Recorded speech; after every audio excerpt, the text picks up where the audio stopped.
Showtime in 60 seconds.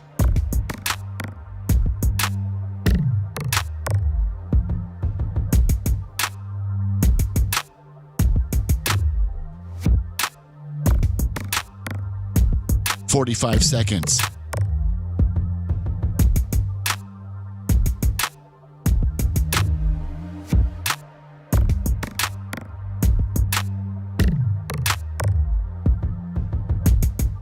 "30 seconds.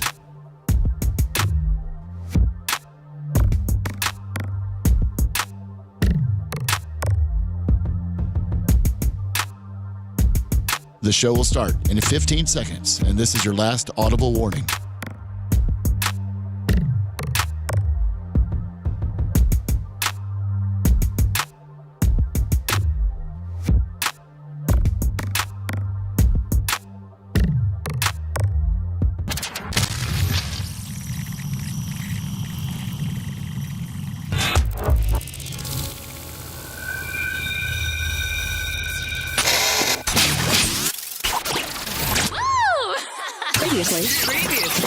Previously on the Bubba the Love Sponge show. No, this kid blasting the head cheerleader.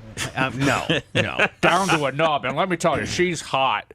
And she's almost 18. But she's got always like this little list of things that need to be done. So Erica will do the list of things that need to be done, and I'll sit and visit with my mom. And that was a great Friday night for her. You mean Erica almost done laying the new shingles on the roof? That's Erica, keep it down on the roof. You're being too loud. You're listening to the Bubba the Love Sponge show. Broadcast rights for the Bubba the Love Sponge show have been granted to this station by the Bubba Radio Network and is intended solely for the enjoyment of our listening audience. Any rebroadcast, retransmission, or other use of this production without the express written consent of the Bubba Radio Network is prohibited. Right out of the hole, there's a $25 bill from the Glow Bug. Well, Hall of Fame Glow Bug. Gloria Zach for the Honorable, Your Excellence, Gene Lasker. How about it? I left my horn over there by itself. Yeah, well, I also heard, I got a little report that you came in last appearance, you were just 2 days ago. So, because Gene's going to start doing every other Wednesday, we'll alternate him with Tuttle. And Gene was consuming. He's not a big energy drink guy, and we are energy drink people, from Celsius to Ghost to my infamous White Monsters. And so Lasker decides to dip his toe into the energy drink gimmick last Wednesday, and it completely made him the biggest asshole ever. What? I got 3 of them today. Well, I heard. They're 3 for $6. Yeah, I heard that you have already loaded up, and you like the way they made you edgy. And did you suffer a crash at all? Like did you? A lot of times when you do an energy drink, after all the caffeine and taurine and all the things that they have in it. I don't know if I did or not. Anytime around 2 o'clock, I'm already tired. Especially on days that you do the show. Yeah. But like on days that you don't, like, okay, so like, what's your regiment with regards to days that you do the show? Like, what time do you try to hit bed? I try to go to bed at 8 o'clock. 8 o'clock. Try to get up, 4:30? Yep. And then shower and then head this way? Yep. For the most part. And what about days that you're powder coating and you're just running the shop? Monday, Wednesday, and Friday, I can get up late. I get up like at 5:45, and I got to be out the door with Coben at 6:30, and I drive him to the bus stop because the wife works at home. Oh, okay. On Tuesdays and Thursdays, my wife gets up at 4 because she gets to work at 6, so she can get home at 2. So are you a bus stop guy? Or do you always take him to the bus stop? Yeah. I like the fact that you're making him ride a bus and you're not, What do you think he's going to get him a car at 12? I ain't driving 5 miles out of my way from Bonehead. Because I got to tell you, man. I rode the bus. You can ride a bus. The bus adds character to a kid because there's a whole ecosystem on the bus. Yeah. Like, there's the hierarchy of the older kids, and you got to kind of, keep your mouth shut around them because they can whip your ass, especially the big ones. And then there's the littler kids that you might want to, that you kind of sometimes will stick up for or help if they're having problems. If you're a good kid. Now, if you're just a mean kid, then, you're just mean. But Coben, I don't think, has a mean bone in his body. No, but, he's a chubby redhead, so he's a chubby redhead, so he's got life. He's got life against him. Yeah, he gotta stand up for himself a little bit. Now, he does seem like the type that would go to blows. Yeah. If he had to. He told a guy I'll just beat you up, Coben, and he goes, "You can't beat me up no worse than my dad does." Yeah. So go ahead and get you some. My dad. Yeah, you can't smack me across the head No. harder than my father. So go ahead. Yeah. And the guy walked away from him, left him alone. On Wednesday's show when you were leaving, you were like, "Hey, did you see my hat?" And I go, "No." Yeah, my hat's still bad. So his Bubba Army hat that I think you love that hat. Yeah, if the Merch Crick is watching and we have any more of those, which I'm assuming you'd like to have another one. Yeah. Because his this is a Cane Corso edition. They're $49.95. Well, the King his one of 3 King Corsos decided it wanted the left side of the bill, so it's been completely chewed up all the way back to the back store. She didn't mess with the Bubba Army though. She chewed everything but it. But so what's been like? Can you handle 2 days every other week? You think? Yeah. You look tired. Yeah, I'm a little tired. Well, I'm adding that property over, so. I saw some pictures on your Facebook of that new vinyl fencing that you put in. Yeah, well, I had the vinyl fencing down that whole line, but a while back, a couple of months ago, I moved it from the shop, which was 10 foot away, 45 feet over. So now I got 55 feet between the fence. How many more feet did you add to your property and take away from your potential renter / Now, do you have to get that resurveyed? Yeah. Well, yeah, I'm working on that right now. Now, have you talked to Big Red about that? No, he's too high.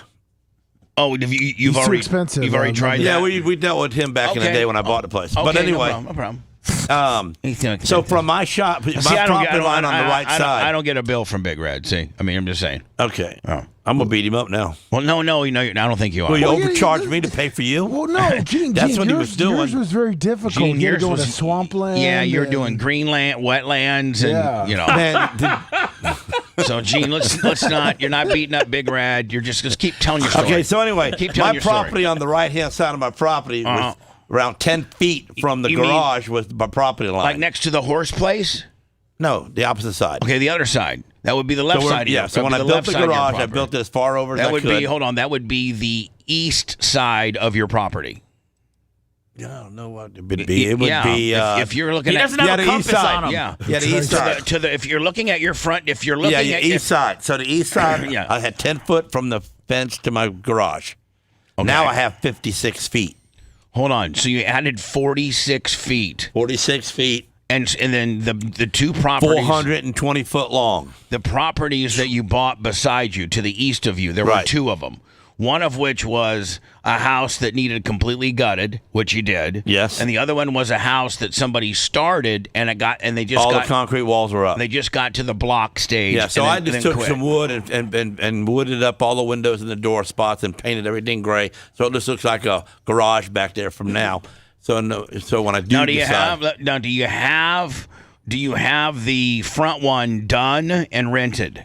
No, I don't have it rented because I kind of like it quiet.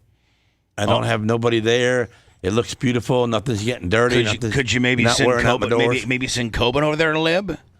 No, Coben can't live by himself. With me. Right. Okay. Well, no, he can live by himself, but then what would I have when I'm no slave?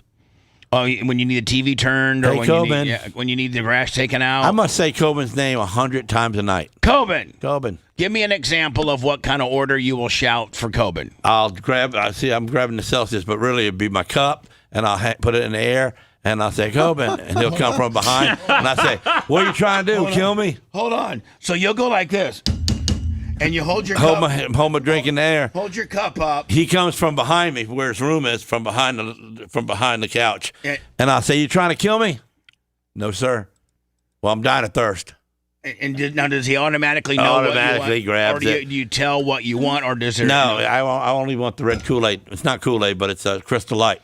So yeah, Seth, don't you, man? You know what? I got the Merch Crick train, but I don't even have You don't that. hold your cup up, and she just knows what to get you. Well, yeah, I probably just ask. I don't think we have a whole ritual where we do the cups up. All right, so what? But Gene, you could probably get, $2,000 a month for that place. Yeah, I will be getting it down the road, but right now I don't need it. Is it completely done? Yeah, I got 2 thresholds to bolt down to the floor, and I have a little piece of molding to go around my cabinet door I built for in the hallway, and I'm done. Everything else is done. Windows, No, well, shades. I don't think there's a garage. They won't have a garage. No, they got a carport on the side, right? Which I built into a custom. Seth, can you imagine this being your landlord? And you're like, 5 days late on your rent. I'd be 3 weeks early if this was my landlord. This idiot's come rolling over there. This is what I'm trying to do. Let me tell you something. Reason why the left rear of your tire on your car is gone is because you're late. So me and Coben last night jacked up your car, took the left side of your car tires. And when you go ahead and get me that other $600 that you owe me, I'll go ahead and give your. I'm not going to try to do I'm not putting them back on now, but I'll give them back to you. I'm going to put the house up for sale for $400,000. Okay, just some pie in the sky number to see if anybody would pay for it. Well, or is that market? That's probably a little bit over market, but you got some wiggle room. It's brand new, right? And you're walking into a brand new home, and you ask $400, and somebody comes in at $380. I'll take it. Yeah, but I'll probably take the $400, and if you pay $400, then you're going to be a person of something going on. Now let me ask you not a question. An idiot. Could they pay? Does the back property come with? No, just what's fenced off. So now do you have about 1.5 acres? Do you have those two? Neo Mount Plaisir, Lummy, go Pack Go, owner of the brand new Reggie White last game worn. No, I thought that was the hierarchy. Oh, I'm sorry. Sweet Maria. I'm so sorry. It's okay. I thought, isn't Neo Mount Plaisir from Wisconsin? Yeah, well, he likes the Packers. He's in St. Louis. I believe. I'm so now sorry. Texas. Now Texas. Keep up, Bubba. Keep up. Jeez. So Laster, do you have the two properties separated? The two properties the two houses are so close together. I know. So guy, I just boxed them all in that 1.5 acre spot, and I got the 2 mailboxes out front for his 2 partials. And if somebody buys it, they can fix that house up and make it a mother-in-law suite. I'm saying, but would you sell it? You said I'm going to sell that piece with both houses on it for $400,000. Yeah, you didn't say that it included the back piece. Yeah, no. The back piece is the acreage of property. No, so you're saying that when you sell the front house that's finished, it gets both houses with it. It gets the unfinished house in back, but then you're going to keep all the land. You're going to fence off. So I'm going to make about $150,000. And then all the property, I get all the property. And then you got, what do you got total acreage now? About 8.5 acres. Really? Ooh. Yep. Wow. So that's. I say wow now because I got to mow it. What kind of mower you got? I wish I had a Skag, but I don't. You don't have a Skag, my friend. I'll tell you that right now. I'm going to go look at one. You tell me where to go. I'll tell you right here. Right there. Right here. Less of Wesley Chapel. And this is their... It's a nice shop. It's nice. Here, hold on. These are the These are the brands that they carry. I mean, my mind's Steel, blown. Echo, brands of what? They got Billy Goat, Bearcat, McLean. Yeah, I mean, they got Gravely, X-Mark, Hustler, Skag. I mean, of course, Gene, I'm not gonna put you in a Hustler or you're going right to a Skag if we get you. Well, that's the top of the line. Yeah, Skag is, and they're sponsors of the show, and you can. I need a 65-incher. Well, yeah, you do. And so I got a 48 right now. I'm gonna tell you what you're gonna need. And so this is right off of State Road 54. I gotta have that roll bar because I've been on my head before. I know. So it's right off the interstate, Gene. Yeah. This place, yeah. Yeah. So Gene, within the zero-turn mower world, they got the best that you can buy is the Turf Tiger. So can I get the Tiger Cat and just turn it on and let it just eat? No, I gotta hit the buttons. That's not the Tiger Cat. That's called the Tree Frog. Tree frog. This right here. This is electron. Yeah. But so I got to watch it, Mo? This is just made for extreme slopes and things like that. Like it wouldn't be necessarily. You know, they got the pool cleaner. You put it down, it just does what it does. Yeah, You want like I need that for the yard. like a Rumba or whatever. So I think I got a. Do I got a turf tiger or a tiger? What is a lot of different ones? Yeah, you have a Turf Tiger too. This is what you'd want to get, Gene. You'd want to get like a. Hey, what did Gene mean when he said he ended up on his head? Yeah. He flipped it. Flipped it. What are you racing lawnmowers? No, I wasn't racing a lawnmower. I got hung up on the telephone pole cable. Right here. Look at this. Gene, look at this. Yeah, I did. Get you a 2025 Skag STT261V. That's a 61-inch cut. And I think it's got a 38 horsepower. I think it's got, you see here. It's got a, let me see. What's it got in it? I'm trying to see what kind of motor it's got in it. Here we go. Product spec. It's got a, look at that, Gene. It's got a 38 horsepower Kohler motor in it. Yeah. That's what you need. That's what I need right I'm going to take you, I think. So you get me a deal? Yeah, I'll get you a deal. Well, I'll just walk down and buy it. Just tell them, lay it out, go how to get it cleaned up. Sir, just get it ready? Yeah. Just get it ready. I'll take that. I'll take that one. 61V, 38 CHEF. I wonder if my mag wheels can fit on that. No, Gene, you can't put mag wheels. I got mag wheels on mine. Gene, I put them on it. I got them on. I just had to Gene, measure them out. Can't you use? I'll get them on there. Don't worry about it. Can't you use the mower for what it's intended to do? But why not look cool doing it? 30542 State Road 54 North. That's super close to you. Yeah. They also got one in Bradenton, and they also got one in Clearwater, Lummy. I'll never go there. So I mean, they got everything you would put potential lifts, loaders, different attachments, and in this particular section, if you go to less of Wesley, can you put a bag on it? Yeah, you can bag it. I would just like to bag my front yard only. Why? Because I don't want no extra grass out there. Because you want to looking really sharp, don't you? Yeah. Well, Gooch, $50 for pretzels. Thank you. Thank you. Suffering in silence. Yes, I think they do have. Larry Plummer just bought a Skag. Ooh, look at that blacked out dude. Where at? Right there on the bottom. Right there. Right here? Yeah. I think, let's look at this one. What are those? Those are for residential. Yeah, they're residential, and that's what Gene's got. I know, but the residential, that's probably low. You know. Yeah, really I'm trying to get you in a commercial grade one. Right. I need one. That's of why those. That's why you need a Turf Tiger. See, look at commercial lawnmower. Yeah. Turf Tiger. You don't want a a residential thing. I don't know. Larry Plummer just bought a bagger for the park. Yeah. So I know Skags make baggers, Gene. So we could potentially get you a bagger. I think what it is if you're late mowing, you leave it a week and then you get a lot of extra grass out there. That or with a Skag, you just run over it about 3 times. I know, but then you got to run over it 3 times. I don't want to run over it 3 times. Gene, Skags are so fast and so quick. Mine gonna go like my Skag will go like 11. I don't know what I do. Yeah. So anyway, I'm going down there today.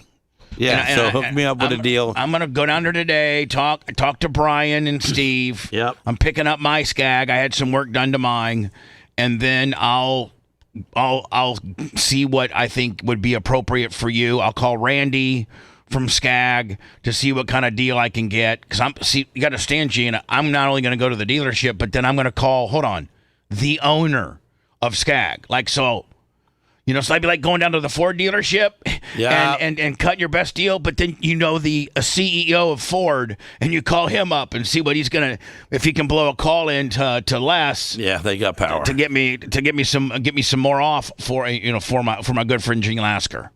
And Gene, I think that you would do some videos of it and all kinds of different. Are you going to make Coben drive it, or are you gonna drive it? I drive it. Coben don't drive he drives it a little bit from time to time. Coben is the push mower guy. And the weed whacker guy. Yeah, and the weed whacker guy. Right, so he doesn't my wife snatches it out of his hand, the weed whacker, some of the times. Oh, I just got, Lummy on Amazon, I just got a weed whacker that's battery operated. Okay. Don't laugh. It's 20-volt DeWalt. It's a DeWalt weed whacker. Okay. And it comes with a 20-volt battery, and I have DeWalt batteries. Yeah. But you don't have to worry about the gas and the mixture. No, that's the only way you want to go. And then listen to this. Lummy, it has this saw blade attachment.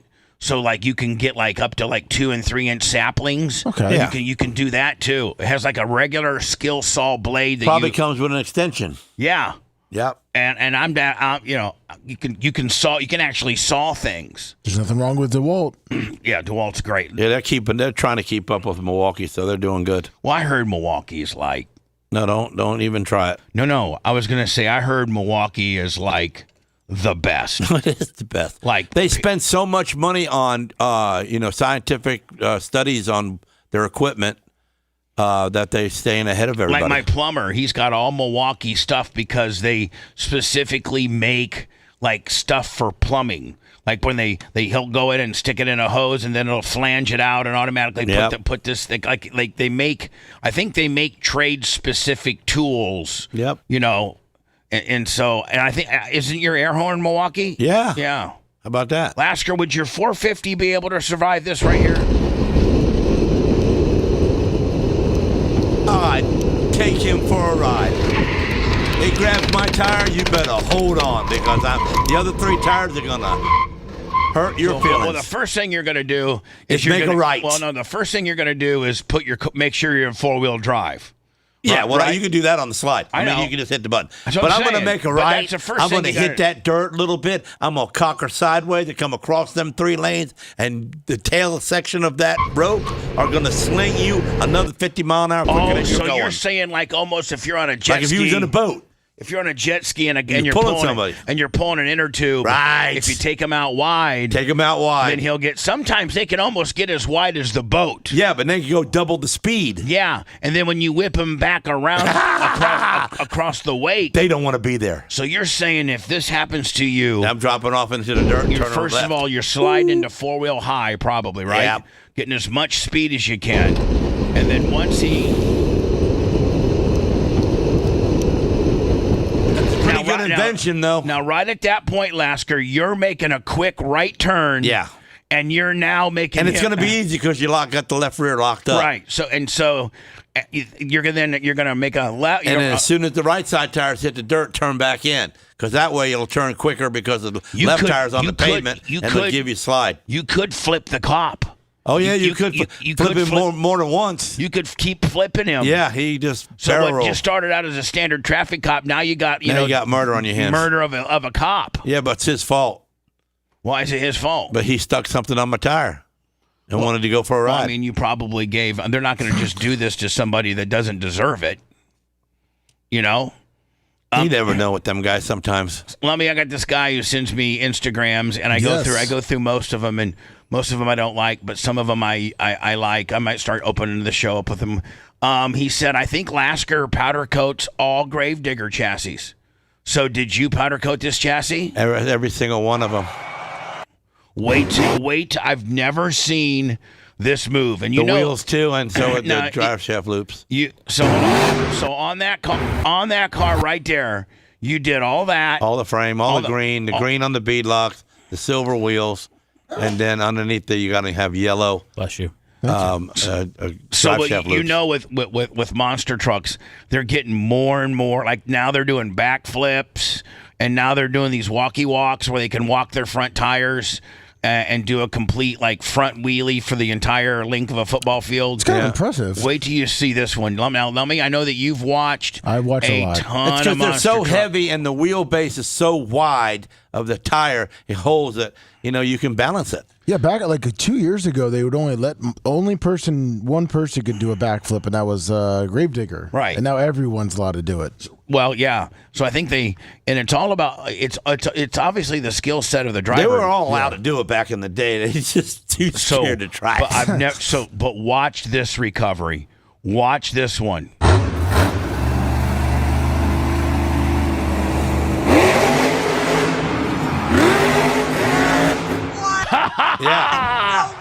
Yeah, hit reverse and pull yourself back. Yeah, he actually, what's he got, like a slush box in there where he could just go right to reverse? It goes quickly. Reverse the driver dead end. You push forward, it's in reverse. You pull back and drive. So Right now, hit reverse. Hit reverse. Now right here. Hit reverse. Right here, he's jamming in reverse, right? He's got 2 tires pulling him. The left. Yeah. Now, has Walker seen that yet, Lummy? Yeah, I think it was Gravedigger or the Shark one did like a 360 spin after the jump too, just like this. It's absolutely the best freestyle crazy. ever in history right now is Ryan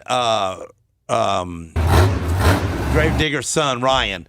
That's him. That's this guy here. That's this guy there. This is Weston. Oh, this is Weston. Okay. Yeah, it's the youngest. So there's one. Ryan But and Ryan, Weston, and I he think drives the daughter, Ryan's son of Gravedigger. son of a Gravedigger. and I think his daughter drives too. Yeah, Christine.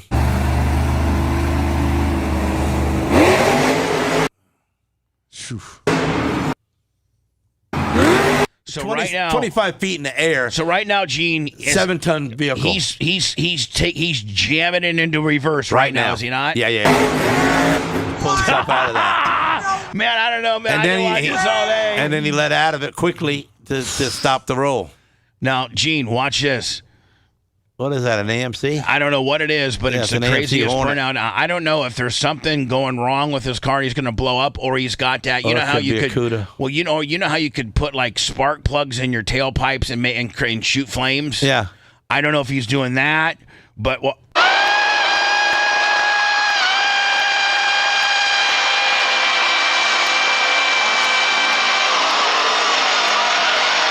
The craziest burnout ever. Yeah, they put chemical on the ground. Listen to that supercharger whine. So what did you say they do? Listen to that supercharger whine. Oh, I know. Listen. It almost sounds like a goat that's getting slaughtered. Listen. Look at his hand out the window. That's Seth on the at Carline. Once we get done, see, we're in a process of manning up Seth. But by the time that Sammy's in probably 10th grade, Seth's going to go to Carline like this.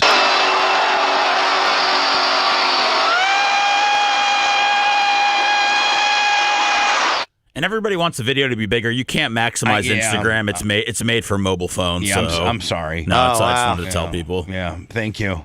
So, Gene, you're saying they put stuff on the ground? Yeah, they put stuff on the ground. Like that like gets hot during... Yeah, like an acetone or something. Oh, really? Yeah. Hi, who's this? You're on the air. Hey, Bubba, it's Josh. Hey, Josh, how are you? Good, man. Hey, I just wanted to comment really quick. That weed whacker that you bought with the battery? Yeah. Yeah. Did that come with a purse, too? No, it didn't, and it didn't even come with the battery. What's a purse? They sell you a weed whacker. Let's call him a pussy. Yeah, he's calling me a pussy. Why? I also have. Why would he do that? I also have a steel. Ask him. Yeah. Why do you think me? Because he got a weed whacker battery powered. Because I got a battery powder weed whacker, and I don't have to deal Your with stupid weed whacker is broke every year when you put it up through the winter time, and then the gas goes bad. At least it's a DeWalt and not like a Ryobi or the Walmart Ryobi brand. sucks. Yeah, I got a DeWalt. DeWalt's good. It was $139. Didn't come with the battery. I already have DeWalt batteries, and it has the string attachment. It's got the blade attachment. It's got 10 different attachments you can put on the head for different applications. It's just not a straight string fed weed whacker, and it's so much lighter than a conventional weed whacker, and it's just as good. So why are you trying to call me a pussy? Well, I'm not directly calling you a pussy. I was just saying that it seems like directly or indirectly, you're calling me a pussy. Right out of the box. Because I have a battery op. Yes. At least it's a good call. Because I have a battery operated weed whacker. I get tired of mixing the gas I get tired of all that. I get that. Because of them baloney carburetors they put on there from China. I know. They gook up really quick, and then they My last straw was the carburetor hose that goes from the the little thing that you push to prime. Yeah. From that to the carburetor, it had deteriorated, so I had to order a new gas line, and it was like such a small little area. I had to take needle nose pliers and try to get in there. They probably charged you $11 for 4 inches of hose. Yeah, so I'm like, you know what? I'm just gonna buy a battery one. Like I'm not cutting down massive amount. I'm just weed whacking a little bit. So yes, sir, call me a pussy all you want. What do you do for a living? I would never do that. Okay, Nor did I do that. What do you do? Well, let me ask you a question. Can you I'm a professional weed whacker. Oh, okay, good. Yeah, okay. Well, I don't need you on my show, my friend. Today's not Professional Weed Whacker Day. When is it? You're listening to the Bubba the Love Sponge Show. If you want 24/7 on-demand Bubba and the crew, go to BubbaArmyHQ.com. The Bubba the Love Sponge Show will be back after this.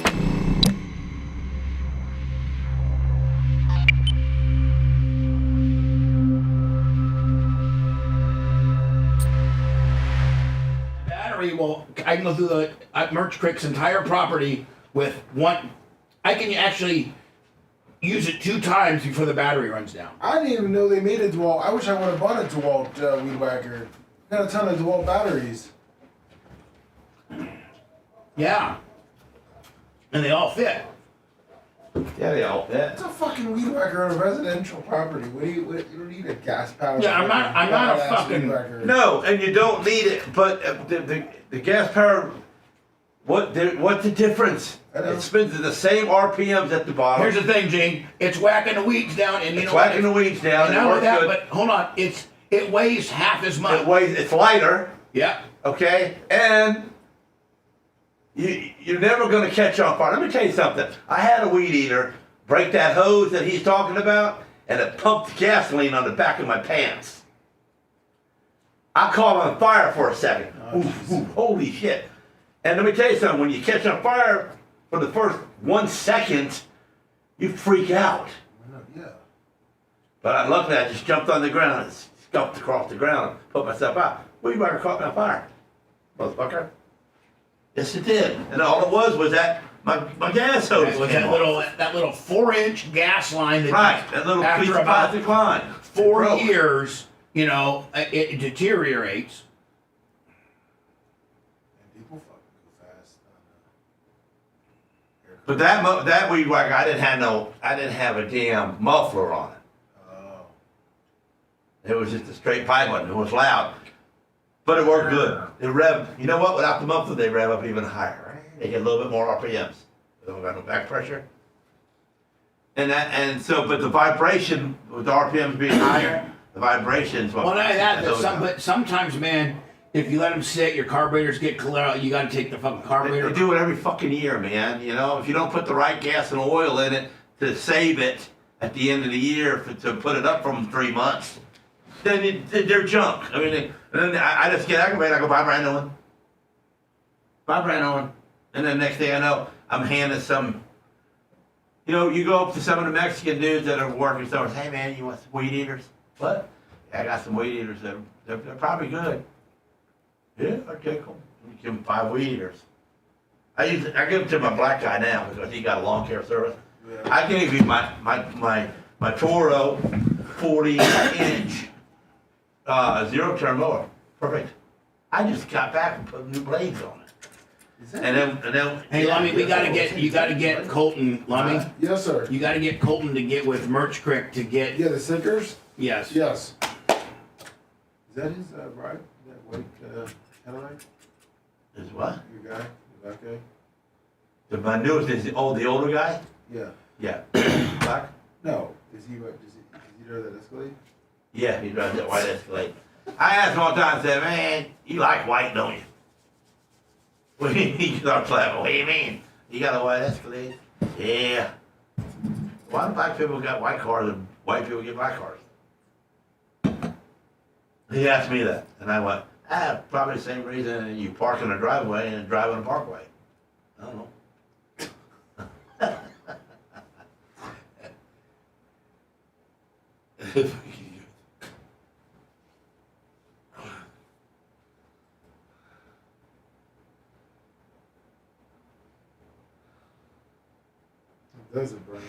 Bubba.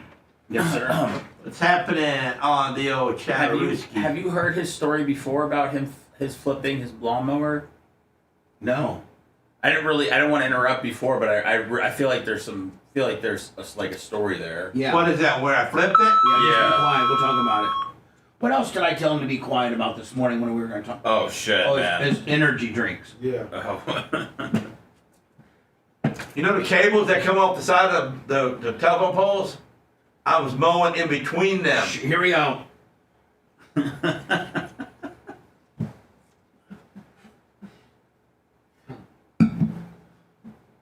Do.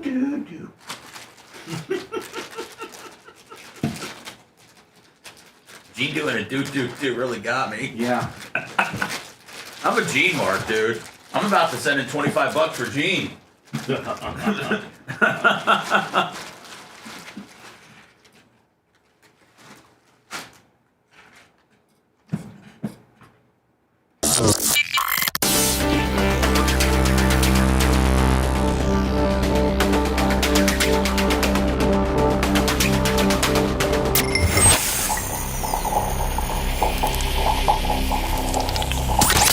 Broadcasting live from the Aquabito Studios, aquabito.com/Bubba. It's the Bubba the Love Sponge Show.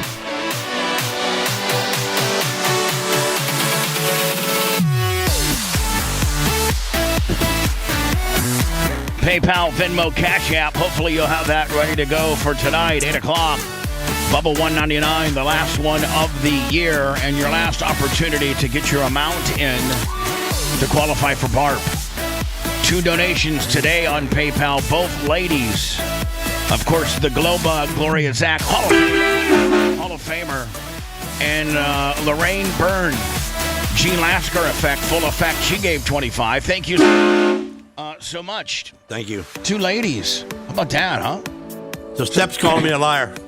No, never. No. Seth they don't said, believe that I can flip a lawnmower. Seth said. I believe you can do anything, Gene. He did not call you a liar. I believe you could fly. He said, I believe, Gene. I believe Lasker can fly.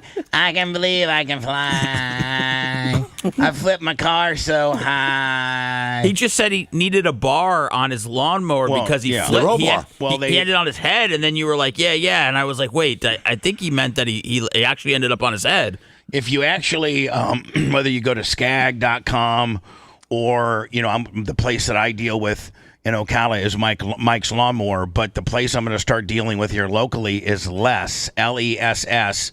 They have 3 franchises, one in Clearwater, one in Bradenton, and one in Wesley Chapel.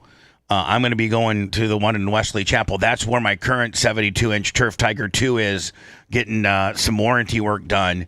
And I'm going to go probably pick it up today. And Lasser's like, I need a new mower too. Yep. See what kind of deal you're going to do. Well, if you look at all zero-turn mowers, almost all of them, they all have these roll bars on them. All of them. Now, you can they have a little pin where you can collapse the roll bar, and it's not that if high. You run under trees or something, you need to put it down. But I would highly suggest you leave it up because it could save your life. Except when you're mowing around a telephone pole with the cables that tie down to the ground and hold the telephone pole from moving. So Lasker had a zero-turn whatever, and he had his, I'm assuming, your roll bar up. I'm mowing outside my fence by the road, right around my mailbox, and I'm coming down. And you probably got some speed on you. A little bit. So I'm going to whip a left in between the telephone pole and the cable. Yeah. I don't realize that my roll bar's up. The roll bar's up, and it's a little bit high for that cable, and it hooked the left side of that cable. So you probably got one like this, like a little the Tiger Cat, or a little taller one. So the cable hooked that, and it just lifted me straight up. I mean, instantly I'm pumping a wheelie. So when in doubt, you gas it. So I tried to gas it and hug it to the right and unhook myself, but it was hooked so good with the blades running. With the blades running, or did the PTO? Yeah, I was mowing.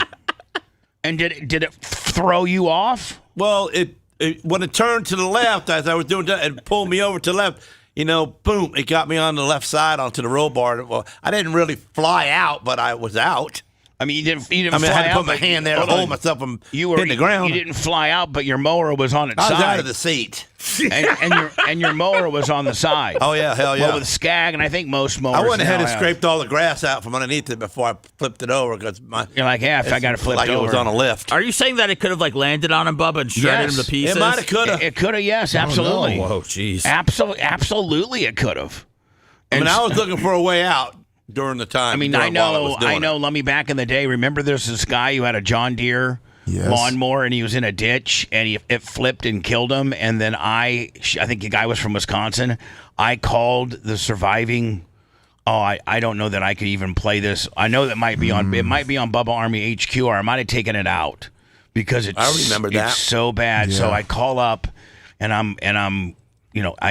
Would you ask him questions on how it happened? I said.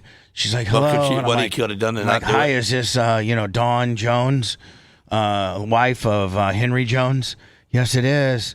I go, this is Todd Clem from John Deere, and we're doing some research, some R&D as to what particular happened, what went wrong with the mower. So can you walk me through it? And she's like, well, Fred was on there, and he was probably at, kind of an angle that was probably not safe. And it was a smaller lawn tractor that didn't have a big wide wheelbase, because if your wheelbase is wider, you can go. It's harder to flip. It's harder to flip, and so the mower flipped and it landed on top of him, and I was getting into all kinds of like, oh my God, did it cut off his arm before it cut off his head, and so bad. And I felt so. I think I felt so bad that I took the bit out of rotation. Yeah. Like, I don't think we have it on Bubba Army HQ. No, we do not. I sent you what Gene's lawnmower looks like. What his current one looks like? Yeah. With man. Yeah. Hold on here. Oh, okay. Well, do you really need a new mower if that's what you're rolling? Oh, no, I don't need a new mower, but I'd rather have a Skag.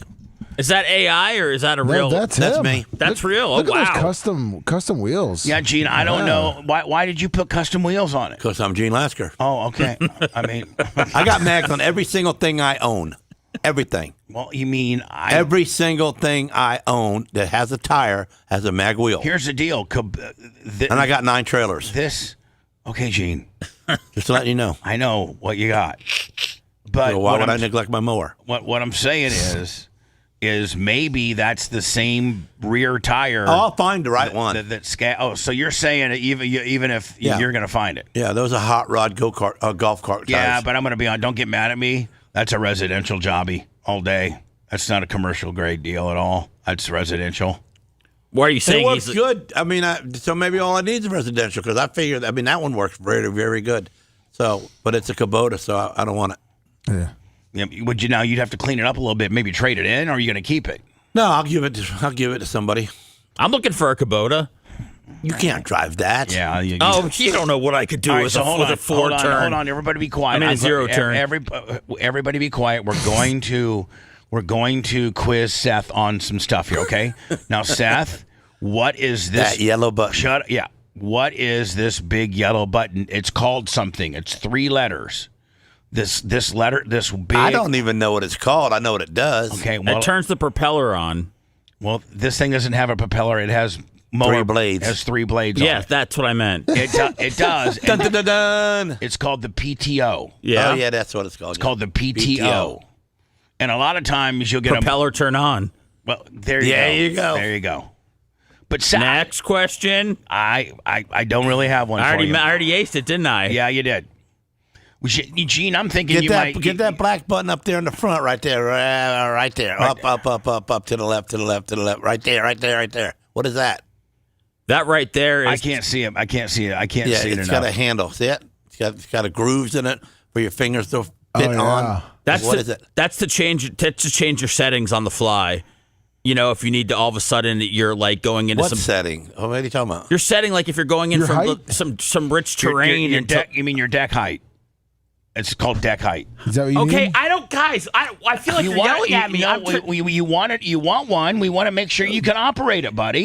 You're about half-assed now. Here's the deal. Okay, well, get me full. We give You can't do it on the fly. We give this to you. You take it out next weekend, and you end up like the guy from Wisconsin, and you're dead. Gene flipped himself. How bad can I be? Well, bad. That's a good point. Thank you.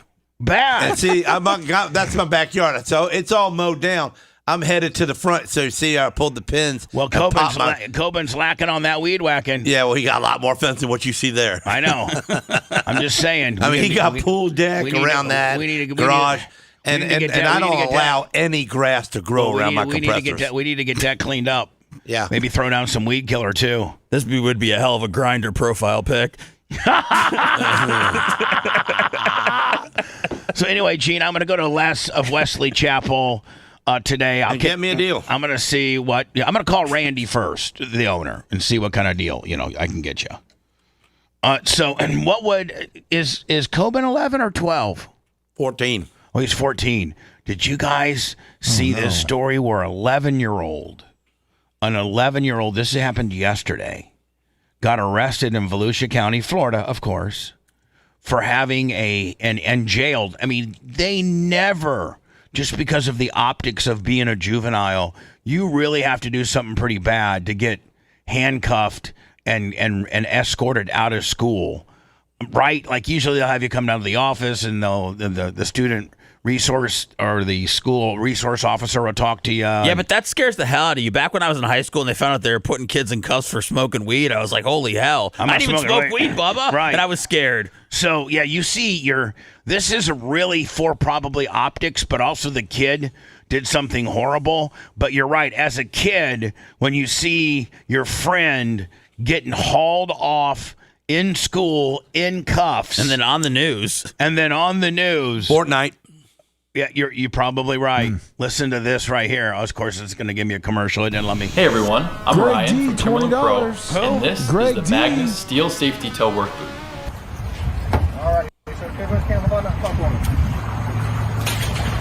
Oh, are you kidding me? Are you kidding me, Lummy? Wow. Now it won't give me the video. I had it earlier, and now it's going to give me another pre-roll. Hi, everyone. I'm Ryan from Timberland Pro, here to talk about our industrial casual Gladstone safety. So again, let me see. It's like all just like 2-on-1. No, it's just all black. Oh yeah, that Can too. you see it? Yep. No. It needs a browser. Gosh. He needs a browser change. Yeah. Foxfire. Is that hard to do? It just takes extra time for Bubba. And then He's up there why would News 6 make it so that it's not on Google Chrome and it can only be on Foxfire? Because I know you're going to use it. No, but like why wouldn't you make your video available on every platform? And you're making people have to go to a certain, there's 4 or 5 different platforms in order to play your video. And let me see if I can find it on Twitter. Let me see. 11-year-old perp walk. YouTube. 11-year-old jailed over kill list at school in Volusia County. A boy faces charge of threatening fellow students. 11-year-old Volusia County student, when you guys get it to me, just tell me, was arrested after he was found with a kill list. 11 years old. How did he... he must have been like maybe getting bullied or something like that. He don't look like a bully size guy, though. But he maybe he's light duty. He genuinely... Oh, he's light duty. He genuinely had a kill list. In the release, deputies said that the student wrote the list on his desk at the Southwestern Middle School because you should have it. He was angry for having a bad day. Thank you, Seth. I appreciate it. I sent you the body cam. Oh, after they arrested him too. All right, here we go.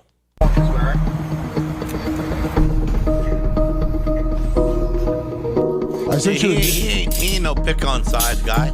I sent you the news story. At 11. Man, leg shackles too. Is that for show or? Okay. I think it's for a couple things, Seth. Can't I kill think it is. himself. I think it is for show. He's 11. You think you what's good? I mean, listen, Came up with that kill list. I think a couple different things. I think it's for show, but I also, man, thinks that this, they need to really be as stiff as they can. They got to rattle these kids' cages a little bit. Because the good Lord's getting him right out of it, and then. Which one should I go with? The bottom one's the news story. Bottom one, but what's this one? Is that the news came? I want to. That's them showing him the whole time handcuffed and. Yeah, I want to do that one too. But let me pull up. Dude, that kid. I mean, that looks like a little Coben. Here's the story. Orange this morning after investigators accused him of making a kill list. That child allegedly threatened to commit a school shooting at a middle school. West 2's Pamela Combe joins us live this afternoon. And, And see, here's the thing about this particular situation. Usually, the authorities don't have the luxury of catching it on this side. Usually, it's too late. The person has done what they wanted to do or attempted to do that. And then they either kill themselves or they get captured alive. And then upon their investigation, they find this kill list. So when you do find it on the front side, meaning before he has done it, but he's created this list, I think, Seth, like you said a little bit, you got to really dog and pony it to try to create somewhat of a deterrent, just because you usually don't have the luxury of catching it on the front side and diffusing it and saving the kids. You got a real live monster on your hands. You got a real live monster on your hands, and you were fortunate enough to be able to quell this. Nobody got hurt, and you caught it on the front side. So you go way overboard. You go with leg shackles. You go with hands cuffed behind the back. You go with apprehending him at school in front of all of his buddies, and you try to and quite frankly, you try to make it a national story. Not just keep it here locally on NBC News 2 of Orlando. You try to get it out to TMZ and to ABC Nightly News. And I'd gag him and put a net over his head, too. Yeah. I mean, there's several things, yeah. Maybe as much as I can to him. Maybe pepper spray him. Yeah, there you go. And see, inside the bag, so it stays all you in. got to do, Gene, is when you're pepper spraying, all you got to do is say, stop resisting. Yeah. Stop resisting. And shake him around like he's shaking you. Right. And so, but I think that the more they can make this a national story and the dog and pony show, because just like Seth said, when he was in high school and they were cuffing kids for using weed, he was scared. He wasn't even using weed and he was scared. It's like, oh my God, I don't want to get cuffed and thrown out of here. I was like, man, your life's over after that. Yeah. This is just so shocking. A lot of parents. They got to make this so shocking and such a big deal. You got to put the leg shackles on. You got to parade him through the hallway with his hands behind his back. Like you said, Lasker, I'd even put the spit. They call it the spit mask. Yeah. Because if a guy starts spitting, they put that on you. Put that on him. Taken by this story, Pam, the Volusia County Sheriff is coming down hard on threats from kids. Because again, you never. How many of these do we see a year? Hardly any of catching the weirdo before he kills. Beforehand. And so if you catch him before he kills, you gotta go over the top and make it a big dog and pony show. He is. I mean, just last Friday, they investigated over 50 tips, all which turned out to be false. However, today, a tip brought them here to Creekside Elementary School to investigate an 11-year-old student. It ended with him being arrested and in handcuffs. I want you guys to take a look at this photo that the sheriff's office shared with us. I mean, it's pretty terrifying. I mean, there were several weapons deputies recovered this morning after an investigation. Wait a second. This is from that kid? Yes. No, it ain't. Well, a lot of them are fake. See the little orange tips? Yeah, see a lot of these genes, but I see that. But hold on. How many aren't fake? Yeah. I don't think that's fake. This is fake. This might be fake, but wait. This kid had all this? That's what I'm saying. And these like swords and knives. Mom and Dad got money. Hold on here. Being arrested and in handcuffs. I want you guys to take a look at this photo that the sheriff's office shared. Now this is this kid's Man, stuff. I gotta check Coben's room. You know what? So, Gene, Every once He's got in samurai swords. Coben does. Every once in a while he's at school, you got to roll up on his stuff and do some investigating. I seen him pick up his backpack, too, and it was heavy. Yeah, he might have. I might have to check him out. Mm-hmm. With us, I mean, it's pretty. Hey, Coben. Any TNT in there? I can't find my knife either. He might got it. Hold on. And let me, this is a big box of like what they put, put ammo in. There's a box of ammo. Here's a hand That ain't no toy box gun kit. No. That sword is enough to bring him into jail, I think. Good Lord. How many swords has he got? 1, 2, 3, Coben's got like 4, 9. 5, 6, 7, 8, 9, 10, 11, 12, 13, 14, 15, 16, 17, 18, 19. I don't know about this. How many? Man, that guy was ready for life. But nobody on ever Game of takes Thrones. samurai swords to the school to take everybody out with. It's pretty terrifying. I mean, there were several weapons deputies recovered this morning after an investigation into this middle school student. They found a bunch of airsoft rifles, pistols, fake ammunition, knives, and even swords. We're told the 11-year-old He's got a hell of a knife collection. He really Yes, he does. was posting these weapons in a Bubba Army knife group right there. Top left. chat and made written threats of wanting to commit a. Now, was he he posting this stuff? Hold on here. We're told the 11-year-old Here we go. Hold on. was posting these weapons in a group chat and made written threats of wanting to commit a mass shooting at either Creekside Elementary School or Silver Sands. Now, this Creekside student also had a kill list, allegedly. Now, hold on. This is an elementary and middle school facility where that's our most precious. I mean, that's our youngest of children. Yep.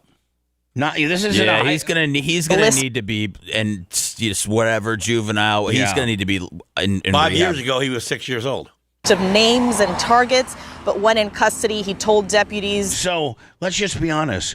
Where does this come from? Now, if your Mom and dad, Dad. I was going to say, if your dad is an avid gun collector and gets you involved with it, but even being Maybe he's got a big brother that's an idiot. maybe This comes from inflammatory talk from late night talk show hosts. It comes from Jimmy, going to the flea market. Just go ahead and blame Jimmy. Just go ahead and blame Jimmy It is Kimmel. Jimmy Kimmel's This fault, is because of Jimmy Kimmel. It was all a joke.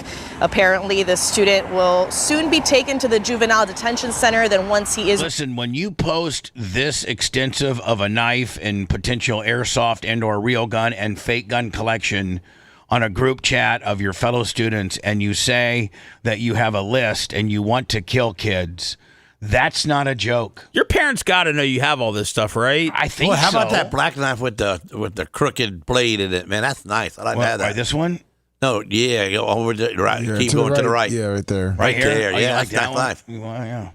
Last year's gonna go. It's Hello, like almost a hook. Hello, Volusia County Sheriff's Department. Hey, this is Gene Lasker. And Seven that knife. how much for that knife collection? You That got kid? two of them. Look, the one up above it. I know it. Released, the school will decide where he'll be placed. He likely Hatchets. won't return to school right away. They'll either Hold on, likely the school will return right away. No, How about never? No. How Well, about he this said kid could never, ever Go back to school. Go back to school. He gotta be You're gonna- homeschooled. You're going to be homeschooled in a detention facility. Right. They've got to make an exam because you very rarely catch them alive. You always catch them after they've done the deed. So when you catch one prior, you have got you have got to throw the book at them. Lummy, what were you going to say? Did you have Oh, information? he said that he was just having a bad day when he made the list. Okay. And, Okay. It was all jokes. I mean, I got a list, How but do you I have a don't bad day in elementary publicize school? it. They're do an online learning situation from home, or he'll have to join an And then here's the other thing. At what point do you look into the parents? Right now? Yeah. It's what I'm saying. It's like, this is not learned behavior, meaning like this isn't something he picked up on his own. He's been exposed to this, or he's been influenced by somebody older, whether it be a brother. What do you think? or His a dad walks around with the Ninja Turtles with like nunchucks and stuff? I ready don't to know. go? I don't know. And where does the kid get the money or the resources to buy this sort of things? 11-year-olds don't have jobs. Steals it from his parents and goes to the flea market. school. And the sheriff's office does remind people and students and parents that any student who does make a threat, they will be faced. They could get arrested. They could be expelled or suspended from school. Could be. You make a threat, a credible threat to harm somebody, at our school, I'm taking the word could right on out of it. You're out, buddy. Looks like you're getting kicked out of school. You're going to get sick. You're going to be handled by the sheriff's department, and hopefully they lock you up for a little bit. Mom's a stripper? Mom has been arrested, it looks like 7 times. For what?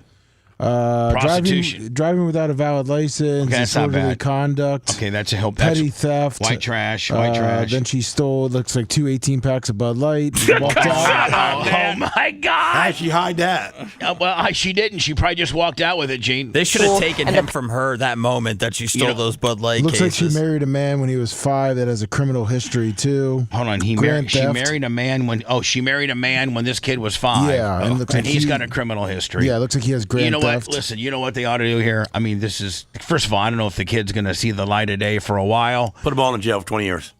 What? In the same cell. Make them live together. It's a family jail. Yeah. Seth, you may have come up with something brilliant. We need to have family jails where you just throw the whole family in there. That's right. The whole place is ruined. Yeah, exactly. Parents of those children will. First of all, he needs to be taken away from his parents. From his mother. Secondly, I'd like to know where his real dad is.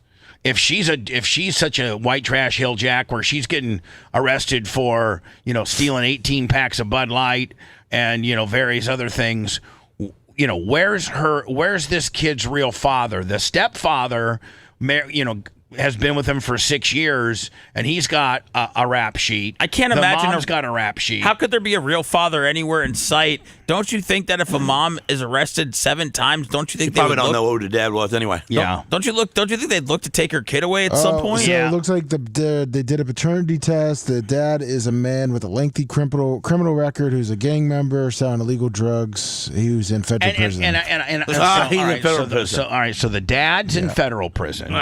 The stepdad's been arrested several times. The mom's been arrested several times. And I'm not trying to be soft or woke or not hold, because 11-year-olds just kill them all. 11-year-olds know right from wrong. They just do. Yeah. They do.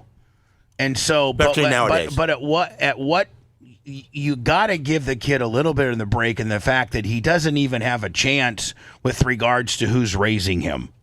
Well, that's why I think he's going to need to stay in whatever juvenile, however that works out, until he's 18, and then they can send him out into the real world, hope he's ready, and not have to be with his parents again. Right. Like, he needs to be taken away.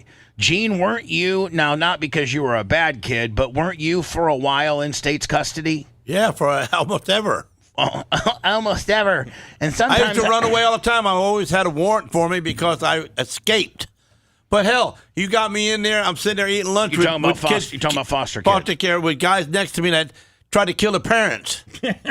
I was just in there because I didn't have any parents. Right. They gave not because I tried to kill anybody. And you know what? And there was no money to be made. I would say, can I work in here and make a few bucks while I'm here? Nope. So I had to get out to make money. So when the big kids kind of intimidate you and things like that? Well, of course. Now, what was the youngest age you could remember being in foster care? What age? 6, 5? Bubba, because after a lot of that just I escaped it out of my brain. I know, but what's? I would say.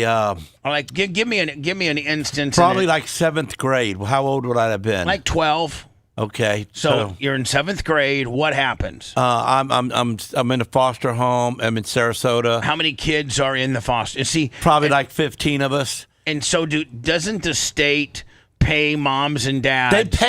They pay them people to watch us. Them people don't care about us. Right. They pay. Now are there good foster parents and are there bad ones? Yeah, man, the ones that I had in Sarasota stole all my money. So I would be doing some mowing, and I had a dude across the street. I said, listen, dude, let me use your mower, and I'll mow your property every week for free, and I'll give you 50%. Here's my book. Here's my paperwork. Every mow is on the paper, straight up. I'll give you 50% of the money. So that's what I was doing. So I got to the point. You used his mower. I used his mower. His for free. And then 50 cents on the dollar for every dollar you made with I gave that to mower. Him. Then you probably got enough money to buy your own mower. Yeah, I got me it was a green one from Penny's, the new 21-inch, first time, the biggest mower ever made. At that point, 21-inch push mower. Right. I said, man, I can get double the work done now. So I put Tommy Warmbier on the mower, and I gave him 50% of my mower. So I made 50% of a mower that I didn't even mow with, and I made 50% of this one. So I was making money. But they were stealing all my money. Like, you know, I how either are had they to stealing your money? go in my pockets or go under the bed or go and find my money in my room while I was at school. The parents were.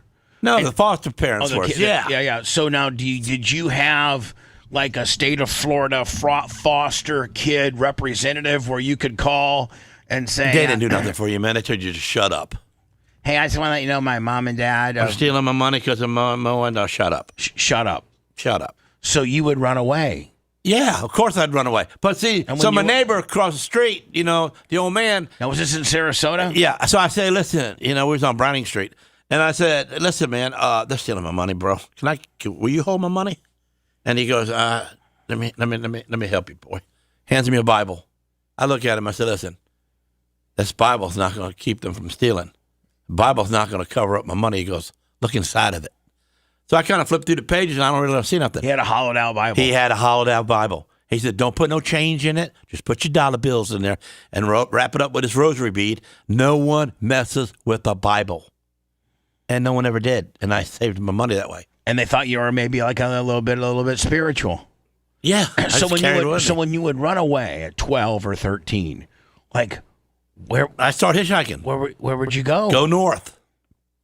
So you would just in the middle of the night grab whatever clothes you could. You only had I had in seventh grade, 6th or 7th grade, I only had one pair of jeans the whole year. Now, Let me tell you something about having a Levi's tag on a pair of jeans, and they didn't get pulled off because, you know, the girls always want to pull your jeans, the Levi sticker off, the little poke thing off your butt. Right. But I had to save that because if people seen I had the same pair every day, they would, you know, laugh at me. Right. So, I mean, it's hard for, you know, not to put a marker or a pen mark on my... So when you would run away, would you just where would you go? Where would you live, in the woods? Yeah, pretty much. On a park bench. Park buses is your best bet. What do you mean park buses? You know, like the city buses, where they park them? You mean that like in the depot where they keep them at night? Yeah. You just jump in there? Jump in there. And sleep? Yep. What happens when the bus driver comes at 6 a.m. to go get his bus? And hopefully you don't see it, and then you can get a free ride. Oh, and then so you eventually made it to what? Now, out of the 5 or 6 foster homes you were in, was there a good one where the parents really kind of? No. No one liked me. No one kept me.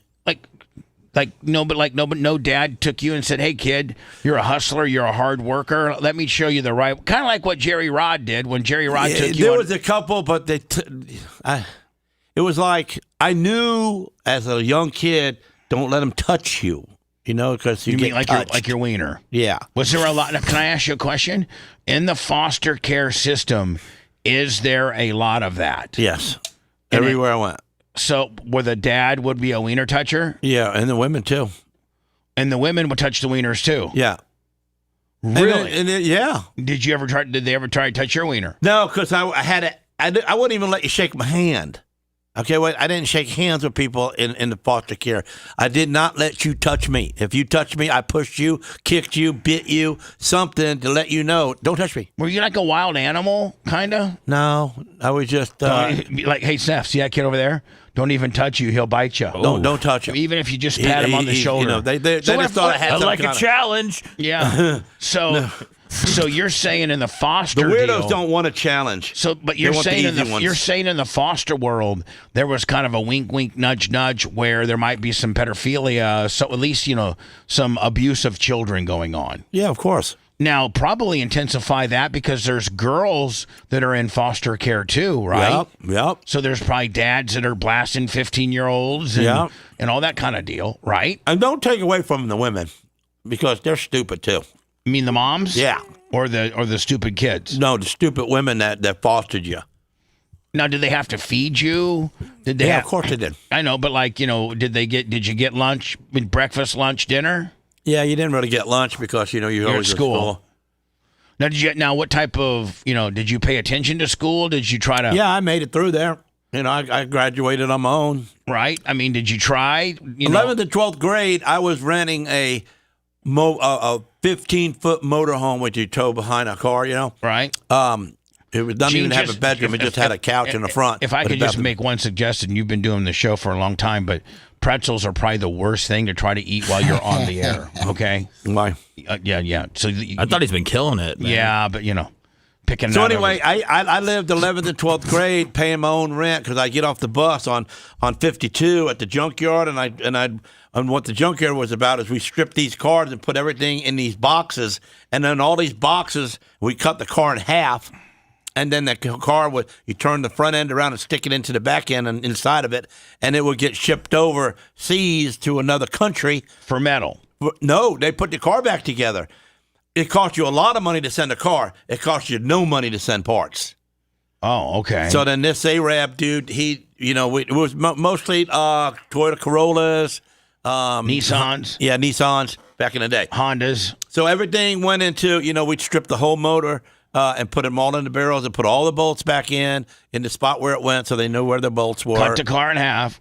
Turn the front end around and stick it into the back end, tape it up, and then they would put it on a pallet and then pick it up. And that's what you did to make money. That's what I did to make money 11th and 12th grade until I met Jerry Rod, and then I worked at his carburetor shop and learned fuel injection and carburetors. Right. Now, that got me going, making a good living. Right. That's what got you to be a car mechanic. That's what got me to be a car mechanic. So you graduated from Land O'Lakes High School? Yeah, so I get out of there and I go to... I just think that you graduated only about 5 miles from where you live. I know. You know? Crazy? Yeah. That I stayed there. So then I went north. I went to DNR Garage and I got a job with them driving wreckers and stripping cars there too. And then I became a good mechanic and then don't forget, we have to go into words, but don't forget you followed that one chick clear to Minnesota. Remember when you thought you were in love? Yeah, that was before DNR. That was like right in there somewhere. So I met her spring break, right? I met her at summer vacation at the Courtney Campbell Causeway. And then followed her clear to Minnesota, and you lived at her dad's. I worked at his junkyard, but man, you can't work in the snow. No, you can't work in the snow. No way, man. So then you got to sit around their house and look at each other. Is that what brought you back? Yeah. Was that? Yeah, Also, I got be homesick. held accountable. Reporting live in Port Orange, I'm Pamela Cohn. I'm a sunshine guy. Hold on. So did you, at that point, hitchhike all the way from Minnesota back to Florida? No, I had a Gremlin then. I worked enough to get my own car. Yeah, I had a yellow Gremlin. You had one of those Gremlins? Oh, yeah. And then I ended up putting a 390 Ford in it, even with the those old... Those Gremlins were really light, and if you would hollow out the back tub, they were really quick. Yeah, I wrecked it. And you put a 394 in it? I ran I put some kind of a 390. I put a 390 Ford pickup truck motor in it because the customer gave it to me. He pulled it up that he wanted me to work on. And that made it all the way down to Florida? Yeah. This is the body cam footage. This is the 11-year-old who had a kill list. He don't even look like he's... He looks soft. He doesn't even look like... What's he supposed? What do you want him to have? A freaking beard and a cigarette? No, but not a stupid haircut like that. Well, they chopped up his front. And boy, let me look at... They are making this a dog and... They are trying to make this a dog and pony show as a deterrent to show people if you're going to come up with a kill list, you're going to have this type of weaponry. Yeah, but see, they don't know if you're gonna grab somebody's gun. They don't want nothing to do with this idiot. He's a monster. And you know what? You know who I'm going after today? You know who I'm arresting today? Mom and Dad. Mom and Dad. Yes, exactly. Southwestern Middle School, an ordinary classroom turned crime scene. On September 16th, an 11-year-old student, Caden Sanford, shocked his peers by scribbling a so-called kill list onto his desk. The outburst sparked fear, outrage, and yet another reminder of how fragile school safety has become in Volusia County. Seth, remember earlier when I was talking about those people in the UK, what they do? How they'll take a story and then throw in some AI on the deal? Yeah. That's kind of what we just saw there. Yes, yeah. Everybody's going to walk this way, right? Kind of happy about it, ain't he? He's already got man boobs too, Lummy. Oh, boy. He's walking like he knows where he's going. I would have smashed him in the face. Yeah, hit him on the side of that handrail right there. Beak. Just for the hell of it. Quit running.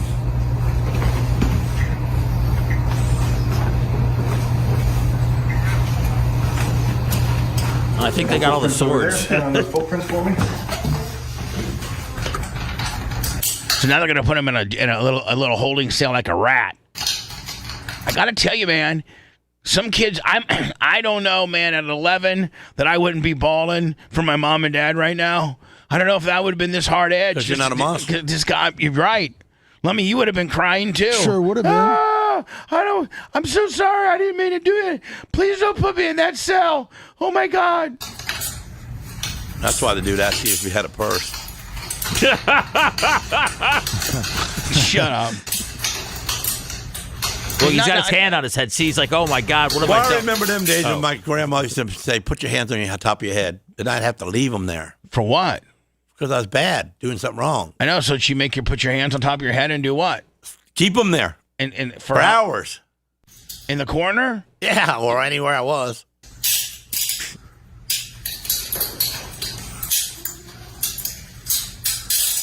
So the sheriff of Volusia, I wish my grandmother could see me said now. he wants to start, along with if the students like this, to perp walk them, also perp walk the parents. So, Seth, usually when they put you in this cage, they let you not be handcuffed because there's not really much you can get into. But they handcuffed this kid while he's in the rat cell. Yeah, they don't want him to bang hurt himself, and then get blamed. They get blamed for Sanford was arrested by the Volusia County Sheriff's Office and now faces a felony charge for making a written threat to At 11. At 11. kill. Under Florida law, a conviction could bring probation, juvenile detention, or long-term restrictions on So the sheriff said the next perp walk is the parents? I want to see that. I want to see what those people look like. Let me. I got a couple phone lines ringing. 813-902-8222, 813-90-BUBBA. The next story I get into, if I got a golden retriever, first of all, I would never buy like a dog that at the high dollar breeder where some people are paying 5, 8, 9, 10. Well, like Gene in his King Corsos. He probably pays 8, 9, 10 grand for these things. 8 for one of them. I would just 4 for one of them, and 3 for the other one. I would just go down to your local SPCA. You ain't finding these dogs there, like I did with my little Bella pit bull, and adopt one. But I'm not taking on a golden retriever that from the day that I take over and foster it, that it has both genitalia. It's a girl and a boy. Shoot it. Just take it out. It's wrong. You can't shoot the dog, Gene. Yes, you can. It's real easy. If you love that segment, then check out BubbaArmyHQ.com and do a deep dive on past shows. The Bubba the Love Sponge Show will be right back.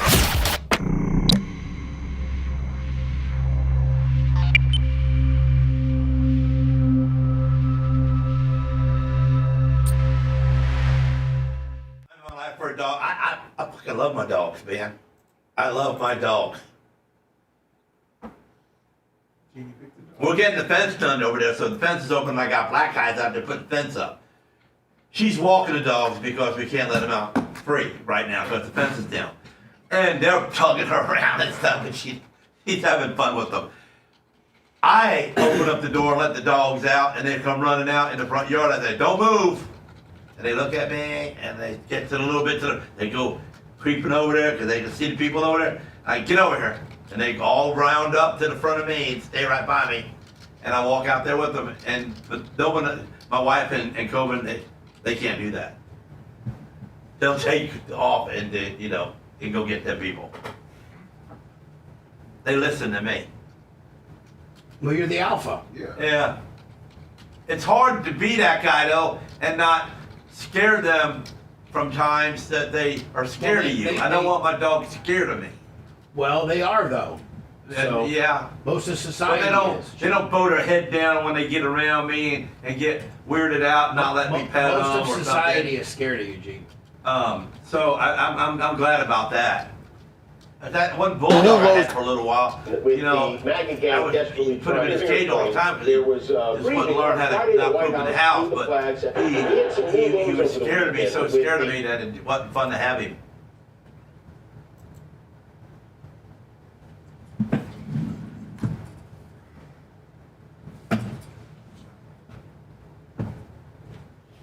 Khaleesi, my oldest dog, she's, when I come home and if I fix me something to drink and I sit in my chair, she's first one there, laying right next to me, and has one paw on top of my leg or something, but she has to hold on to me, and she don't let the other two by me. Oh, she's protective? Yeah, she's stingy. No, she does say, you ain't getting around my dad right now. It's my time. It's my time. That's right. Khaleesi runs the show. Oh, she does? Khaleesi runs the show? What's that? Khaleesi runs the show? Yeah, Khaleesi does. She's the oldest one.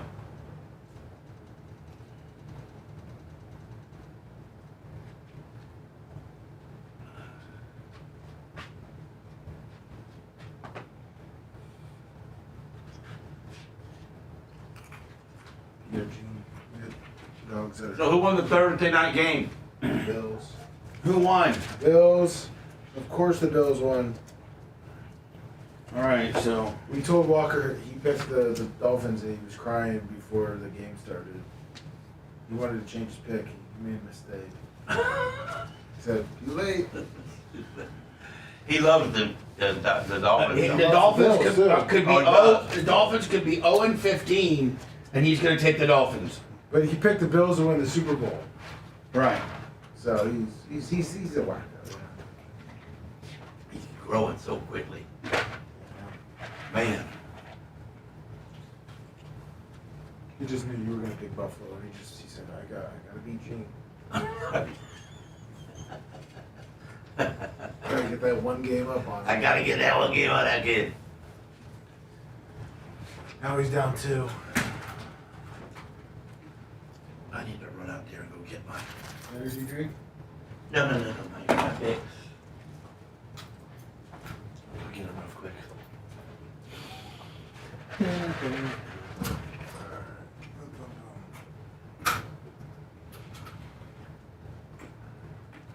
No, Northern DC.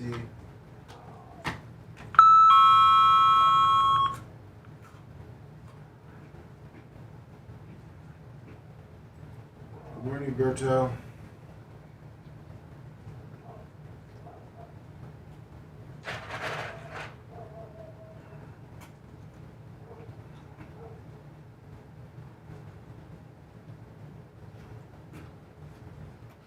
Only Gene goes back outside with 37 seconds left. He said he just had to get his picks. Oh, his picks, okay.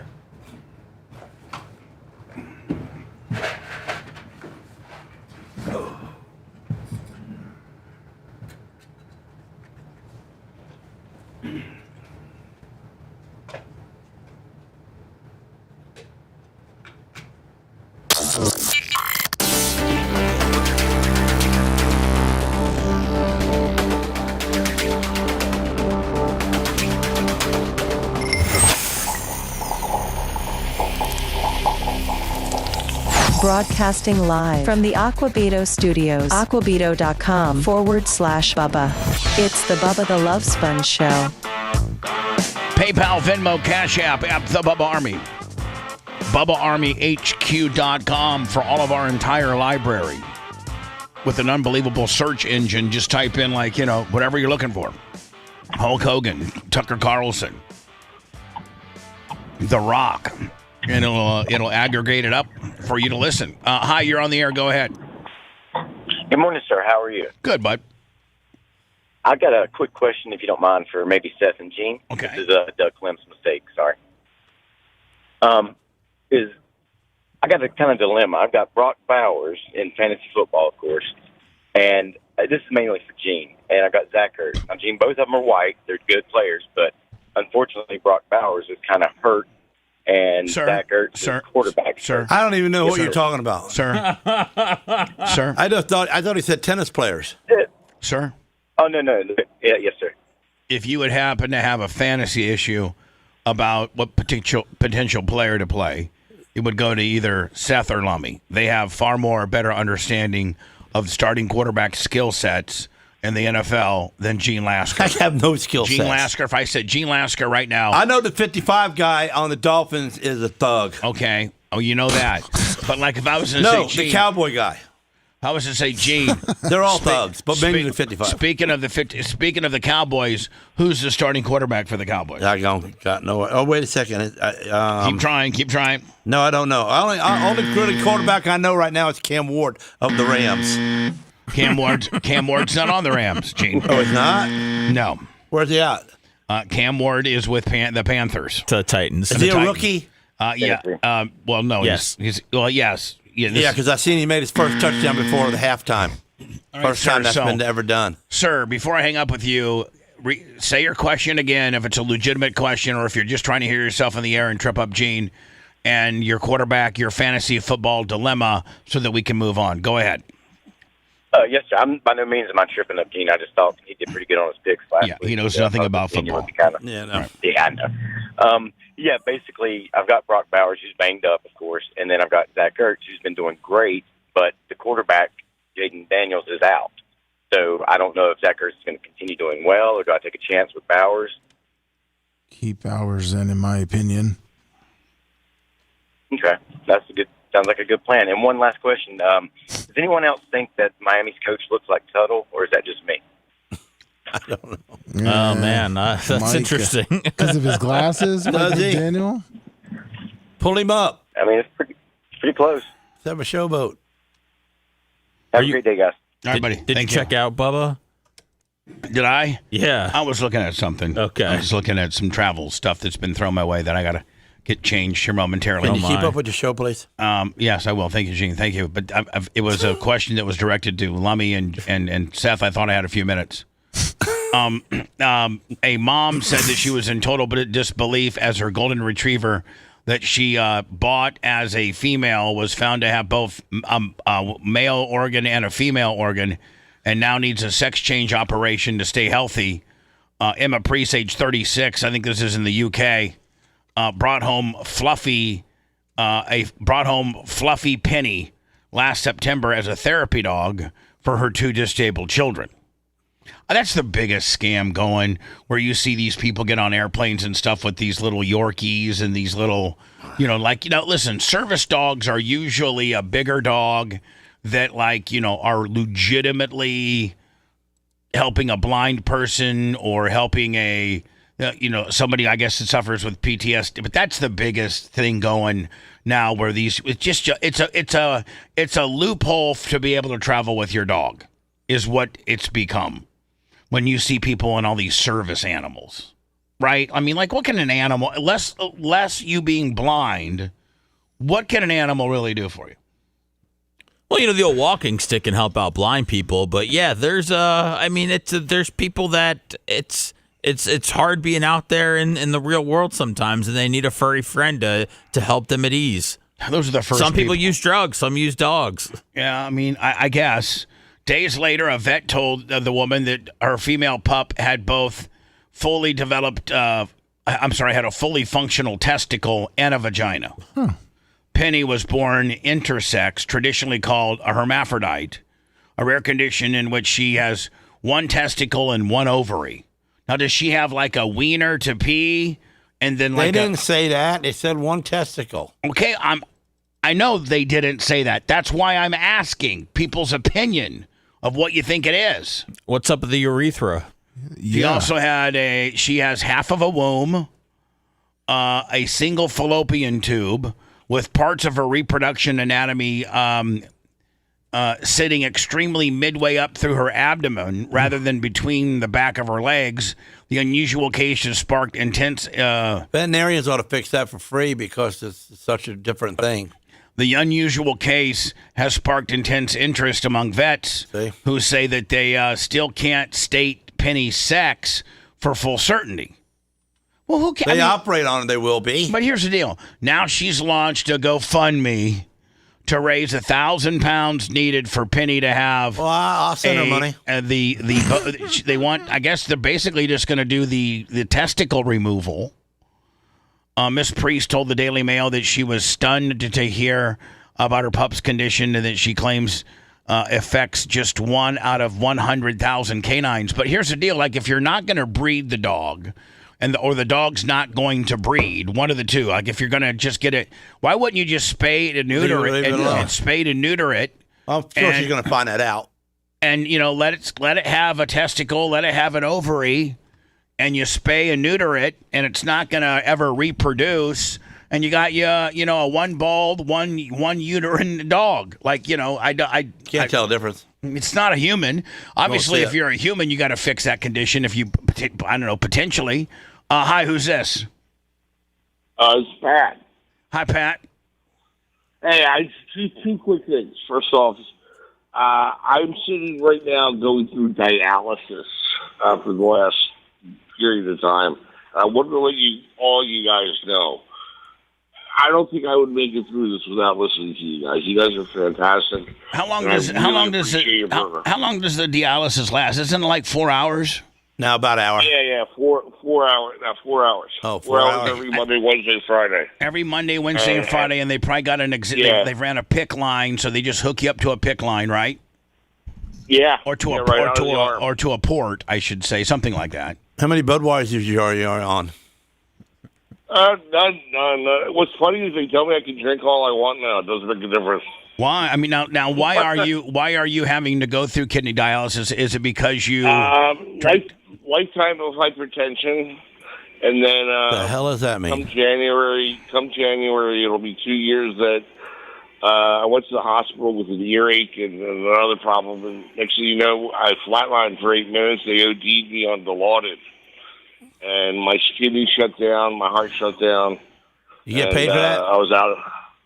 No, not yet. But you are. It'll probably be down the road. Yeah.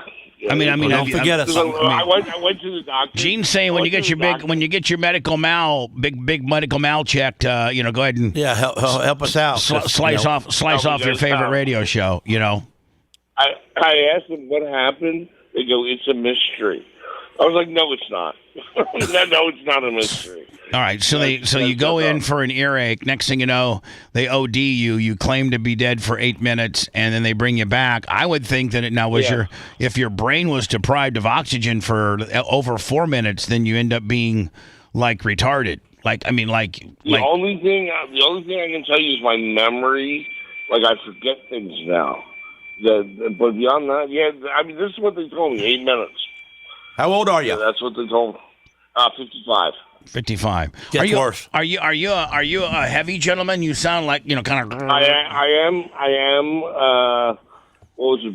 4 years ago, I went nuts on marijuana, and I got something called catabolic psychosis or something, and they put me on Tepacote to take me off to calm down. I gained 120 pounds in a year. Man, you should have stayed on the weed and just dealt with the munchies and exercised a little bit. I mean, so hold on. You were dabbling in marijuana until a point where you feel you needed to go and get it treated, and they put you on a drug to get. I lost my mind completely. Like on marijuana. Oh yeah, completely. Man, what kind of marijuana were you getting? Because marijuana usually from Volusia. Oh, you know what, Seth? He was getting that probably like that spice / crack, Delta 8-9 Black Widow stuff. Yeah, that's not like really THC. I was government issued Purple Haze card, and then I had a friend that would give me a mason jar every month. Well, there you go. And if you would have stuck with potentially what you got at the distributor at the dispensary, in Florida is actually, I know a guy in the space.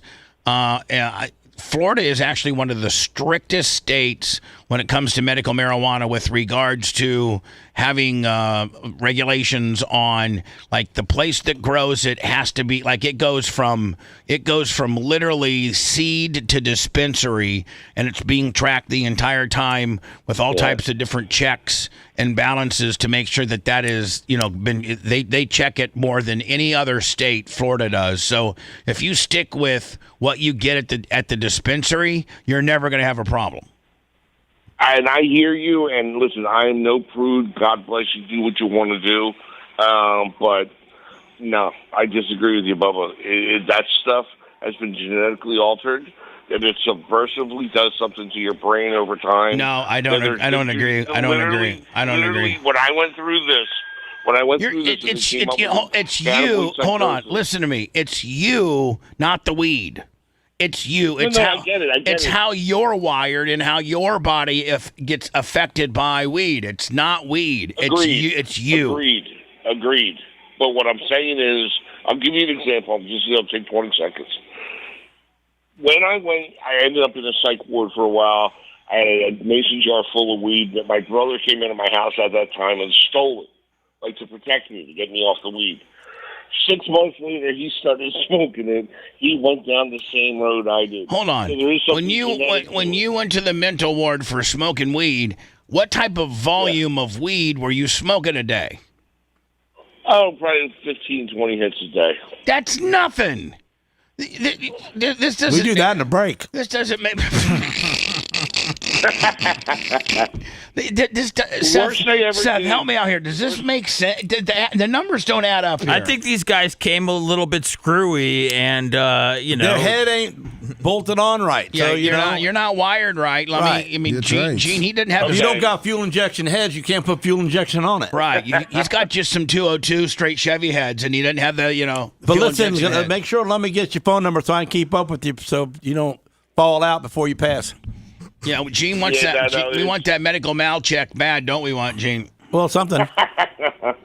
That's something. Yeah. Listen, all right, buddy. Listen, one can thank you for giving us our accolades with regards to keeping you entertained while you're being on your kidney dialysis, and I appreciate your story. Yeah. I got to go. Okay, thanks. All right.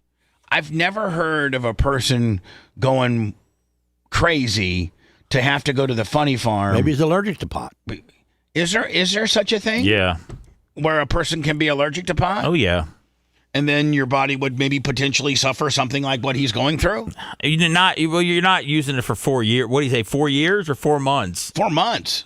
No, it would happen right away. Right.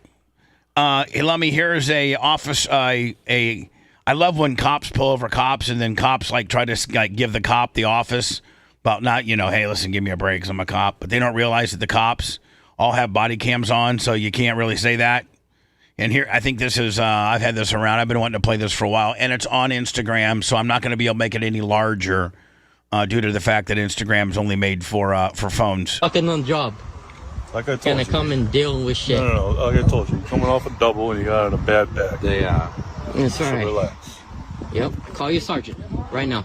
Call your sergeant. That guy's drunk as hell. Call your sergeant. Oh, man. Call your sergeant. I want your sergeant here.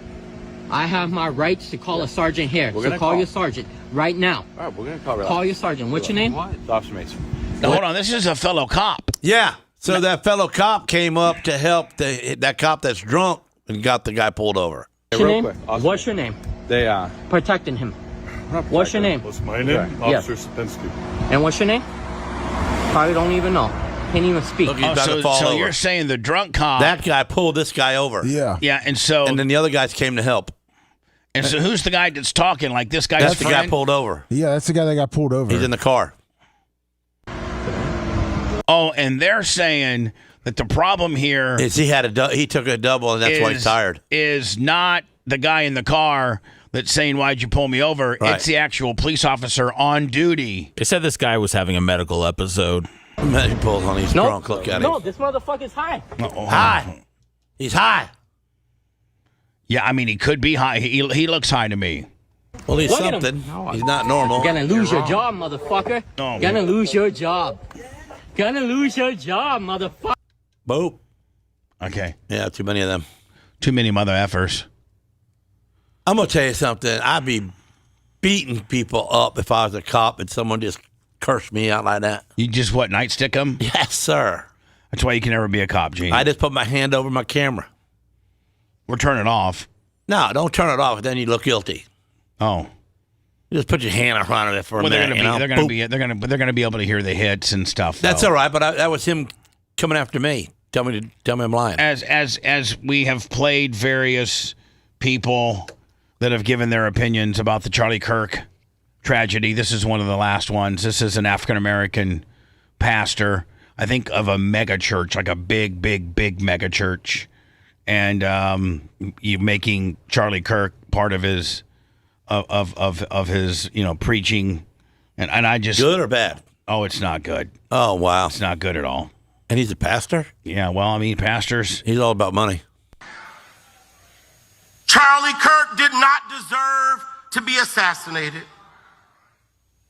But I'm overwhelmed seeing the flags of the United States of America at half-staff calling this nation to honor and venerate a man who was an unapologetic racist and spent all of his life sowing seeds of division and hate into this land. And here's the thing. Mine's still at half-mast. Charlie wasn't a racist. No. He was not a racist. A lot of the racial clips they have are taken out of context. You didn't get what he said before or after. But it's easy to paint if you don't know his entire body of work and you just take the clips that people have put together. He looks like very much a racist. It really is. It's playing everything in context. And this certainly doesn't, I think, the only time I see him be close to being racist is when he has to argue with an ignorant black person that's stupid. And then when he's stupid, he don't know how to stick up for himself, and it makes him look racist. It's not. Will you find me the guy at it's Texas Tech. No, I'm sorry. It's either Texas Tech or Texas A&M. I think it's Texas A&M. And it's an African-American guy, and it's quite lengthy, and he tries to paint Charlie as a racist and tries to say that when he goes into convenience stores, people look at him weird. And because he's not afforded the same situation and the same opportunity as Charlie, and tries to paint Charlie as a racist. And Charlie, I wouldn't say owns him, but Charlie, I think, really debates him fairly. And I think that African Americans that call Charlie racist have not. You don't think when he says, "If I see a black pilot, I'm going to wonder if he's qualified or not"? I mean, I think, yeah, But that whole conversation, taken out of context again, it was during the DEI or the DMI era. The DMI era, Seth, of course. When that was going on, and that was talked about earlier in the voice of what they were talking about. Then on the surface, that is racist. It is. What, bringing up that the guy's not qualified to be a pilot? You're wondering why? Wondering if he's qualified or not. Probably. I would wonder. Probably. Well, you're racist. During the DEI gimmick? Well, I'm just saying. He got a free ride. That same way with the judges that are up there that never even became a lawyer. And hearing people with selective rage who are mad about Charlie Kirk but didn't give a damn about Melissa Hortman and her husband when they were shot down in their home tell me I ought to have compassion for the death of a man who had no respect for my own life. Were the other people black? No, they were white. Oh, they were white? Well, at least he's sticking up for a white guy. I am sorry, but there's nowhere in Bible where we are taught to honor evil. Well, he wasn't that. And how you die does not redeem how you live. Kind of looks like a fat R. Kelly, does he not? Yeah. You want to come to America? You do not become a hero in your death when you are a weapon of the enemy in your life. That's not right. He was a hero before then.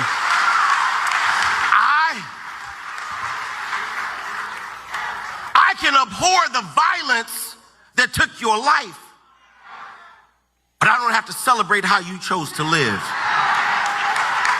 No, you don't. So shut up. I am overwhelmed. Because you're not as smart as that guy was. All right, Gene, well. He wasn't. I mean, he isn't. You can see he has to think all the time to make sure he says the right thing. Well, Gene, most people do. Well, Charlie Kirk, then, he just came on. Seth, before you speak, what do you usually have to do?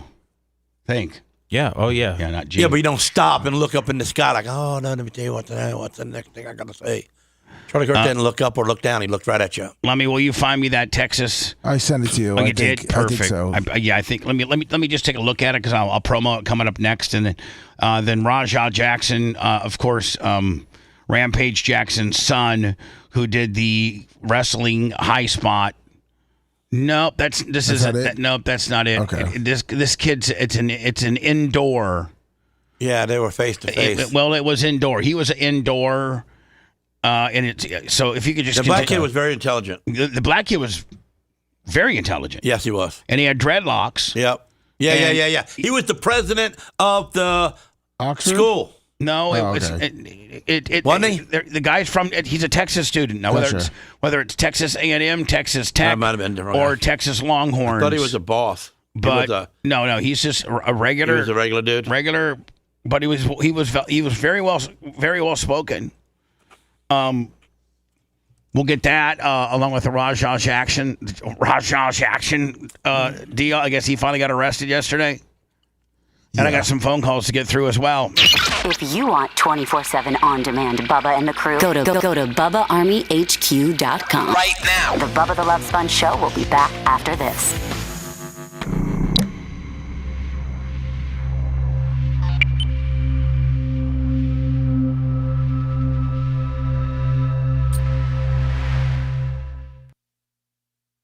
Oh, good. My travel issue isn't an issue. Okay, perfect. I'm working on it. For my podcast guy that's flying in, Seth. I might have forgotten who that was. This is a new one. What, that someone's coming here or you're going to an interview? No, somebody's flying in. Oh, okay. And he was a former Matt Cox guest that did really well. Oh, yeah. I know who you're talking about. Is that high school in America? What, the story that's up there? You can talk about the story that's on the screen, Gene? No, yeah. Yeah. It just started. Ursuline High School. Well, they probably started hazing, right? They probably started hazing, right away. What does that mean? In the summer. Making them do fucking, the elephant walk. You know what that is? No. That's where guys get in line and then they hold each other's dicks. And they have hold what? Hold it for. They have to hold like the guy's dick, and it's like a line of guys holding each other's dicks. Just hold. It's called the elephant walk. Like we're gonna talk about that on the air. No such thing.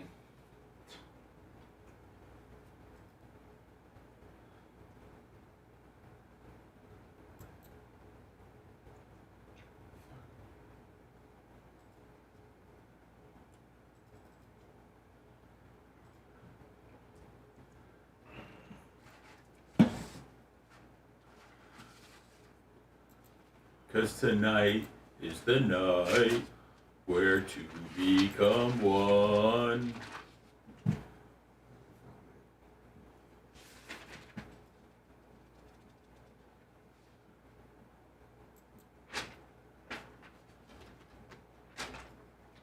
No, I sent. This might be it. I sent you the black guy. He has dreads. Good find, huh? Yes, I think this is the guy. All right, well, because this guy looks like he fucking starts talking and. Make sure I find him. A couple of weeks ago, that's an insanely hyper-paranoid way of living life. That's not evidence, right? It's a real... Okay, by the way, if I walk into a black neighborhood, I get bad looks too, okay? So, I don't know what the contention is. Because of the way you treat our culture and the way you perpetuate... Oh, wait, hold on. The way we treat your culture, we have gone to such... I can't walk into the... Yeah, you can. Who are you lying to? Just don't pick up the product and put it in your pocket. What up, everybody? And you won't get stared at. Look at that dude. You gotta stay out of jail this weekend. Don't assault any wrestlers. Why do they need it? What's that? Do the wrestlers need it? No, the one guy. I don't know if you knew the story at all. This one guy went and beat the shit out of a wrestler. Cool. Now he's getting arrested. Hey, you think this is fake, buddy?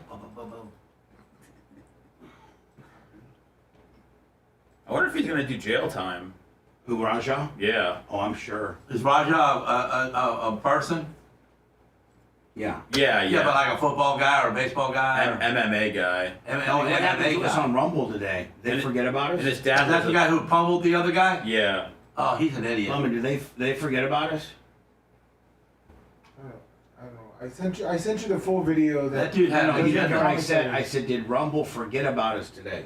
It's looking like that. Good to hear you, Seth. Oh yeah, I think Bubba told me that I'm gonna be filling in on a Thursday and Friday, in like a month. So I only have 700 on fucking Yeah. Rumble. They fucked us today. So I'll have Gene. I'll have Gene on that show. Oh, I don't know. What show is that? It's in like a month. Bubba's off. Maybe the Friday. Gene, if I'm not here, you got to be on your best behavior. And Seth, you got to be a fucking goalie. You're telling me They should, Pickleville. They should. What's that? Seth and Lasker unleashed. Oh my God, I love it. I'll go by my middle name, Lee. Seth's got anxiety thinking of it. No, I don't. I love. No, this is like, dude. I'm really ready to like. I'm ready to get on like the Christmas card list right now after this show, man. Like I'm trying to get in.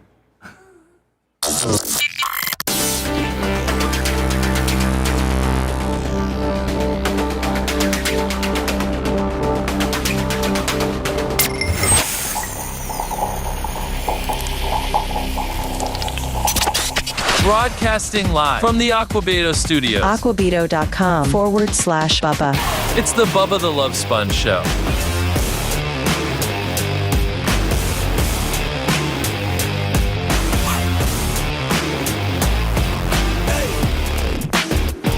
We apologize in advance for anything inappropriate that the co-host today that also appears. Please send money before I get fired. I'm just saying. Gene Lasker. As long as you send money, they'll keep me. But if I don't get some money in here to get some thumbs up or something, I'm going to get fired. Yeah. So let me see if Merch Crick can get with Colton to get him his. I think Todd Steps needs like 25 of the new hard. Oh, okay. The hard emblems. Ones. Yeah, the hard ones. I had them over here. They are. I think Gene saw them. I love them. I don't know exactly where. I was going to put it on my mower right there on the right side. Don't put it on your mower. Nobody's going to see it. With my mag wheels? No, Gene. What do you mean no one's going to see it? We're trying to get you a new Skag I put it on anyway. Facebook all the time. No, put it on your truck. Put a sticker on your. I got to have lawnmower. two for that. I got to have one on each side. Yeah, we could put it like it was. Like Well, you're going to give me two? We'll figure it out. Yeah. But she has to get. Merch Creek needs. I think Steps needs 25 of these. Okay.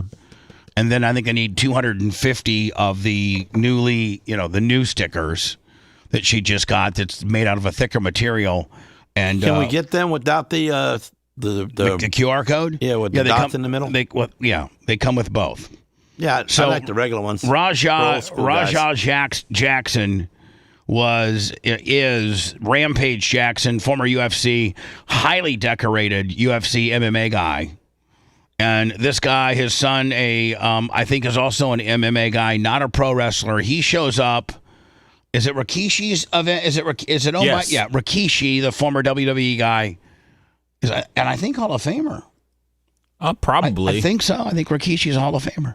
He has his own federation or his own wrestling organization out in LA or out there, and they were going to do a high spot with Raja Jackson, and it required Raja to do like a run-in into the ring, and then like body slam this guy, but take care of him. Like when you body slam a guy in wrestling, you're not trying to drive his head and ass through the mat. You're trying to kind of let their body weight kind of make the majority of the sound, and you're actually trying to take care of them, and you actually try to hook the head, meaning like as you're body slamming them, you try to hold their head so their shoulders hit first. That's just the way they train you. You can take. It's called taking care of a guy. You're just taking care of a guy. Instead, Raja Jackson absolutely took this guy and just drove him through the mat. The guy was knocked out upon hitting the mat, so he was out.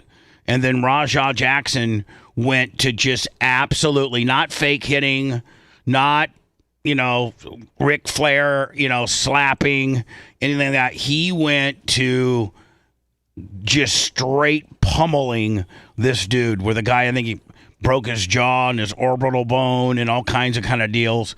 Well, earlier, $20. Who's that? To Havoc, $20. Thank you. So earlier that day or night, when all the wrestlers were backstage, the guy named Syko Stu or Sid, whatever the hell his name is, it Stu?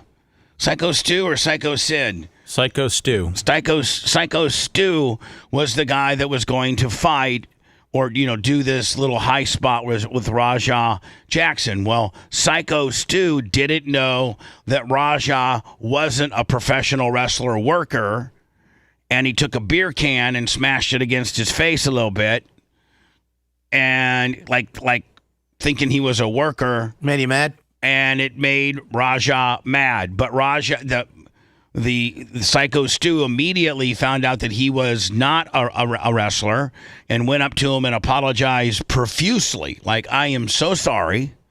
If you want to do it back to me, go ahead, spud me. But, Uncle Eric, $25. I'm so sorry. Rob Green, $100. Didn't you spud somebody back in the What? Didn't you spud somebody back in the day? Yeah. How much can a can really hurt if you smash it over your head with your hand covering it? You can't. You can't hurt anybody. Yeah. Only way you would hurt somebody with an aluminum can if it was already pre-crunched and you used like the sharp end of where it bends, and you could use that to gig somebody. But you're not going to hurt somebody with a aluminum can that you freshly smash over their head. You're just not gonna. So now, what was what? What was your name of your where like Hogan had the leg drop and. Mine was a sofa splash. The sofa splash? Yeah, the second rope sofa splash. Okay. Is that when you spudded the dude? No, I didn't spud the dude. I mean, I spud. I heard you say you did. I did. You didn't mean it, but you were a new guy at it. Well, the Killer Bees in Memphis, when me and Brutus did a tag team. They made you mad in the back room? No, they made us we were in the back room, and they're like, listen, you guys are going to take care of us. Don't cut off, because we got to go to work tomorrow. So can you just cut off? Because Brutus's gimmick is after he beats you, then he takes his shears and he cuts a little bit of your hair off. You know what I'm saying? And if he doesn't like you and you're an asshole or some real... He cuts a lot of hair? He cuts a lot. And if you're one of the boys, like he would just cut a little bit. Well, I didn't know who these dudes were, and I was running hard with Hogan, so I could do no wrong. So I'm like, man, once we unmask these two dudes, they had masks on, I'm gonna cut that. So I chopped the hell out of these guys' hair, and they were so mad, and they were talking so much crap about me backstage until Hogan comes walking in with me and Brutus, and Hogan told the two dudes, "Hey dudes, man, hell of a job, way to put Bubba and Broody over." And they're like, "Oh yeah, no problem." Like they wouldn't say a word to Hogan that we spudded them on the hair deal. That's because they wanted a job. Yeah, probably. So this Rajah Jackson, when it's his opportunity to go in and do his little high spot, he really, really hurts the dude. And I think now the L.A. County, KTLA, Channel 5 out of L.A. is reporting that I think he's being arrested. Uh-huh. Now, Lummy, is he being arrested or is it just under investigation? Got arrested. No, he got arrested. He got arrested, Seth? Oh, yeah. MMA fighter Rajah Jackson is reportedly being investigated by the LAPD after appearing to beat his opponent unconscious during a live-streamed wrestling. And by the way, his dad, Rampage Jackson, has not helped by saying, "Hey, I'm so sorry, my son took it too far. It was a misunderstanding." When the guy sputted him in the back with the beer can, it made him mad, and he took it out on him in the ring. There's just no excuses for that. My family apologizes and what have you. Rampage. Look at the black guy in the back. Look at his face. What are you doing, dude? Rampage Jackson instead has doubled down and said, this guy deserved it. And the whole 9 yards. Maybe, probably, Seth, to cover their... Like, if you probably start having that type of excuse so that you don't get sued, or you at least don't want to go on record by saying my son took it too far, because then they have that on you. So He did. I mean, I think he said his son should go to jail. I mean, I did? think Really? Yeah. Oh, I did not know that. I sent you on the TMZ article. Oh, wow. They have Rampage commenting. And he got, they said he's getting investigated. The link below it. They said he was getting investigated, but he got arrested on felony charges Thursday morning. Yeah. So this is the invest, but the arrest did happen on Thursday morning. Keep going down, not that one. It's Rampage saying that right there. Right here? Yeah. Fuck all that, Roger. Jesus. I think that he should do a little time, do a little community service. Okay. I mean, that's pretty cool. I think my son should do some time, and I think he should do some community service. I think that is absolutely how you play this. And go to anger management class, see some therapy. Yeah. But that goes like some people said it was attempted murder and things like that. Can I tell you something? I hate podcasters and even one of my really dear friends that I love so much, and that is who's the old timer that used to be on ESPN that now is a major Dan Patrick. I hate all the little figurines and just all this.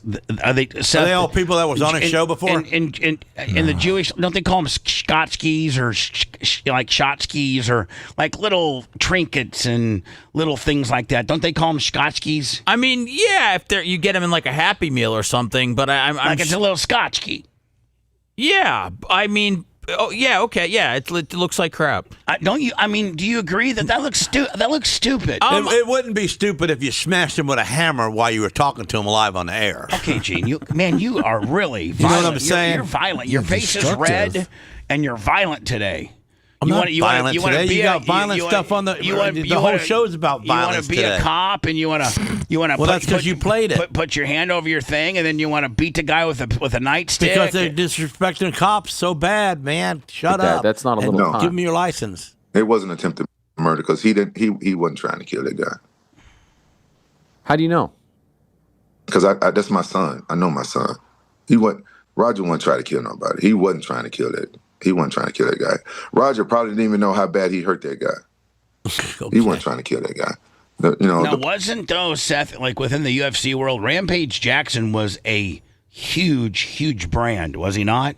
I mean, he was at one time, I think, regarded as one of the best. Lummy, well, I'm not a UFC guy at all. Lummy. Right, yes. He's a big name. I heard his name before. The problem is everything got blown out of proportion, and people thought that Roger snuck into the fucking ring. Hold on.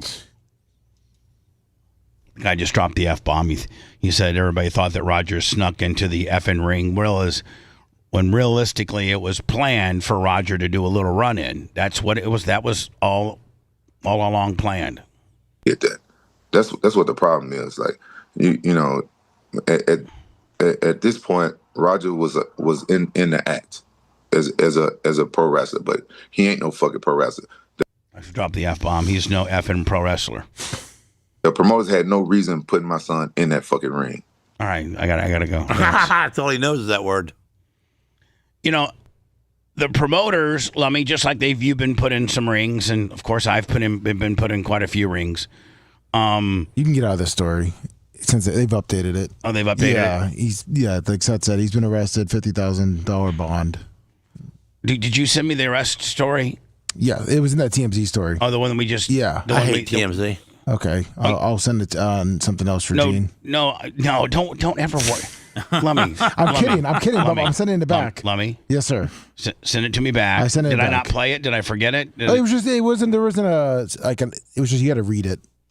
Oh, okay. Yeah. Okay.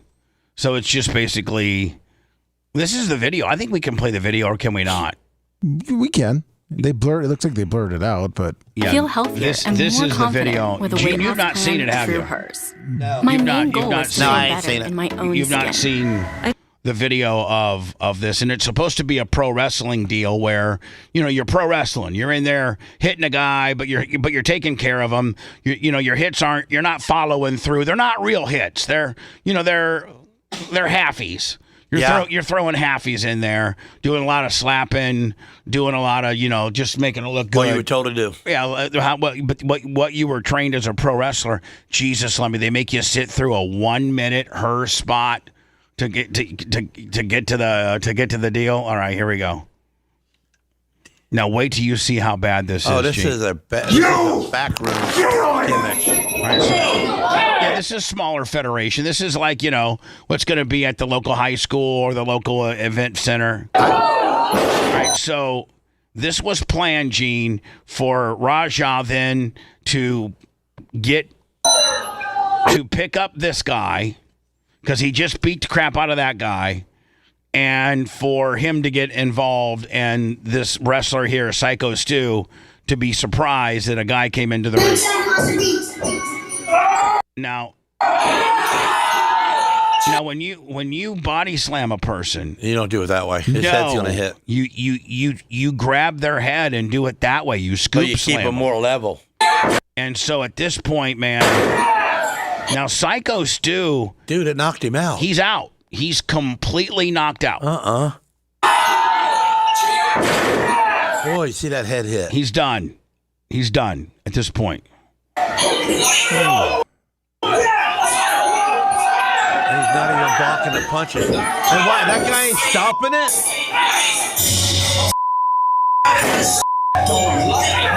What are you kidding me?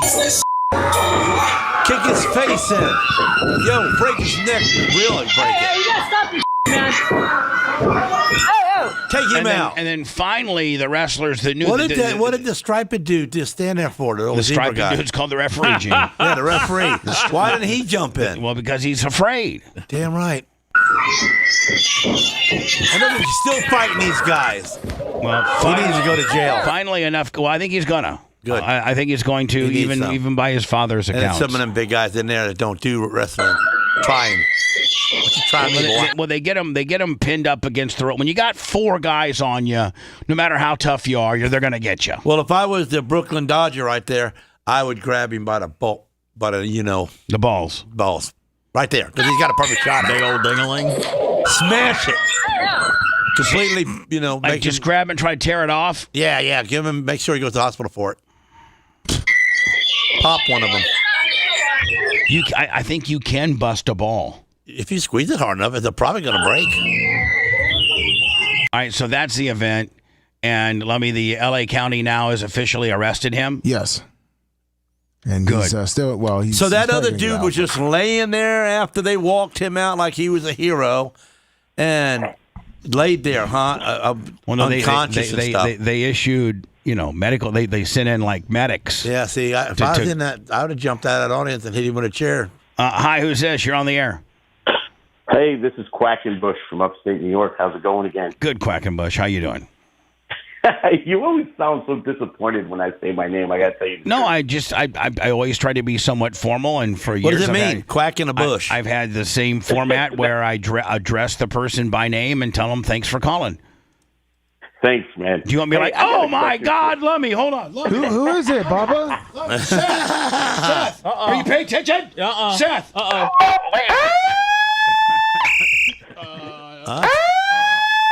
Hold on, ladies and gentlemen. It's Queer in the Bush. On the phone is Queer in the Bush. All right. From upstate New York, and I just want to let you know that my voice and the tone of my voice, if it's not anything less than ecstatic, you are misreading me, ladies and gentlemen.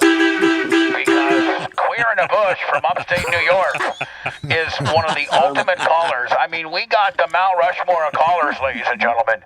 And Queer in the Bush, upstate New York, is one of the very, very top, ladies and gentlemen. This is the man. He broke the template when it came to being a great phone caller. So I am absolutely ecstatic. I have an erection right now because Queer in the Bush is calling the show. He could carry us for the next 2 hours. Queer in the Bush, we get your name changed back to normal for $50. So anyway, Queer in the Bush. You know what? I'm up here. What do you just tell us? I'm up here trying to promo. All right, I'm trying to put my guy over up here in upstate New York. That's great. I'm sending people your way every day of my life up here. Trying to promo this thing. Quack in the Bush. Don't tell me everything that you're doing for me. I appreciate you. That is your duty as a Bubba Army Hardcore to promote the show for those that don't know about it and how to get it, whether it's on Facebook, YouTube, whether it's on X, whether it's on Rumble, whether it's on Bubba Army HQ, the various places. Hopefully you've already purchased the documentary video Kill the Radio Star.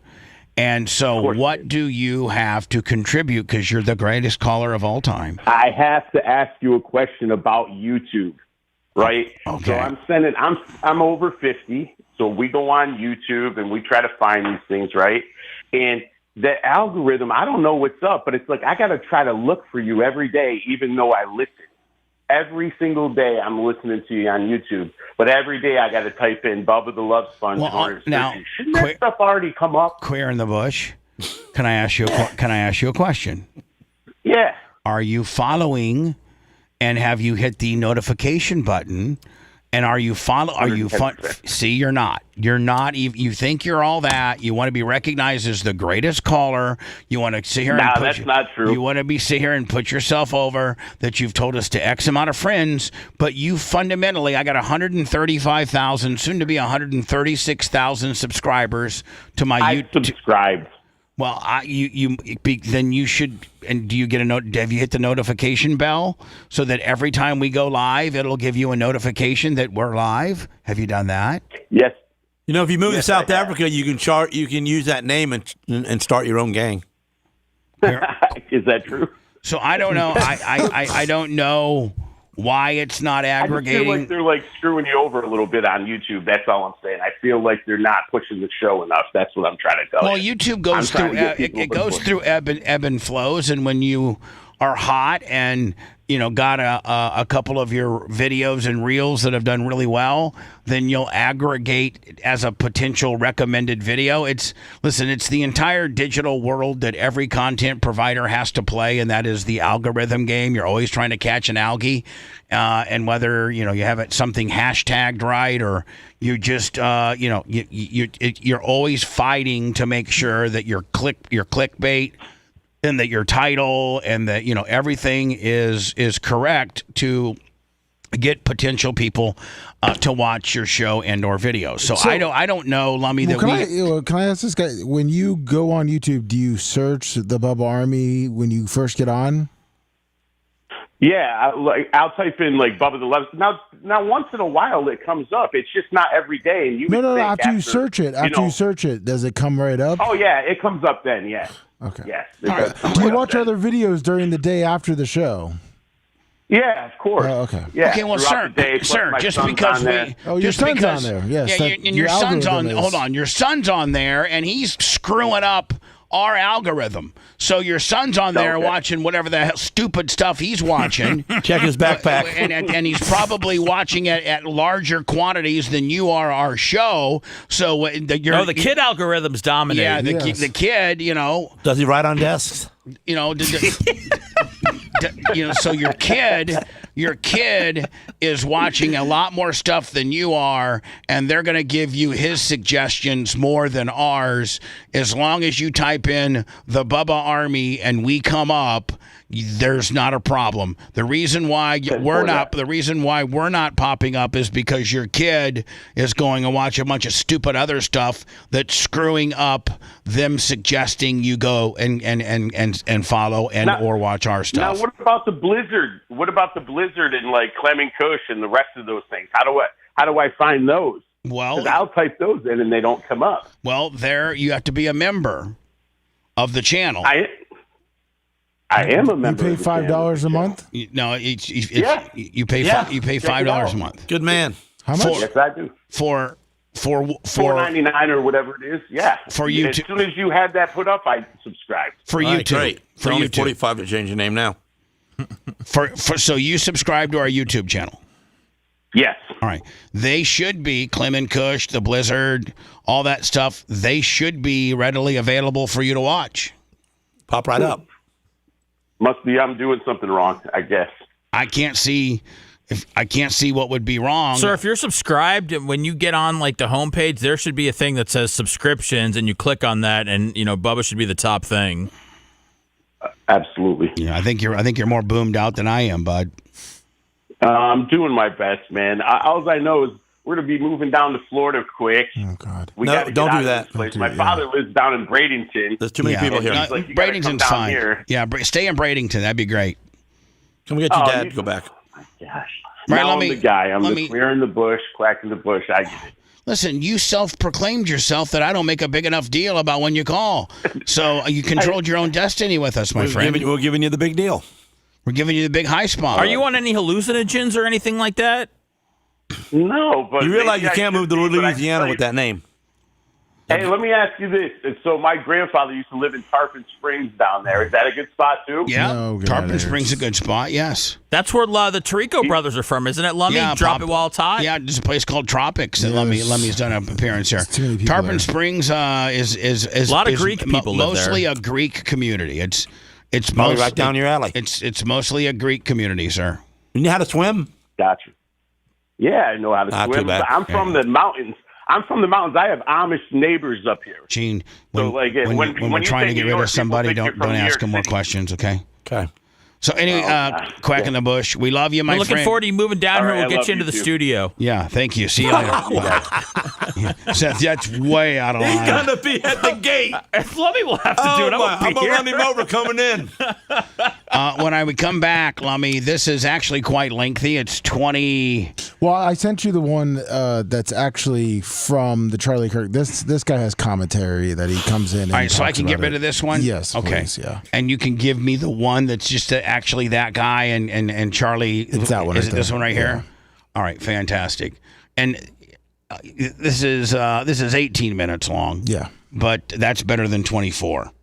Well, a lot of people think that Charlie Kirk was racist, and including that very influential pastor of a megachurch, and I can see where Charlie Kirk making the statement that when he sees an African American pilot, he wants to know he wonders if they are qualified.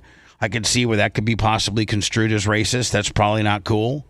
But when he gets into long form debate with an African American, I think you can see that he's not. I think you can see that he's fair, and a lot of people don't want to hear the truth. I'm sorry. Go ahead. Why do we feel the need to prove whether he is a racist or he's not a racist? I think because this makes some interesting points that they've taken some of Charlie's monologues with African American people and taken excerpts of them out of context, and those have been some big talking points amongst African Americans as to why Charlie was racist. And I think that if you see this exchange, you can see that he's not, at least in this particular instance.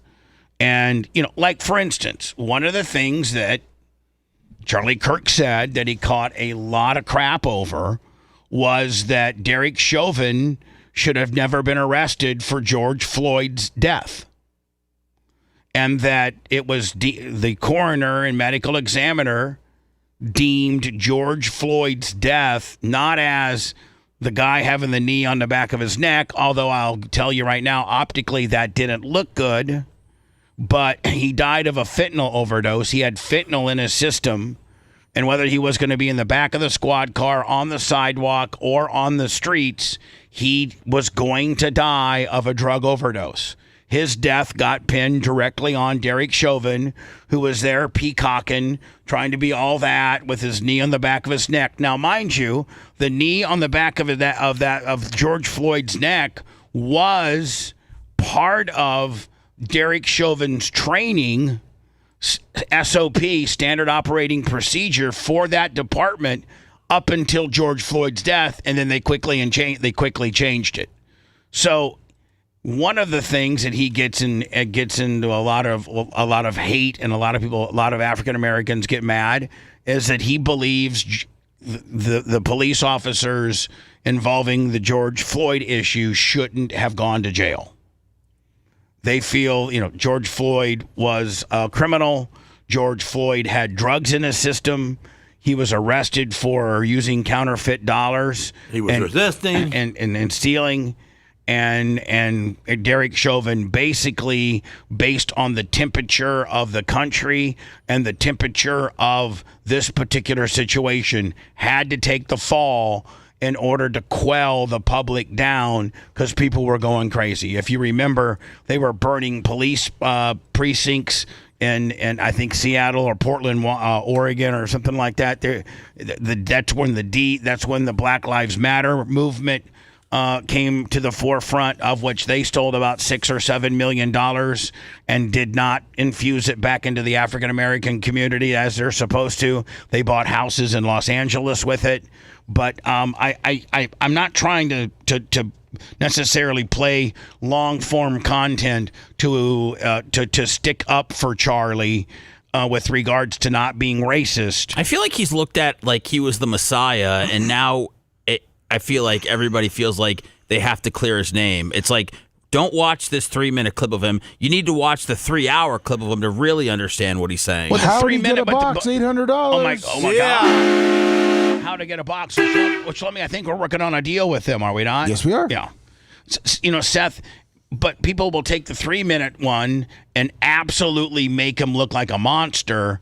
And if you That's how content's consumed. That's why we send out 7 shorts every single day. I understand. And if somebody had killed me for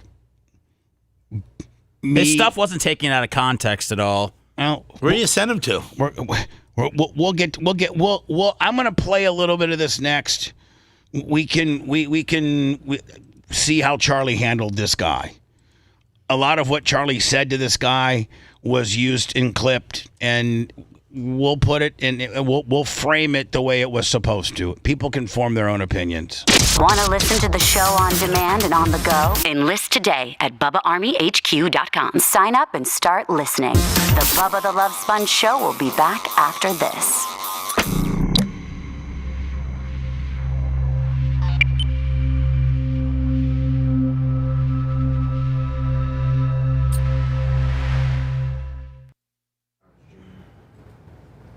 What's that? Just too many jobs. Is that him over there talking shit to me?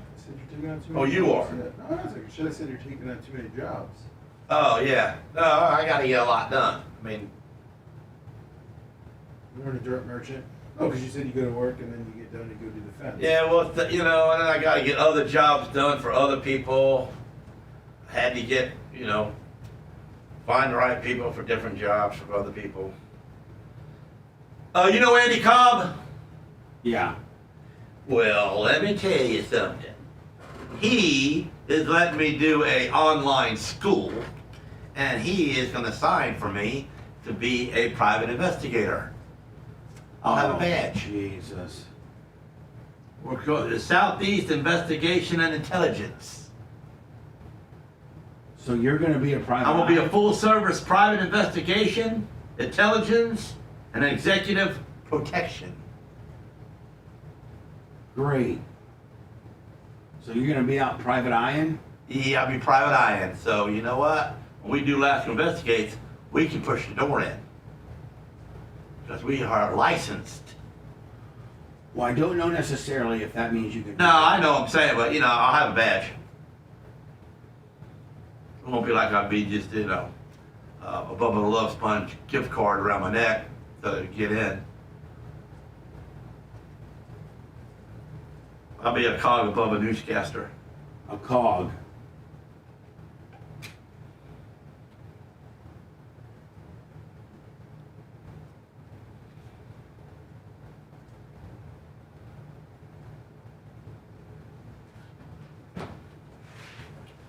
You gotta get like a little siren too. Boo. Arrest people? That might work, a little bright light too.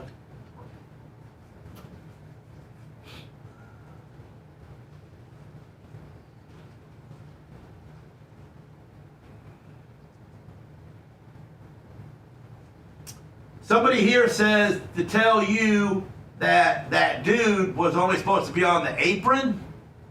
Does that make sense? I don't know. I think he was supposed to go in. Tell Bubba he was only supposed to be on the apron.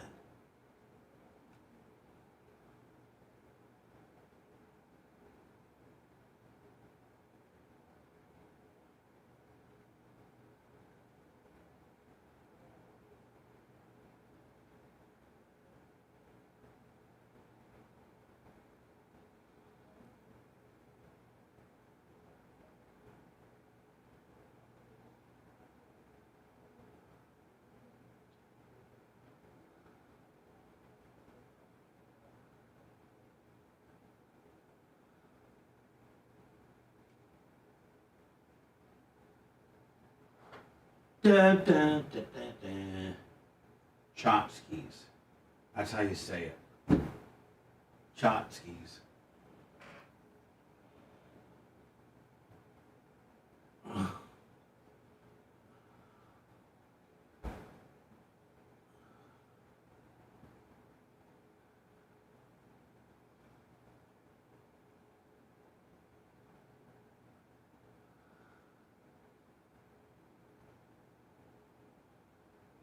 Nope, I don't have mags on my Ford tractor. How about that?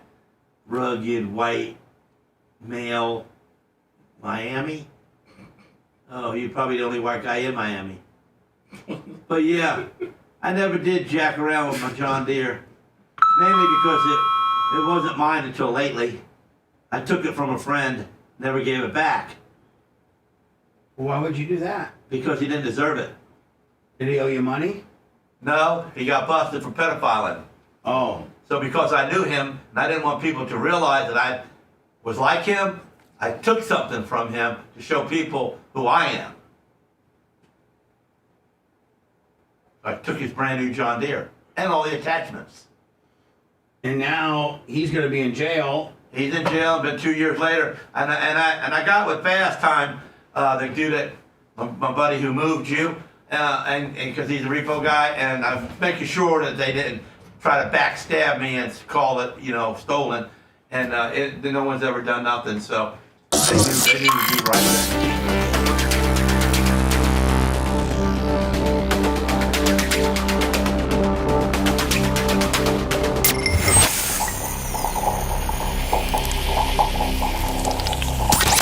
Broadcasting live from the Aquabito studios, aquabito.com/Bubba. It's the Bubba the Love Sponge Show. I wish I could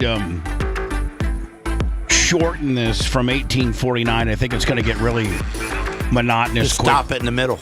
I think it's going to get very monotonous quickly. I'm just going to show you the average. I'm going to show you an exchange. I don't have any ulterior motive. I don't want to try to prove anybody one way or the other. This was just an exchange that I saw. Charlie Kirk, I'm not sticking up for Charlie. I'm not saying that he's not racist. I'm not saying either way or the other. This is just an exchange that I saw that he had with an intelligent African-American guy. And it was an interesting exchange. That's how I'm going to frame it. I'm not going to frame it saying that, this proves that Charlie's not racist. This is just an example of an exchange that Charlie had, and I'm sure people have clipped it and made him look worse than he really is. I'm just going to show you the exchange. You form your own opinion. Give me your perspective on DEI, and because based on what I heard earlier, I feel like you don't think I belong here. Oh, because really? Why? How I am a black man, and because of DEI, I'm not qualified enough to be here. Yes, I am. Okay, great, then you belong. But why do I have to prove that to you? You don't. You brought it up. I didn't.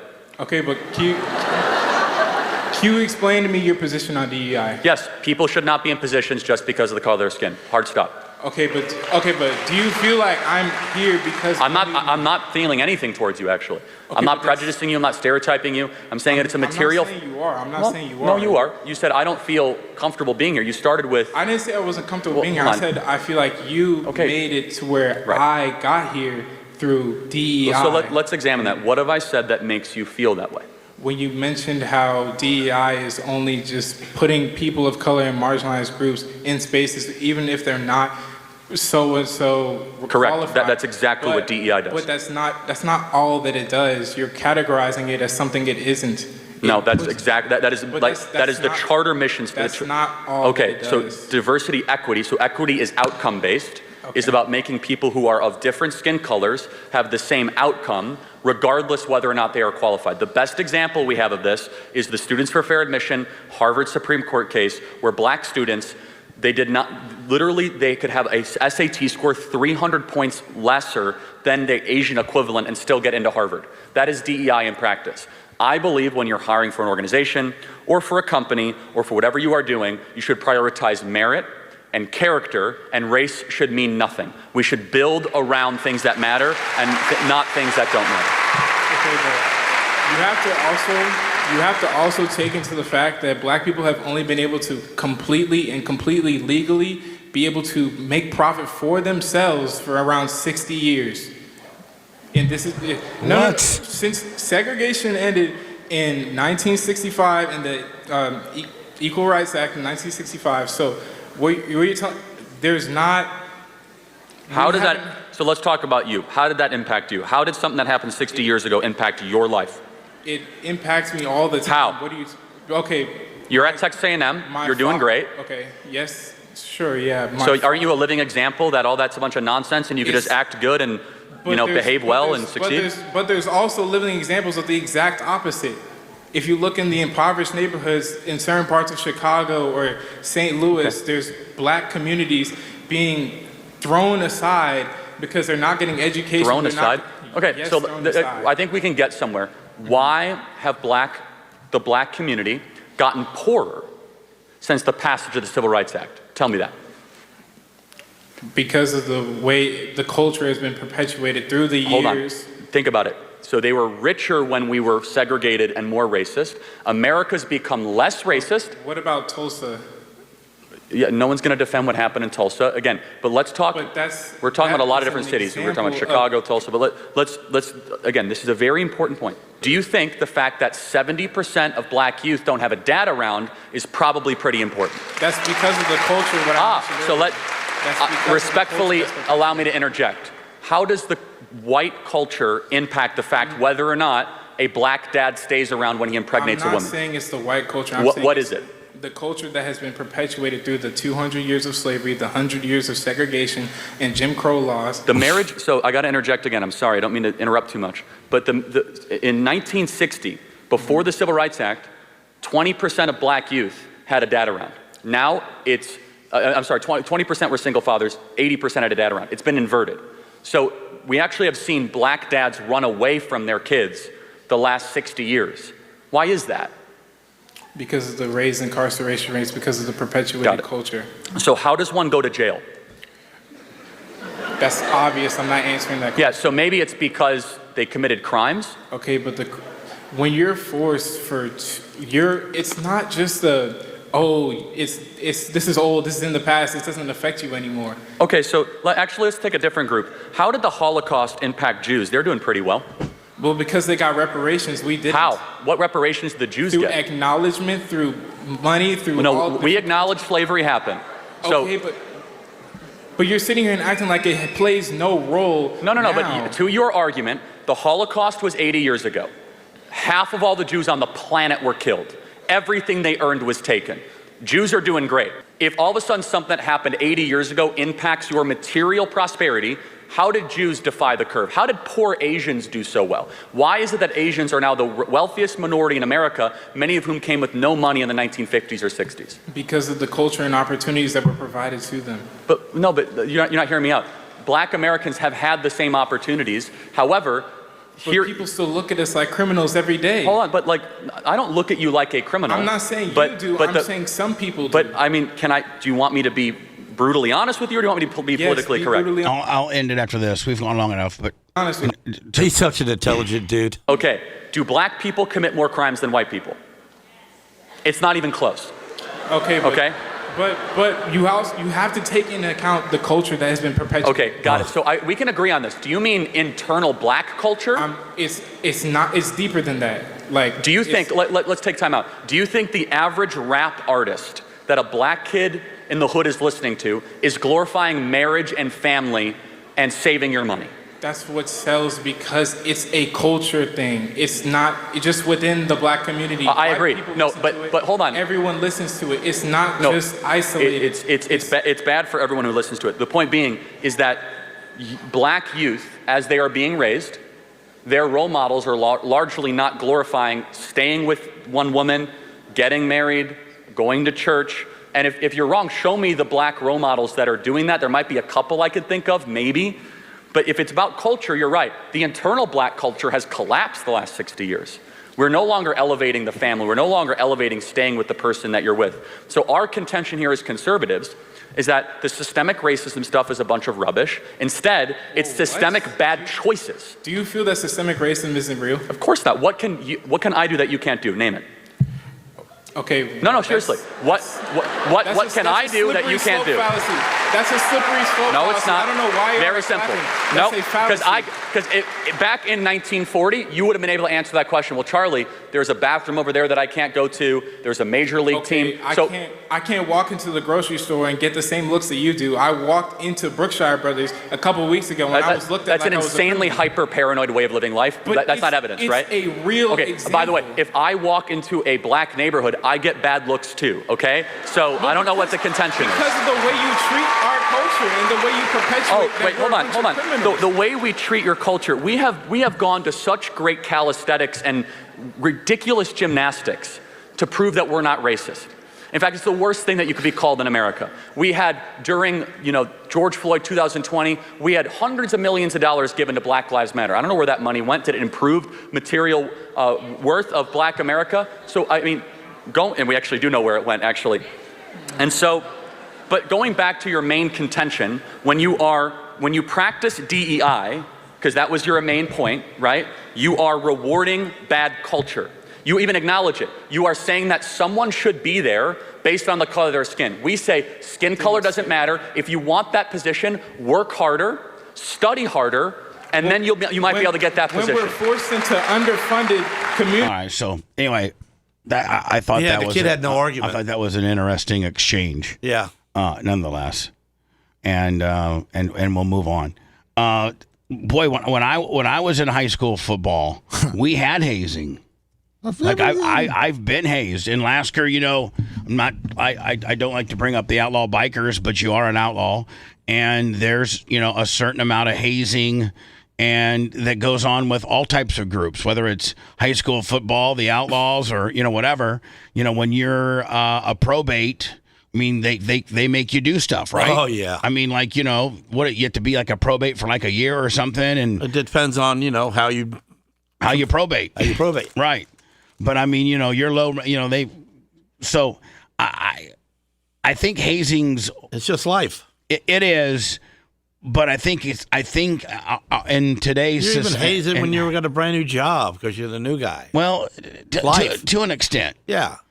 But I think that it's quickly dissipating just in today's society that you can't. Like Lemmy, when I was in high school, it was called being somebody's slave. Yeah, it had nothing to do with color of. We had one black guy on the team, and there were 40 other white guys that were slaves along with him. But so the seniors elephant walk. No, we never had to do the elephant walk. And I heard you describe that earlier today, and I was a little bit disturbed by it. Something I had never heard of. Well, like and how me neither. You're bringing it out of your back pocket, and you talked about it like you knew it. Well, I have friends. And how like have you ever elephant walked? Me? Yeah. I haven't even been in serious enough sports. Don't I know, but you brought it up. Hey, I'm bringing up hazing. I'm telling you. You know how elephants link their trunks and walk around? Hold on, you wasn't yelling about it before. You were comical, yeah, man. Well, now I'm very passionate about it. We went from comical to passionate. I bought it. So tell us if you could, please, because I'm not familiar. Did you grab onto a trunk? It's so instead of the elephants and the circus, it's all the dudes, and then they hold onto each other's trunk as they're walking. Penises in circles. Well, it could be a lap like this. Yes. So I hold yours. Yes, and then I'm holding Lummy's, and then Lummy's holding Jeans, and then we're walking. And then what? When the music goes off, you gotta, if you're the last one standing, you gotta kiss it. Well, that's a fun twist. Is it like musical chairs? Like we go around, and then the you have to sit on it. But what's the end game? What's the payoff? The end game is that you're in the fraternity. I think that's the end game. Oh. So, and how long do I got to hold your wiener? I mean, I'd probably say all night. I think would be good enough. All night? That's more than a song. See, I thought all night long. I thought the elephant walk would be like, all of us had to get together, form a line, we all grab each other's penises, and then we walk to down through the living room of the party, and down to the kitchen and maybe the backyard. And They then do we're it done. different everywhere, Bubba. I don't have. I'm just asking, buddy. It just depends on where you live. I ain't joining that club. I'm not elephant walking. Yeah. No. I mean, but then again, I would grab a I'm guy's gonna beat the president up and take over the role. I would grab a guy's penis. Oh my God! As long as he was grabbing mine, I'm not the only penis. Why grabber. would you say that out loud? Because if Seriously. everybody was doing it, I'd be out of the club. I'd be off the team. You're not that guy. Oh, You're not a follower. I don't want. He's a grabber, though. I don't want to grab the guy's penis. But if it's the only way to get into this cool We've been club, knowing each other a long time, and you ain't come close to grabbing mine. I don't want to grab yours. Then why are you saying you want to now? I don't want to grab. I don't want to grab. First of all, I don't. Seth Kushner is the one that brought up the elephant walk. Lummy knows what it is. I'm not the only one. Lummy went to USF. He probably saw him all the Did you time. guys elephant walk, Lummy? We did not elephant walk in the locker room at USF. In the locker room, but somewhere else you did, didn't you? No. Then why would you explain it that way? Because No. I've heard of other teams. Heard. So the only thing that we did at Warsaw locker room. High was And the soccer room? The Locker last room. Oh, locker room. the last week of two-a-days during summer, the seniors. So we had high school for Warsaw as far as football was 10, 11, and 12. Freshmen had their own deal. They weren't part of the football team. They had their own football team. So for the football team consisted of 10, 11, and 12, sophomores, juniors, and seniors. Well, sophomores at that point were the low man on the totem pole, and we had to go through, a week worth of hazing, which was the last week of two-a-days. Right, Lummy? Yes. And here's what we had to do. A senior, based on, if whether they're a captain or a starter, they would pick out a sophomore, to be their slave for the week. And what you had to do was probably from here to maybe, I'm trying to think, maybe down to the stop sign, let me down by the Brinks. Okay. That's how far our locker rooms were from the field.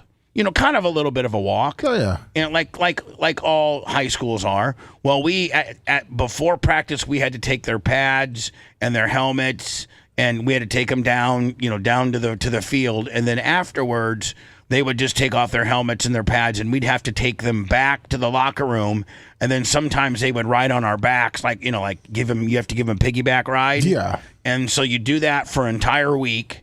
And then the last day of hazing, you'd in the shower, you'd have to run bare-assed through a paddle line, and they would whip your ass with a paddle. And that's all pretty straight. Yeah, it is. And it was from here to maybe the podcast table, and there'd be seniors on both sides with paddles. And now if you ran good enough, a guy couldn't time it, maybe out of 30 seniors, you might only get 15 whacks, but man, your ass would be lit up, and then that's it. And the coach made them. We had to run through the spanking line with our jock straps, our wieners. The coach watched? No. The coach said, if you guys are going to do the paddle line this year, you're doing it with jocks. Oh man. He definitely was watching you guys. But he didn't want to get a loose one hanging. He didn't want to say that you did it with your wiener hanging out. He wanted to say that he made sure everybody did it with your jock strap, so your wieners were covered. So all they could do is really hit your ass cheeks. But now I know in ninth grade when I went to Dade City, the new guys that was trying to join the team, they had to wear another player's jock strap over their head like a face mask. Oh, wow! That's way wow. Lloyd Wells, $100 and Chub It Up Spice. Now I know why they had to do it, because $100. they were getting hazed. $100, chop it up, Spice. Chub It Up Spice and Lloyd Wells, both $100. That was the only way you could get on the team. Yeah, well, we did that, and that was it. I mean, you had the ass, the paddle line with your ass hanging out, and you had to be their slave for a week with regards to carrying their equipment to the practice field and back. And sometimes, back in the day, you could say slave. You could, because you can't say it now. You can. I mean, you can when you're talking about somebody other than a black person. I can say, Lummy, guess what? Yes, sir. You're my personal slave. Yes, I am. Not a big deal. Take that out of tax, and you're going to get in trouble. And in 1983, Gene, at Warsaw High, there was 43 40 white slaves and one black kid. So it wasn't about race. I just got a PayPal Willie here for Gene Lasker, and it is, who's it coming up here? This is Gene Lasker and Charles Ramsey, Lummy. All right. Lasker brings the money. Thank you. So, Seth, have you ever been part of any type of group or No, any type sir. I'm a lone wolf, baby. You've never been hazed? Hell no. I mean, Okay. outside of being an intern. Okay, easy now, because lone wolves are tough. I'm a lone wolf. Oh, you're a lone wolf? Okay, I never got to join nothing because, I didn't do well with others.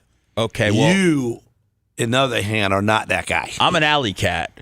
Well, he's kind of he is because he you got to be not scared of the dark. He sticks to himself. So I can't even be an alley cat? Okay, for instance, you walked up on me. Yeah. You knew I wasn't looking. You knew I couldn't hear you because you were tiptoeing. And when you got to me, you didn't jar me. That is a lone wolf. Okay. That did happen today. I am completely confused as to your reasoning.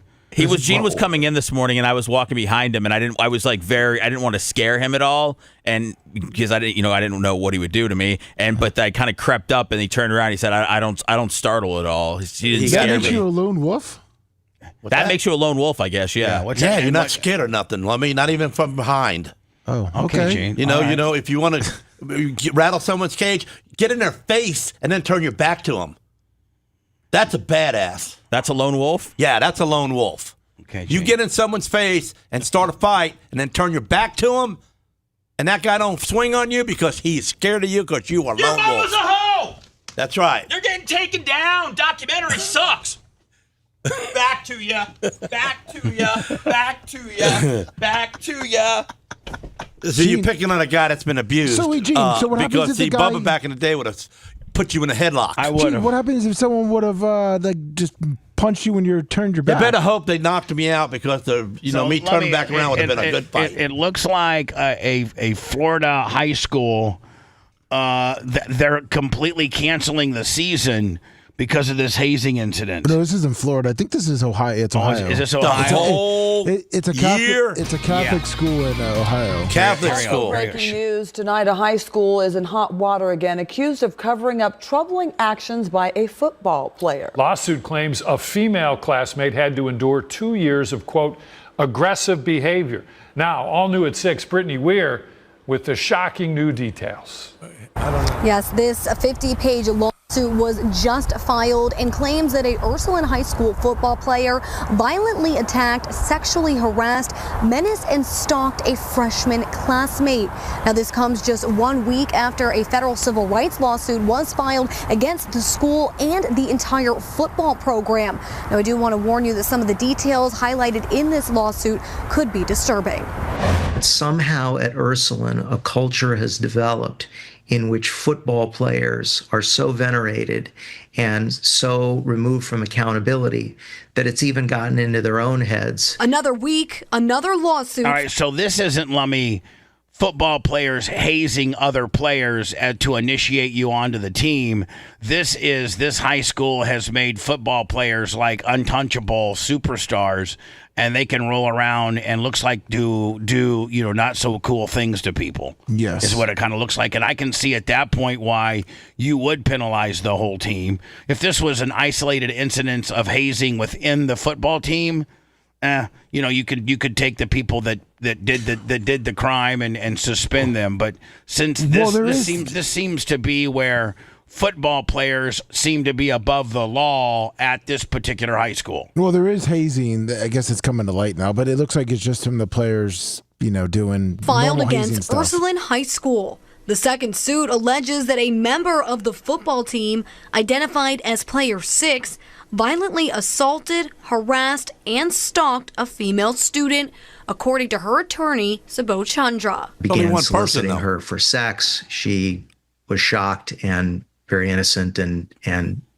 refused. The complaint says in 2023, during gym class, Player 6 chased the girl, picked her up, violently dropped her on the ground twice, and dragged her across the turf about 30 feet. Well, to me, it looks like this is a Player 6 issue. Yeah. Mm-hmm. Or are there player 6. I mean, are there players 1 through 5? Evidently. And are there? Well, he's identified as player 6. All right, so there's not players 1 through 5. No, 5 others that are doing the same behavior. It's one person. And so where did they come with the 6 at? Is that on his jersey? I don't know, but listen, here's the deal. If this is just player 6, one guy who's being an asshole who deserves everything he gets by acting this way to this girl, then this is an isolated incident. You don't shut the whole team down. Yeah.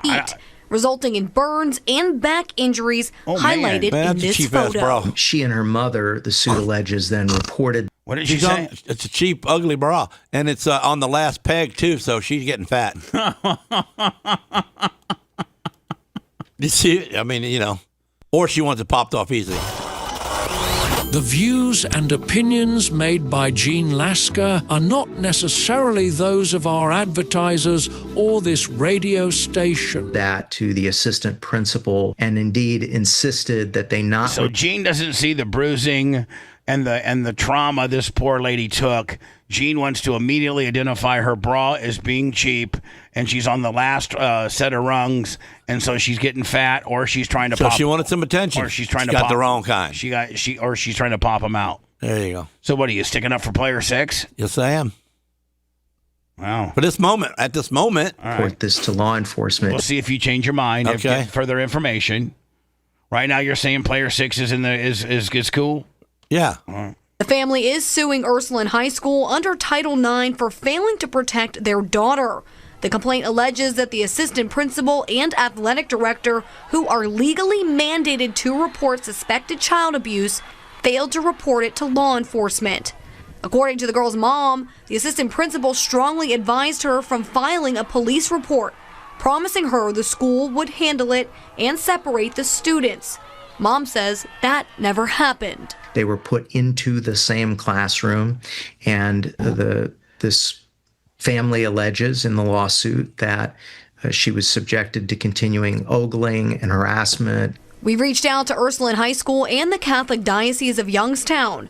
They sent us a statement. Well, part of the problem, this is Catholic. Yeah. I mean. But it's mostly on boys. Usually the girls don't get no abuse. It says, we are aware of news reports regarding a second lawsuit. We're reviewing it with our own legal counsel. We have no further comment at this time. And after 2 years of this alleged harassment, the girl and her mother did end up moving to a different school district. Now, while this is the second lawsuit filed against the school, the attorney says he expects more to come in the coming weeks, and that this is just the tip of the iceberg. Yeah, people are going to jump aboard. I mean, it didn't have anything in there about the football team getting canceled. Yeah, that's weird. Yeah, Yeah, they canceled it because they said that the school was protecting the football players. When we return, we're going to get into, man, did you see the ass whipping and the debate? This is from 2 days ago on Patel, when they brought Patel, the FBI director, up to, I don't know if it was the Senate or the House, to have these various meetings as to how incompetent he is. And it's like, I really don't think he did anything worthy of this heat. I mean, if you're looking at the... They got him on a lot of Epstein stuff. They're grilling him about Trump being mentioned in there, and it was a lot of things to do with that, not necessarily the Charlie Kirk situation. Okay. So they maybe used the Charlie Kirk deal as the standing to get him into the room. I don't know how far in advance those things are scheduled at all, man, but he was there right after Charlie Kirk. I feel like he should have been working, but I don't know if this was already set up well in advance. And I watched a little bit of it too, and you're right, it's very Epstein-ish. So, maybe it was scheduled regardless if the Charlie Kirk incident happened or not. It just happened to be timed, so that it was after Charlie Kirk. So he had to endure questions about that. But I don't think that he really handled the Charlie Kirk thing badly. I think all the municipalities and agencies involved with regards to Charlie Kirk worked in concert together pretty well and got the guy in 33 hours. Now, I know that they said that Patel, I guess maybe released pictures of the dude before, but at the end of the day, isn't that what got him turned in? Is the fact that they broadcasted the pictures. I think the pastor or somebody recognized it, Tyler, contacted his family. His dad then sat him down and talked to him, and he admitted to doing it. I think that's the chain of events. Yeah. Somebody online asked why Kash Patel wears his eyeballs on the outside of his face. We'll get into the Kash Patel went through the ringer. Absolute ringer. I don't know how much is warranted, how much is jumping on the sacrificial lamb. I don't think that they're going to be able to get him removed from office. I don't know what he really has done wrong other than the Epstein file, and I don't necessarily know that that's all his fault. I'm thinking that, well, the woman in my picture right here, Pam Bondi, I think, well, let me take it a step further. I think these two people in this particular picture have something to do with that as well. And maybe because the Senate or Congress can't pull these two up in congressional and or Senate hearings, that Patel has to sit there and take it for both of these people. Well, they can't pull Pam Bondi up, but it looks like he is there because how he's leading the FBI. Okay, so these hearings are directly related to how he is leading the FBI. His management and leadership of the Federal Bureau of Investigation. Now, did Bonagino retire? No, he's still there. Somebody said he put his resignation in. Will you look for that? Yeah. Look for that. We'll get into the Kash Patel stuff next. If you liked that segment, then you'll definitely like the new redesigned BubbaArmyHQ.com. We'll be back to the Bubba the Love Sponge show after this.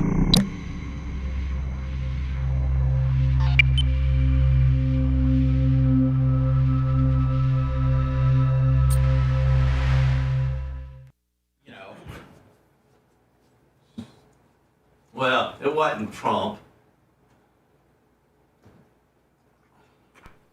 No, Bonagino's still there. 2 months ago, it was a month ago.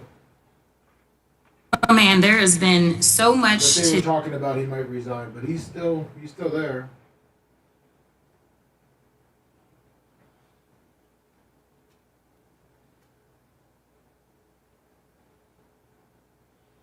Deputy Director. Hi everyone, my name is Ryan. I'm from Timberland Pro, and this is the Direct Attach work boot. The Direct Attach combines classic Timberland styling with work-ready. Director Patel, I watched some of your Senate hearing yesterday when Senator detailed at least 20 men, including the loophole here, or is it Director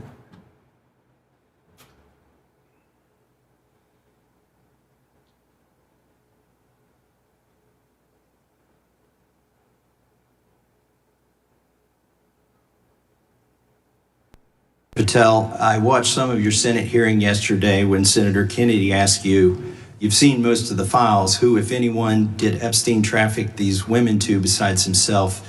You replied, according to the transcript, there is no credible information that he trafficked them to anyone else. You also said somewhere in the hearing and here today that the problem is that the case files are constrained by limited search warrants from 2006 to 2007 and that the non-prosecution agreement hamstrung future investigations. Those constrainers, such as Virginia Robert Patel,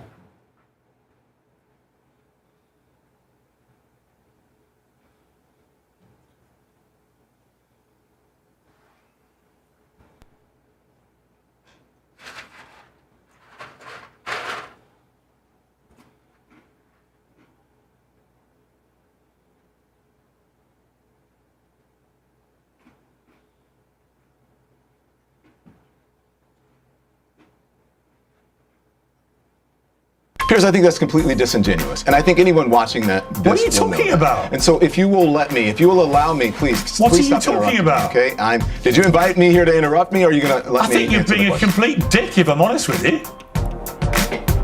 Okay. I do. Well, that's very kind and respectful of you. It wasn't intended to be kind or respectful. I don't like the ad hominem attacks. The assassination of Charlie Kirk has sparked a bitter and reductive blame game between right and left, turbocharged by. How's old Alex Stein doing, Bubba? Pretty good. He's pretty sad. Charlie was really close to him. Yeah. Is he scared? No, he's going to keep doing these. He's going to keep doing these turning point events.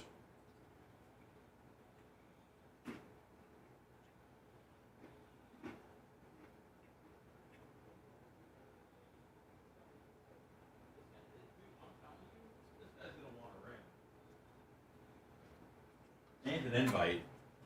Felix. Oh, man. I'm glad that guy's out of the. Yeah. That was a. Well, when I first came aboard, I didn't know really what the situation was, and I was kind of just like, taking in everything that he was sending, and then once I stopped, he got mad, and that's how it goes. Well, that's exactly how it. Yeah, that's how it goes. That's when you know he's little. Reggie. Mm-hmm. Well, he was hanging out with Brian from Philly. That might explain it. Mm-hmm. Let me no food tonight. No, I told Big Red no food. Because we got Domino's. Well, we could. I mean, it's much easier than steaks and potatoes. And, Big Red cook. Big Red loves to cook. I know, but it's such a. He loves hauling all that shit around. And it's exactly what it is, hauling a bunch of shit around. I think he likes it, though. Yeah, I think he does. He always wears the Kiss the Chef shirt. That's because he's a predator. Oh, jeez. Predator. Big pred. Thank you, Howdy. Get a box. 800. Oh, chat, they're boring today. You know what? Are they? Yeah, boring chat mode.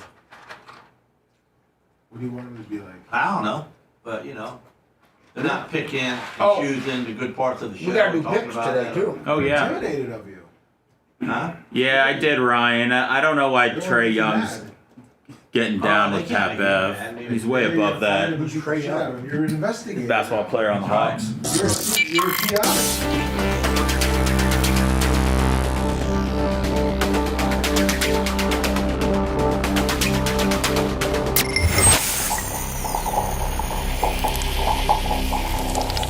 Broadcasting live from the Aquabito Studios. Aquabito.com/Bubba. It's the Bubba the Love Sponge Show.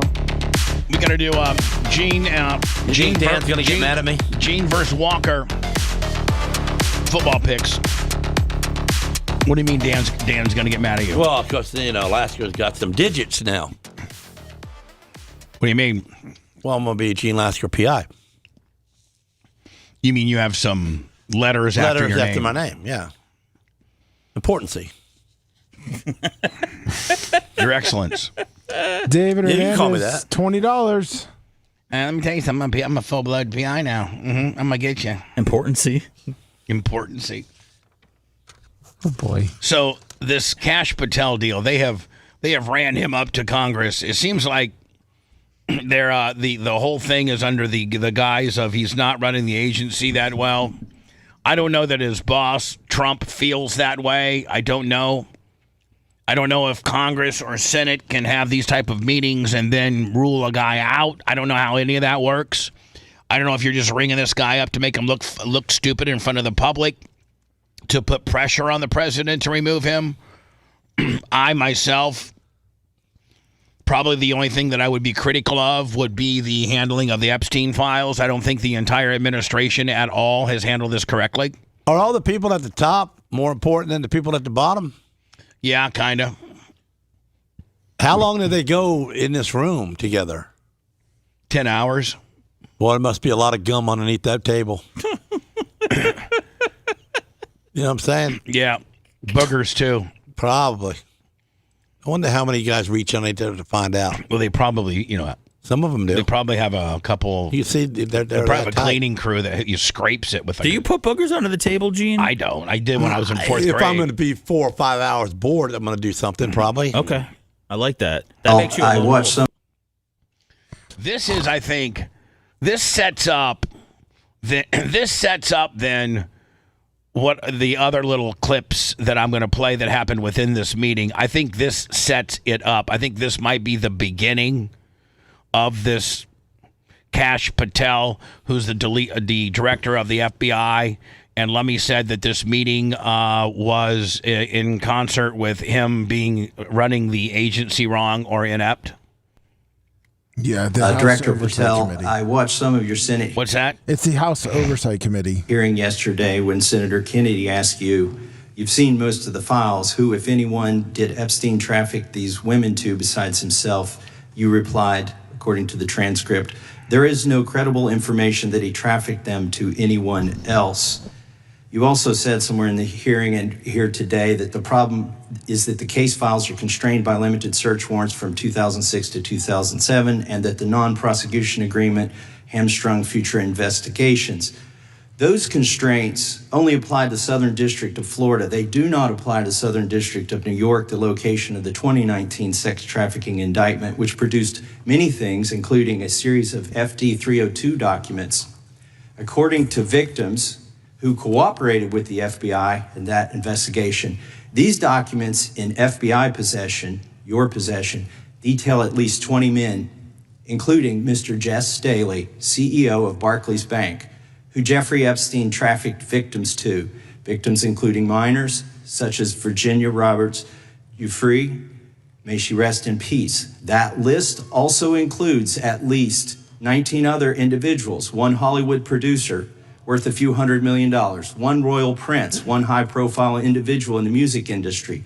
All right, so these are, Lummy, some of the people that are supposedly on the list? Yes.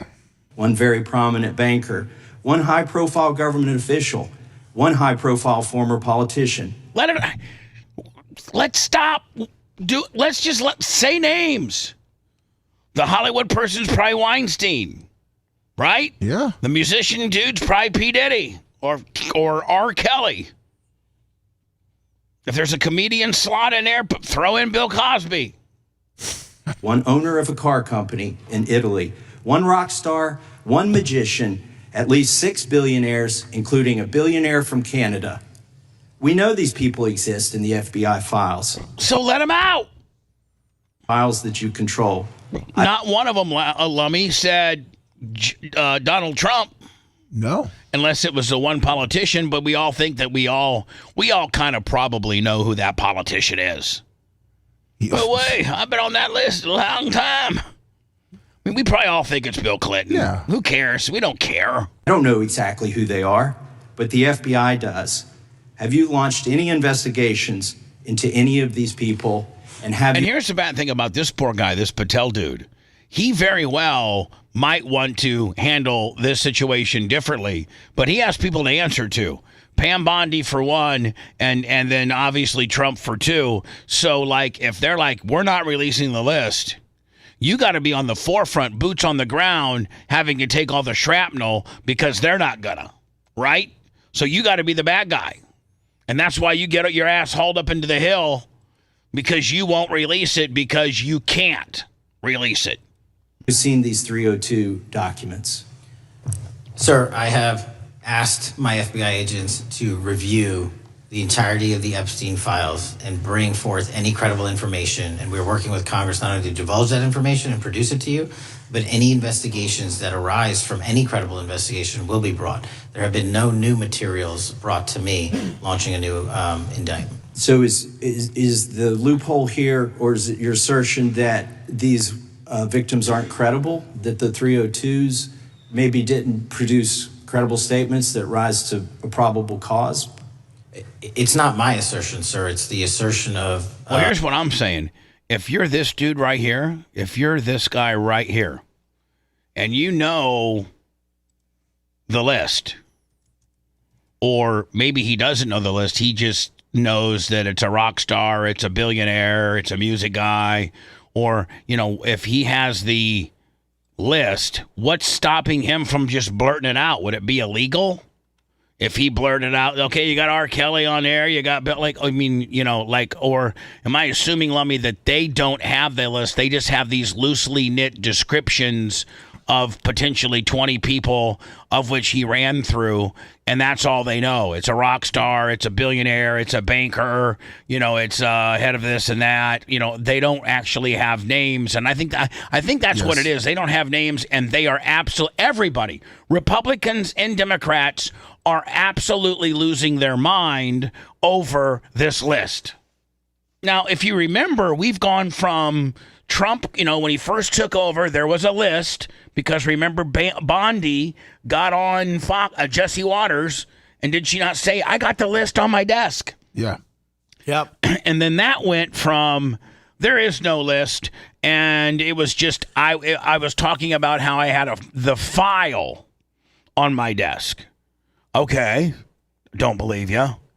And now she has switched gears and said, or they have switched gears and said, well, the reason why we can't drop the entire file is because it's involving women at the time that were minors. Okay, I appreciate that. So there, get your big black redaction pen that you're real good at and redact or black out.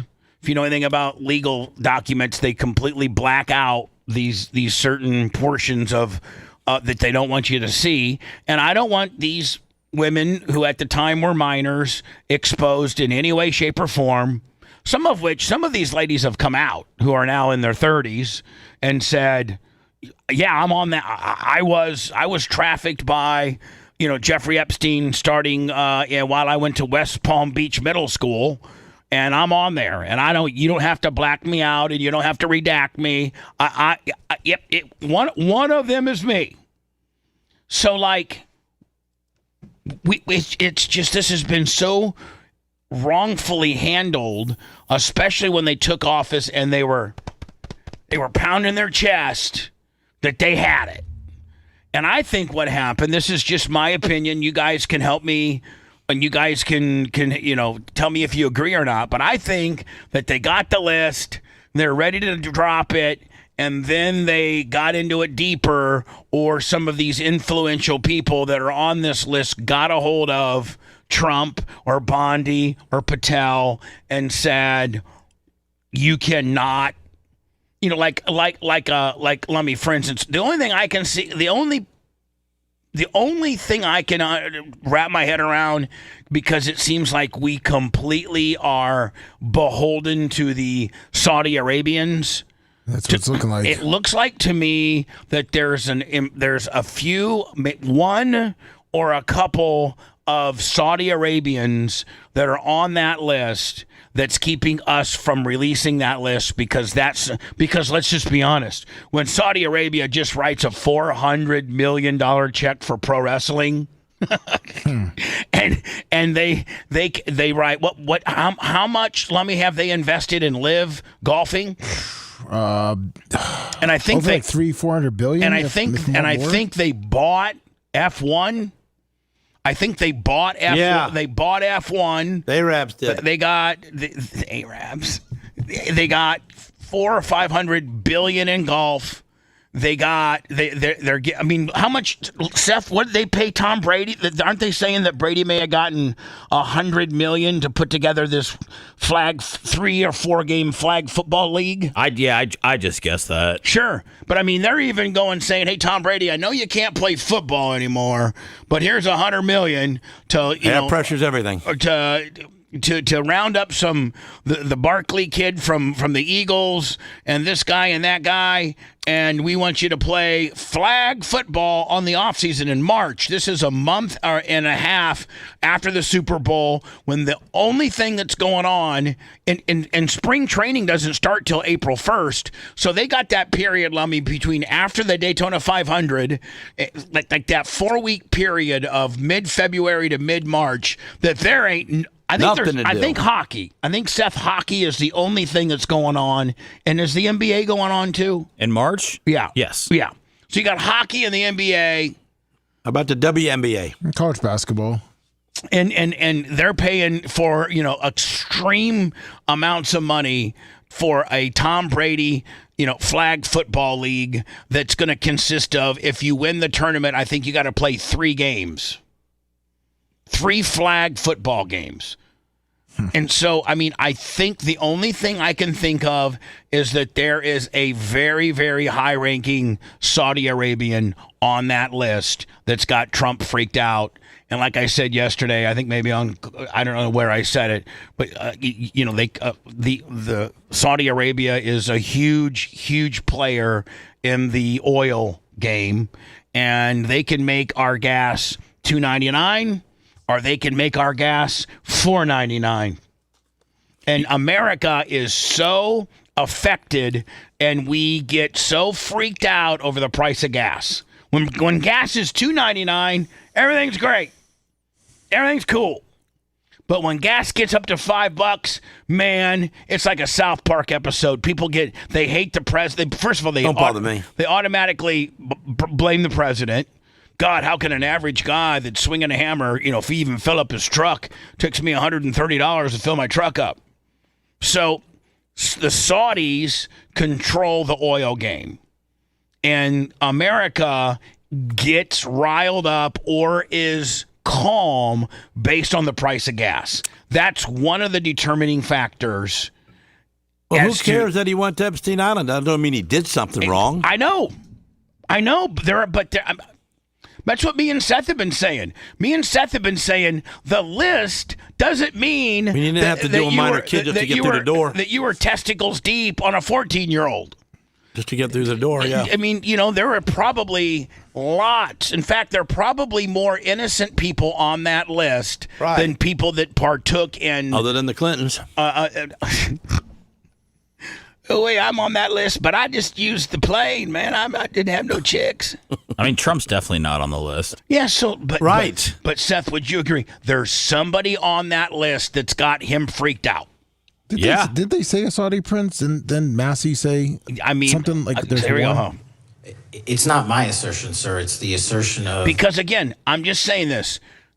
When they first took office and Pam Bondi was on Jesse Waters, she was about as smug and arrogant as you could possibly be when they thought they were going to be able to drop it. And it quickly did a flip-flop applesauce, and they've gone from being arrogant and pounding their chest saying, we're going to give you what the Biden administration wouldn't give you, and now they're the same as the Biden administration. They ain't giving you nothing. And the FBI director is catching a ton of heat on the deal. At two different United States attorneys' offices from three separate administrations who investigated those same materials in lifetime. Are the 302 documents in the FBI's possession? What do y'all see in that picture? And so have you reviewed this picture? Yeah. The big fat guy behind him? Viewed those 302 documents? They got Deer Park water, man. That is the cheapest, worst water they sell. All right, Gene. Well, you might want to write a letter. You might want to write a letter to your senator and say, "I need you guys to have some Zephyr Hills up there." Put Zephyr Hills up there. It does cheapen our country, Gene. I agree. I mean, if they had big, like for instance, Fiji. Seth, no, a couple of them tides are worth more than a case of water. Core. I mean, listen, Core has the Core's best. a lot to handle, Bubba. No, but you can take a little Fiji bottle, like Charlie Kirk used to always have. Right. Little Fijis. Hold on, Seth. Core makes a statement. And since when does the House Oversight Committee have a budget about whether they're paying, too much or too little for water? You have a big old thick bottle of Core up in there. You're making a statement. Clearly, some lobbyists from Deer Park are supplying them. Realistically, what they should have is Aqua Vieto. That's they right, should have man. They should have my water They up there. should have some of that Aqua Vieto up there. That's right. Canned water. Who do I talk to about that? Mike Musio. Who victimized them?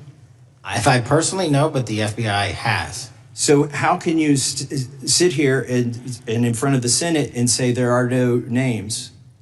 I said I named one today. I said we are not in the practice at the Department of Justice FBI of releasing victims' names. That is not what we do. We are also not in the habit of releasing incredible information. That's not what we do. But multiple authorities have looked at the entirety of what we have. Okay, I got to move on here. Were you present? That guy's an FBI agent. Who, the guy sitting down? Yeah. No, he's not an FBI agent. Oh. He is the head of the FBI. That dude is? Yes. Right there on the right. On the right. He was an No FBI wonder agent, we're in trouble. He's not a agent. He's the highest ranking FBI person in the world. His name's Kash Patel. He makes the other guys put jock straps on their heads and run through the spanking line. And play elephant games. That's right. Well, they did that to him while he was young, and that's why he's got it out for us now. All right, hold on. Here's more.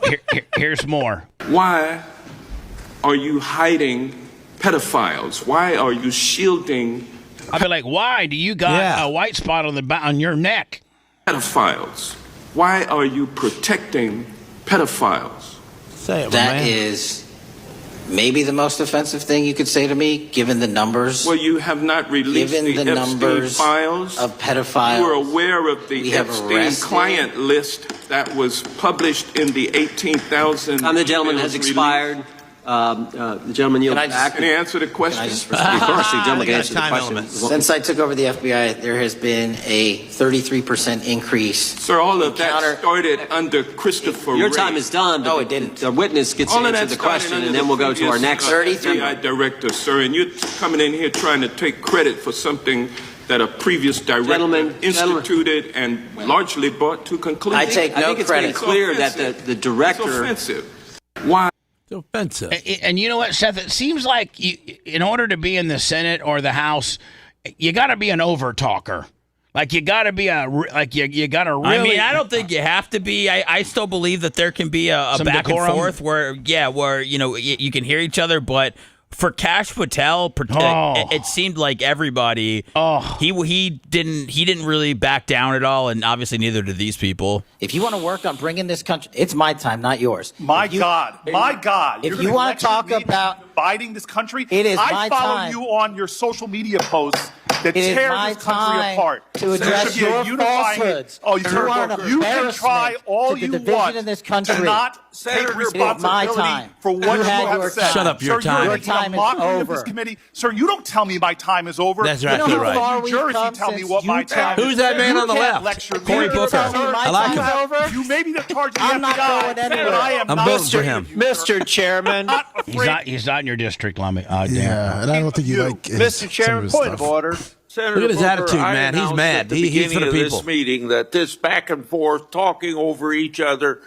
If you want to work on bringing this country, it's They my got to get time, Judge not Judy yours. up in there to keep things in order, man. They cannot handle this. I just tell that guy right away, I'm sorry you're a midget, but you know what? We didn't do that. Everybody in this room didn't do that to you. Okay, so you're breathing armpit air most of the time in your life. You are wrong. The views and opinions made by Gene Lasker are not necessarily those of our advertisers or this radio You're station. breathing armpit air most of your life. That ain't our problem. That's right. Oh, man, there has been so much today, and I truly don't know where to start. So I'm just going to make sure that we start off with a few facts.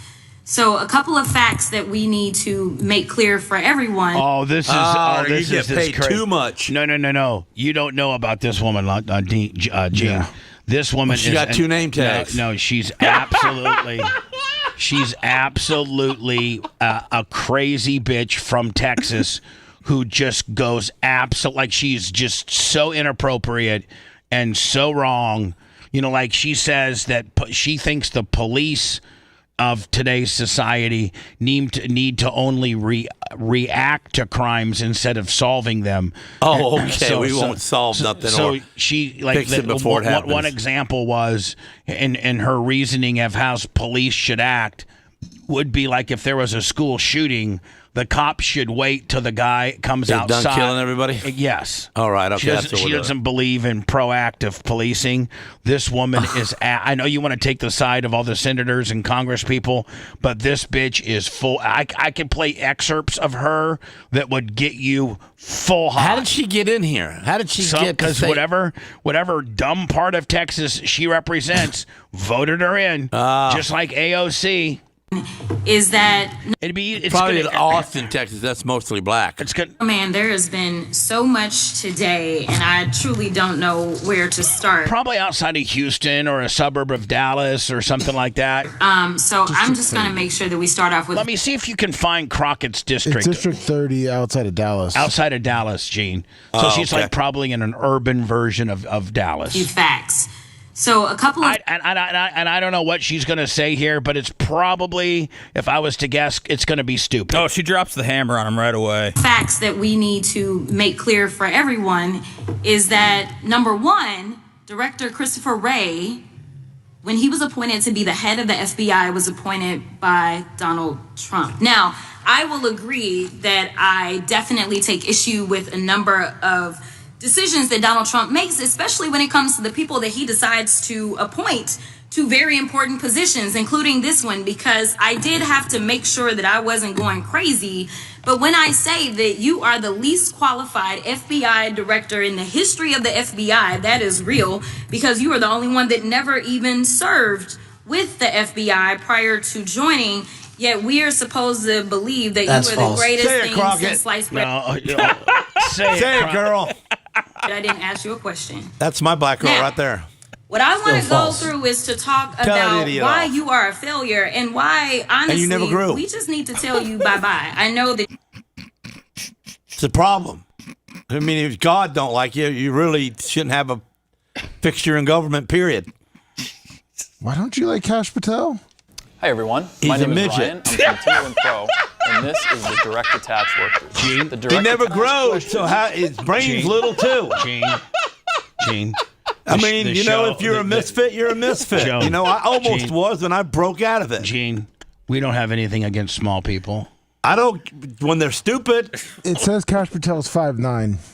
He's 5'9". There's only Gene. one good small guy that I've ever seen. Rico. Rico. How tall are you, Gene? 5'11". All right, so he's 2 inches shorter. If Cash is 5'9", then he's really 5'7". If it says he's listed as 5'9". So Look at 5'7". it, man. He's half his size from his belly button to top of his head's only 2 foot. So how much long can his legs be? Was he a basketball player one day? No. I got 2 more Cash Patel clips to play for Gene to analyze. And see, his parents hated him too because look at how they named him. We They got to couldn't get. give him a name like Bill or George. He's a Patel. Should we find? You know, the Patel is one of the most prestigious names in America. It comes from Indian descent, and they are usually Indians like real Indians or like the make believe Indians. The people from India. Yeah, those ain't real. I mean, they're not like a real Indian. like the casino Indians. Like, Yeah, the casino Indians. That's the real Indians. You're talking about feather or dot. Yeah, and you're Target. Well, oh my God. The Patel Patel is a very, very Patel is like And almost. you know how many rednecks know that name? None. Well, the world unfortunately is not. Most of our fans are. But Gene's gonna and get they a pay lash. us, and they're our army, and they back us, and they're good people. And what? You think Sarah's going to tell Gene today about Cash Patel? Yeah, and what? she is. Yeah, she's gonna say. She goes, sit down. Shut up. Mm-hmm. It's not working today. let me tell you about where this man came from. Right. Yeah, she will. But maybe, hopefully, she don't like him, and she'll give me some even better stuff on him. She's gonna tell you that you're being just completely reckless and out of hand today. I'm just going by what I see. I know. You know, you're sitting me down and watching me. I mean, making me see this, what goes on in our government. And believe me, if I choose to say that I apologize to America right now for my actions of not going to government and helping this country. So you're apologizing for not being a That's state right. senator? I'm apologizing to all Americans because it's kind of my fault. If I would have joined government, we would be in a different lifestyle. If Gene Lasker was the senator that represented us here. Yeah, you wouldn't have people standing in the background in open seats. Them people standing in the background will get a seat, and the people that wasn't in the seat wouldn't be there no more. Man, you would have made if you came before Trump, you would make him look like Bob Dole. When he came. If you want a deep dive into the Bubba the Love Sponge show from the past, go to BubbaArmyHQ.com. We'll be back after these words.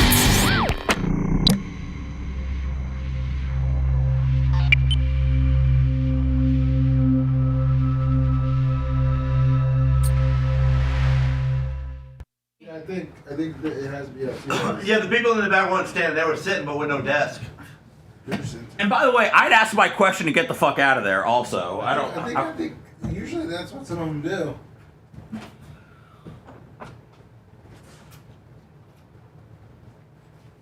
Poor little Cash Patel.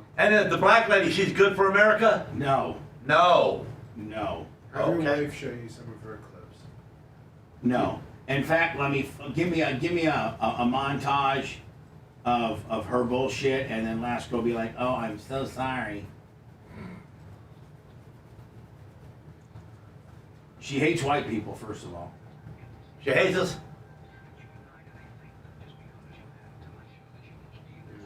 They mostly all do.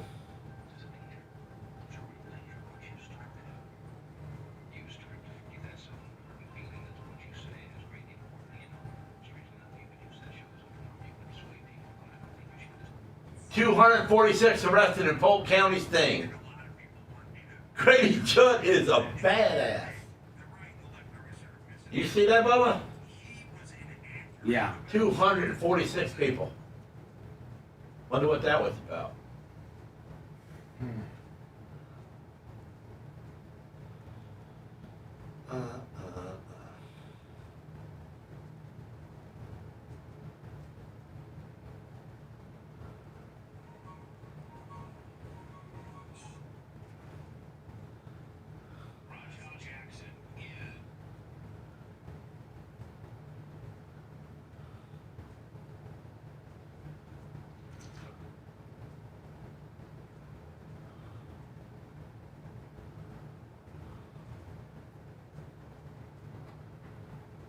You finding the Crockett gimmick? Yeah, I'm just trying to find. I guess. I'll just start sending them. I was trying to send one that had like all of them put together.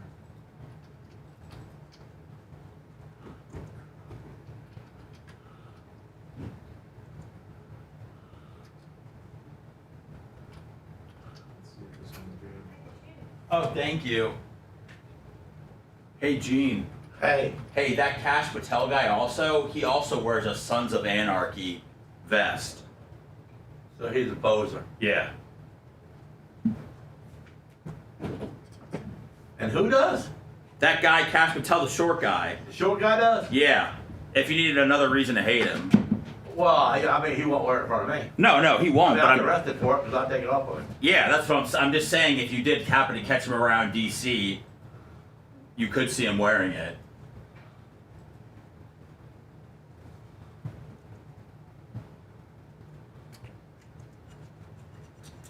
Right, Lummy? Yeah, she's a big fan. By the way, $50. I will be your last and final speaker, but let's emphasize that these warriors and listen, a representative, they understand their constituents for 4 years. Not only are we going to Too much water. by the name of Nixon. So I'm here. I mean, did you find anything? Yeah, I'm sending the ones I'm finding. All right. Or these three? Or two? Yeah, there's 3 up there now. I'm just trying to send her most recent ones about the law enforcement. Right. Just send another one. Understanding.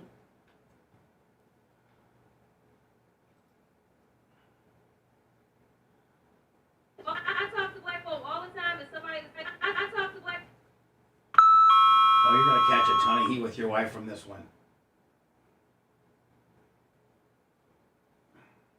Elected officials, I did not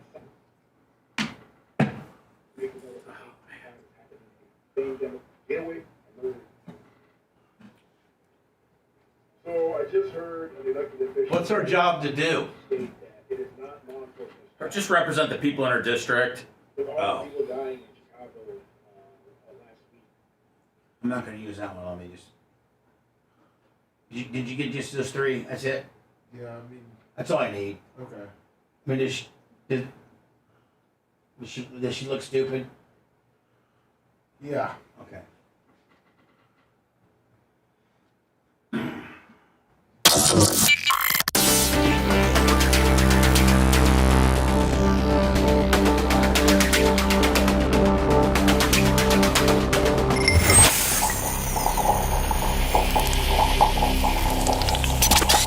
Broadcasting live from the Aquabeto studios. Aquabeto.com/Bubba. It's the Bubba the Love Sponge Show.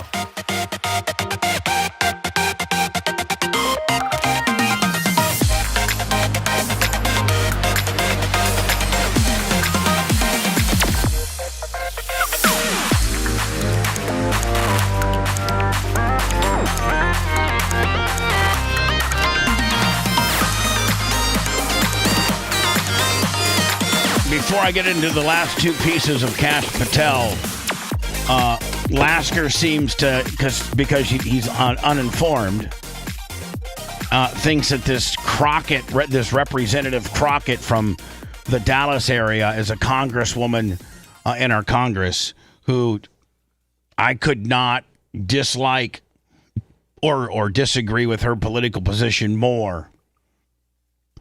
I mean, it seems as though at the moment she's fine. Okay, well, let me play a couple more clips for you. Ready? All right. You ready? This is your girl. This is your girl. Come on. Black folk all the time is somebody that's a child of a preacher. Listen, most black people are not Republicans simply because we just is like, y'all racist. I can't hang out with the KKK in them. That's really what it is. But when we think about who we are as black people and we think about where we come from, most black people have very conservative values, right? But the reality is that, like, we just can't side with, like, the neo-Nazis in them. We not dealing with y'all like that, right? I talk to black folk all the time. All right, Gene, that's... KKK are Democrats. Well, exactly. Okay, so she got that all wrong. Right, Gene, maybe you'll start to feel... I mean, as you find she more... She just needs to get educated a little bit on really what the white people are about. And you know what? More things you find, let me... Gene, shut up. More things that you find, let me just keep blinging over to me, okay? Yep. Understanding what... You might actually say, hi, I'm Gene Lasker, and I really jumped the gun on this... I might have. Understanding... I'm just trying to be a great white one and appreciate the black lady. You are a great white one, but when you should also take from other great white ones like your friends who know what this woman's body of work is and that you would not be liking what her message usually is. Understanding... You liked it because maybe she was just having a bad day. She has bad days every time she speaks in public. Understanding what ends up having people become criminally impacted really informs so much of what I do legislatively, right? So when people are like, oh, crime is terrible. And yes, it is, right? Like, because when somebody goes out and commits a crime, they don't typically, say, well, I'm a D or I'm an R or I'm an I. It's not like literally like, it's about, well, how do you fix it? How do you make community safer? And I do think that I'm in a unique situation because I was having the conversations with people that were going out and committing crimes. And so I understood what was kind of pushing them there. And so I do want people to know that just because someone has committed a crime, it doesn't make them a criminal. Yes, it does. No, Gene, they're ignorant. That's your girl.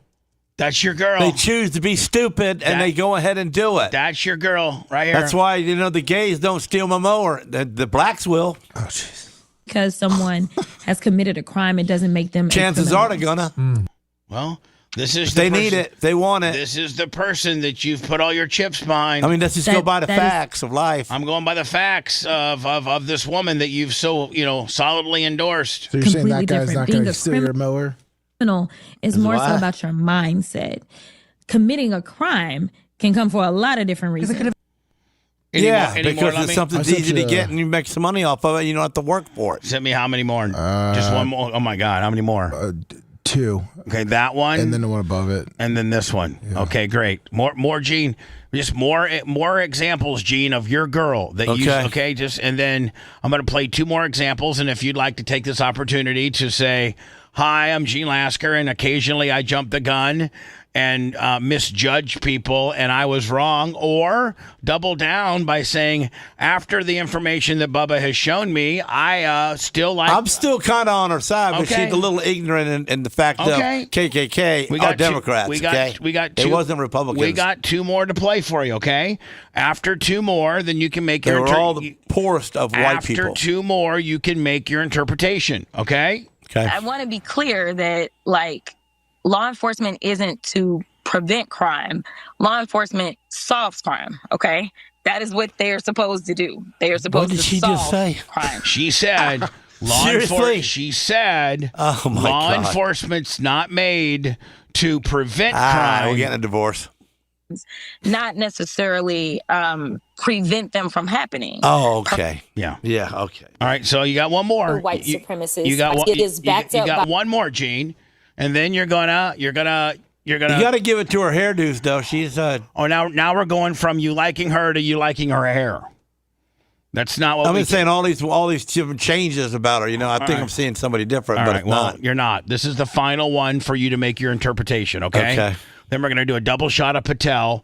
Then we're going into words, and then we're going to end the show probably with some football picks. All right. Okay? Yes, sir. Is backed up by other white supremacists. And if you really want to know who the criminals are in this country, you can Google it. You don't have to trust me. But the people that commit 80% of the most violent crimes in this country are white supremacists. Yet for whatever reason, they sit and they serve at the pleasure of the president. They are the ones that were there on January 6th, tearing our democracy down physically, and now we have them tearing us down right here from within.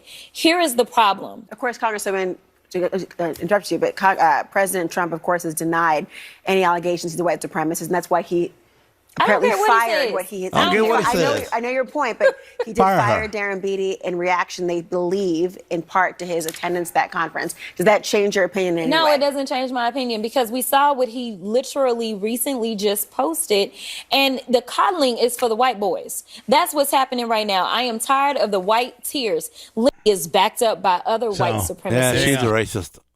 Well, Gene, you went from being Team Crockett to Well, now she's a racist. she was doing a great job, tearing that FBI guy down. Yeah. Last question. Because he deserved it.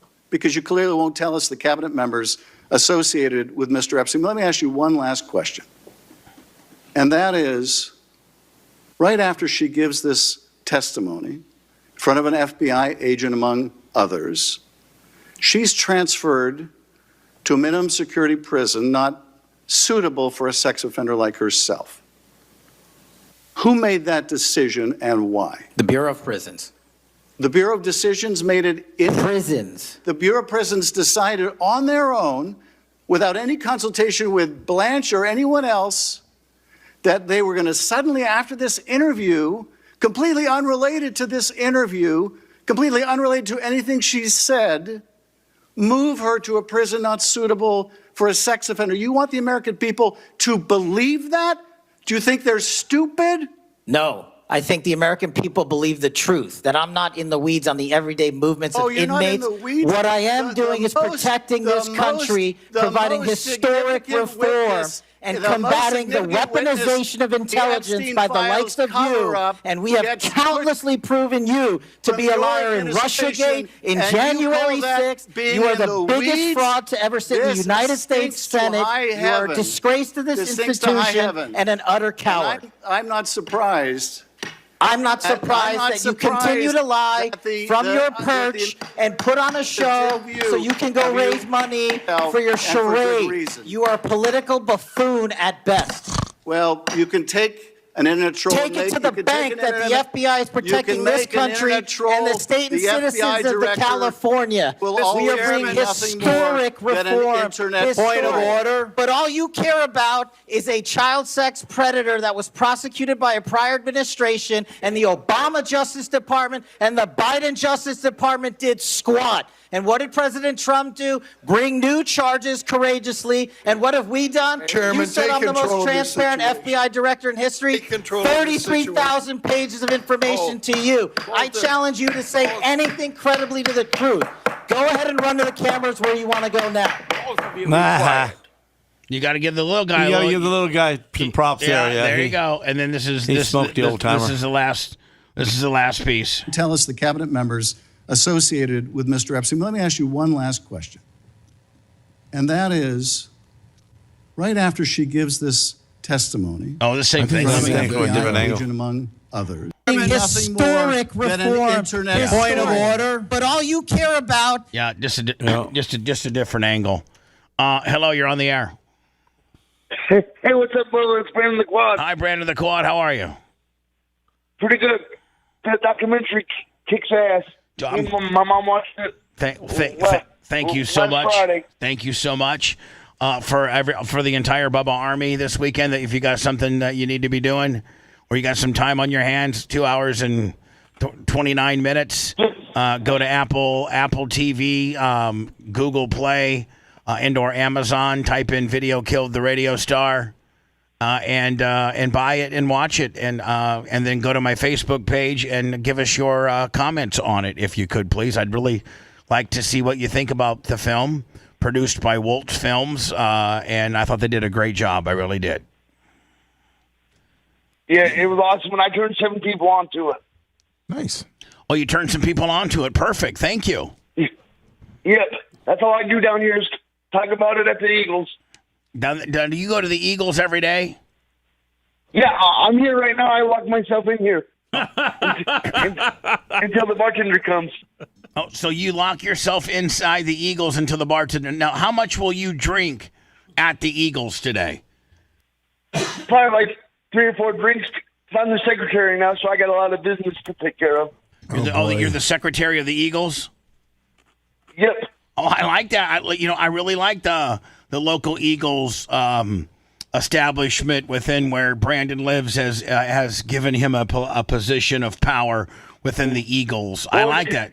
It's because it's all they got.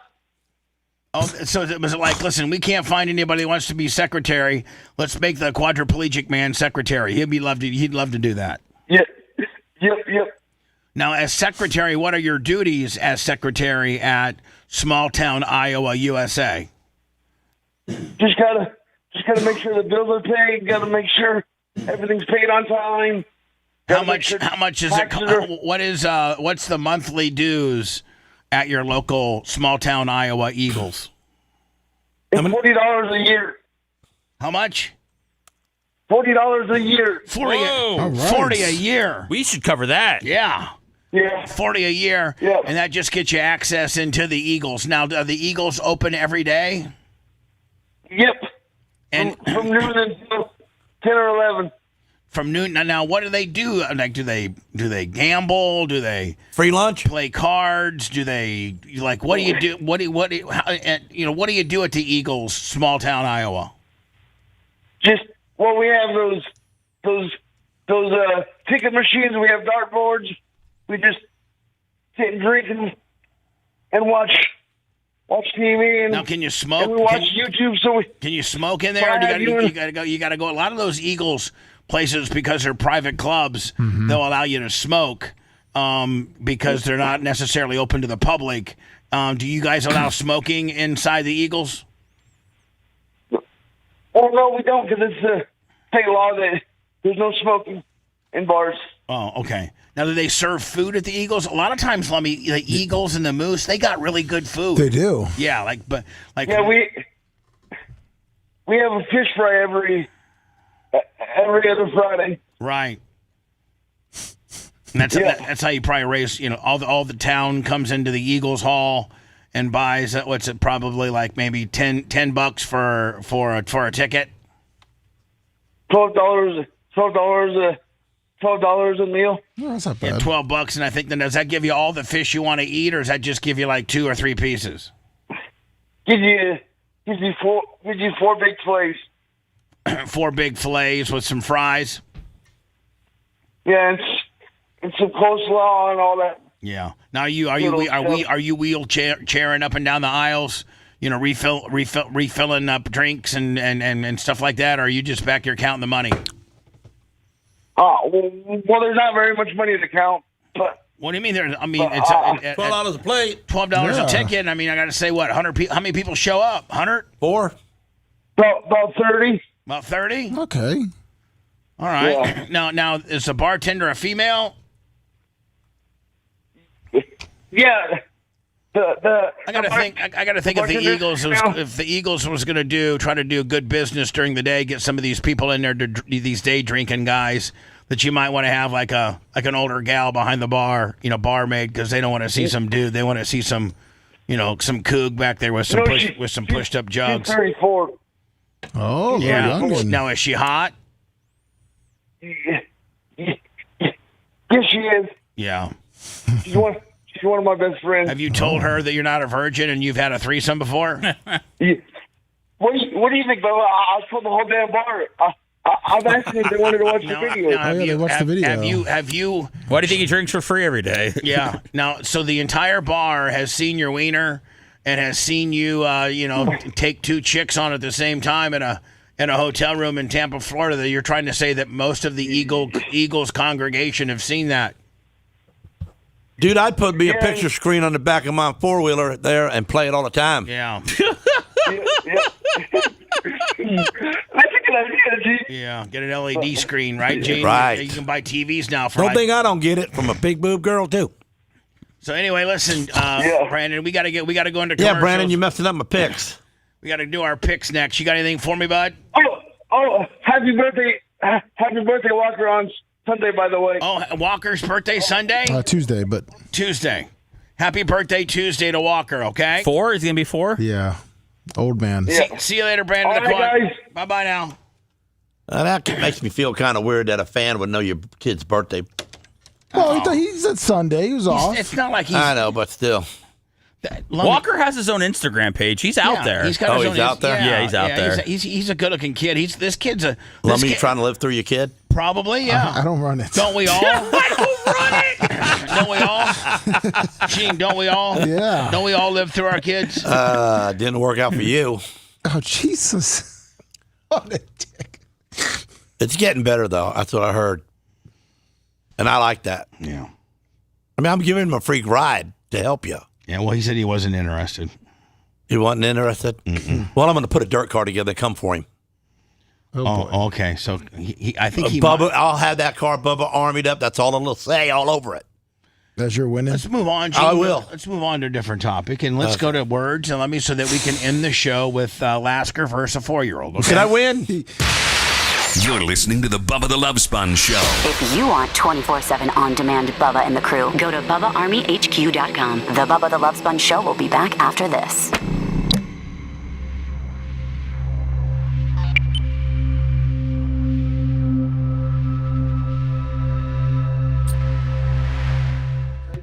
Yeah, it took me a hell of a time, too, because the wife was bitching at me because I wouldn't listen. You see this? I only know ASDF. Oh, man. Don't be cheating on me. I was just going to show Seth. I know you're for your kid. Oh, yeah. Look at him. Getting professional. Wow. Quinton typed it up. It only took him 6 hours. Go ahead and make fun of me, Lummy. I didn't. Go ahead and make fun of me, Lummy. Listen, I think that looks good. I just didn't believe you did it. He didn't. He didn't. He says he did. He didn't. I know Lasker. He lies. He's a PI. He lies. Who did I learn that from?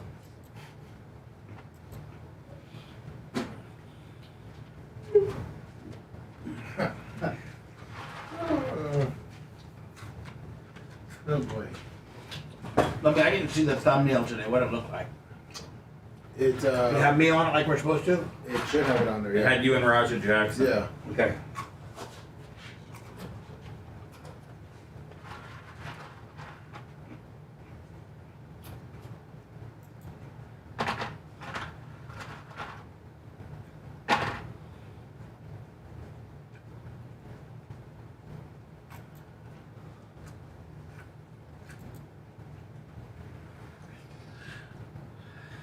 Yeah, my new crew chief, Bobby Gordon, is saying that we're going to win one before we go back to dirt. Win a payment show before we go back to dirt.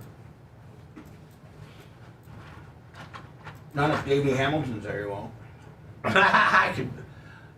Davey Hamilton's beatable. He just, I don't think the guy's got confidence in himself or something, but he's such a good driver.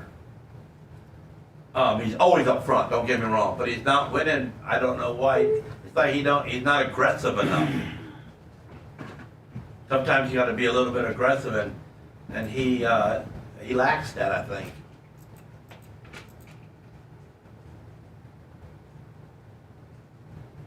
He really does good on them high speed tracks. He don't mind going wide open fast. On the bull rings, he tends to get off the throttle a little bit and not get banged up.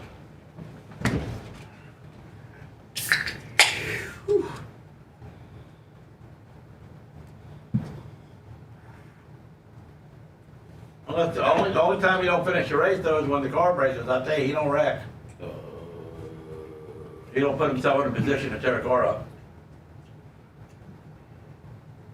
Or I would, especially if I was driving from Oregon and didn't have to pay the bill. What up, redneck?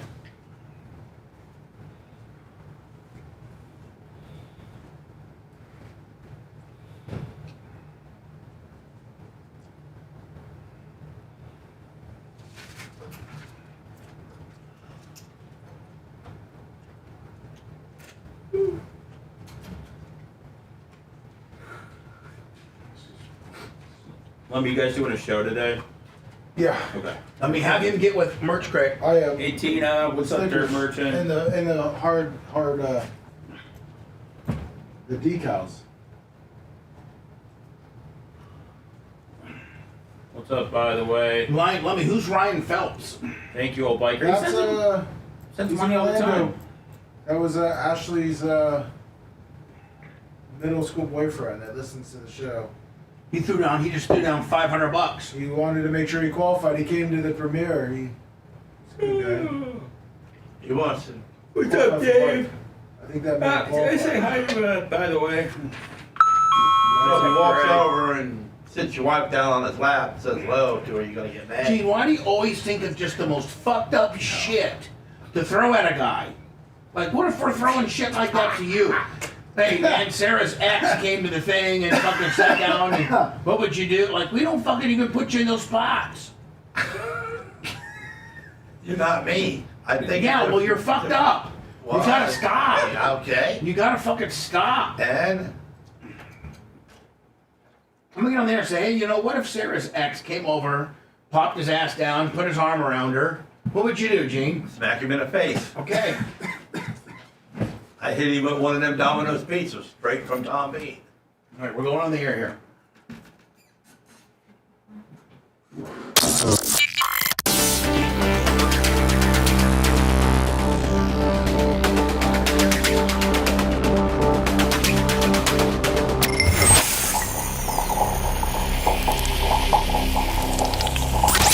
Broadcasting live from the Aquabito studios, aquabito.com/Bubba. It's the Bubba the Love Sponge Show. Lummy, I know that I already know the answer to this, but make sure that Gary Cantrell makes this an individual and in a real short deal. No problem.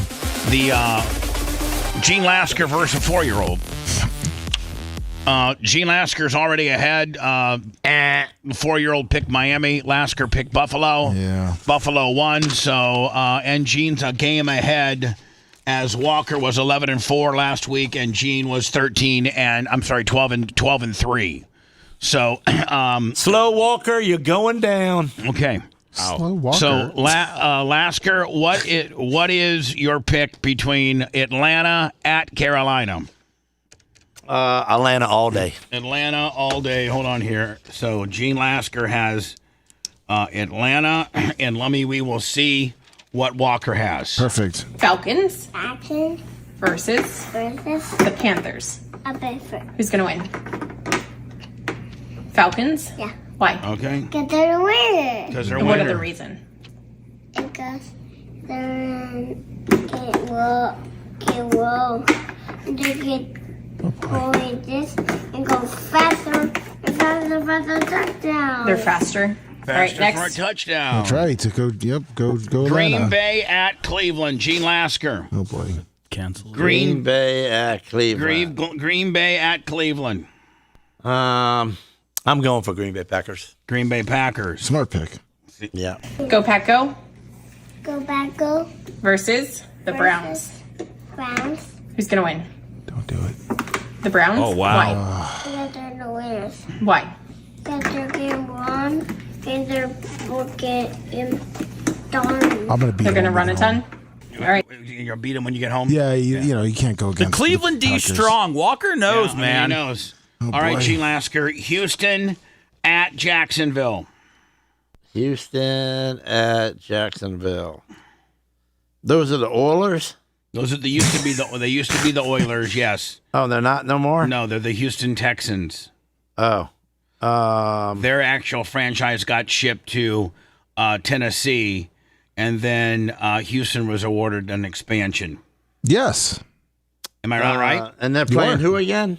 They're playing Jacksonville at Jacksonville, and the Heisman Trophy winner, Travis Hunter. I'm going to have to go with the Texans. You're going to have to go with the Texans. Yeah. All right. Okay, let's see what. Next, we have the Texans versus the Jaguars. Who's going to win? Which one? Jaguars are going to win? Yeah, Jaguars will win. And we don't like them. We don't like the Texans? No. Yeah, because the Bucks beat them, huh?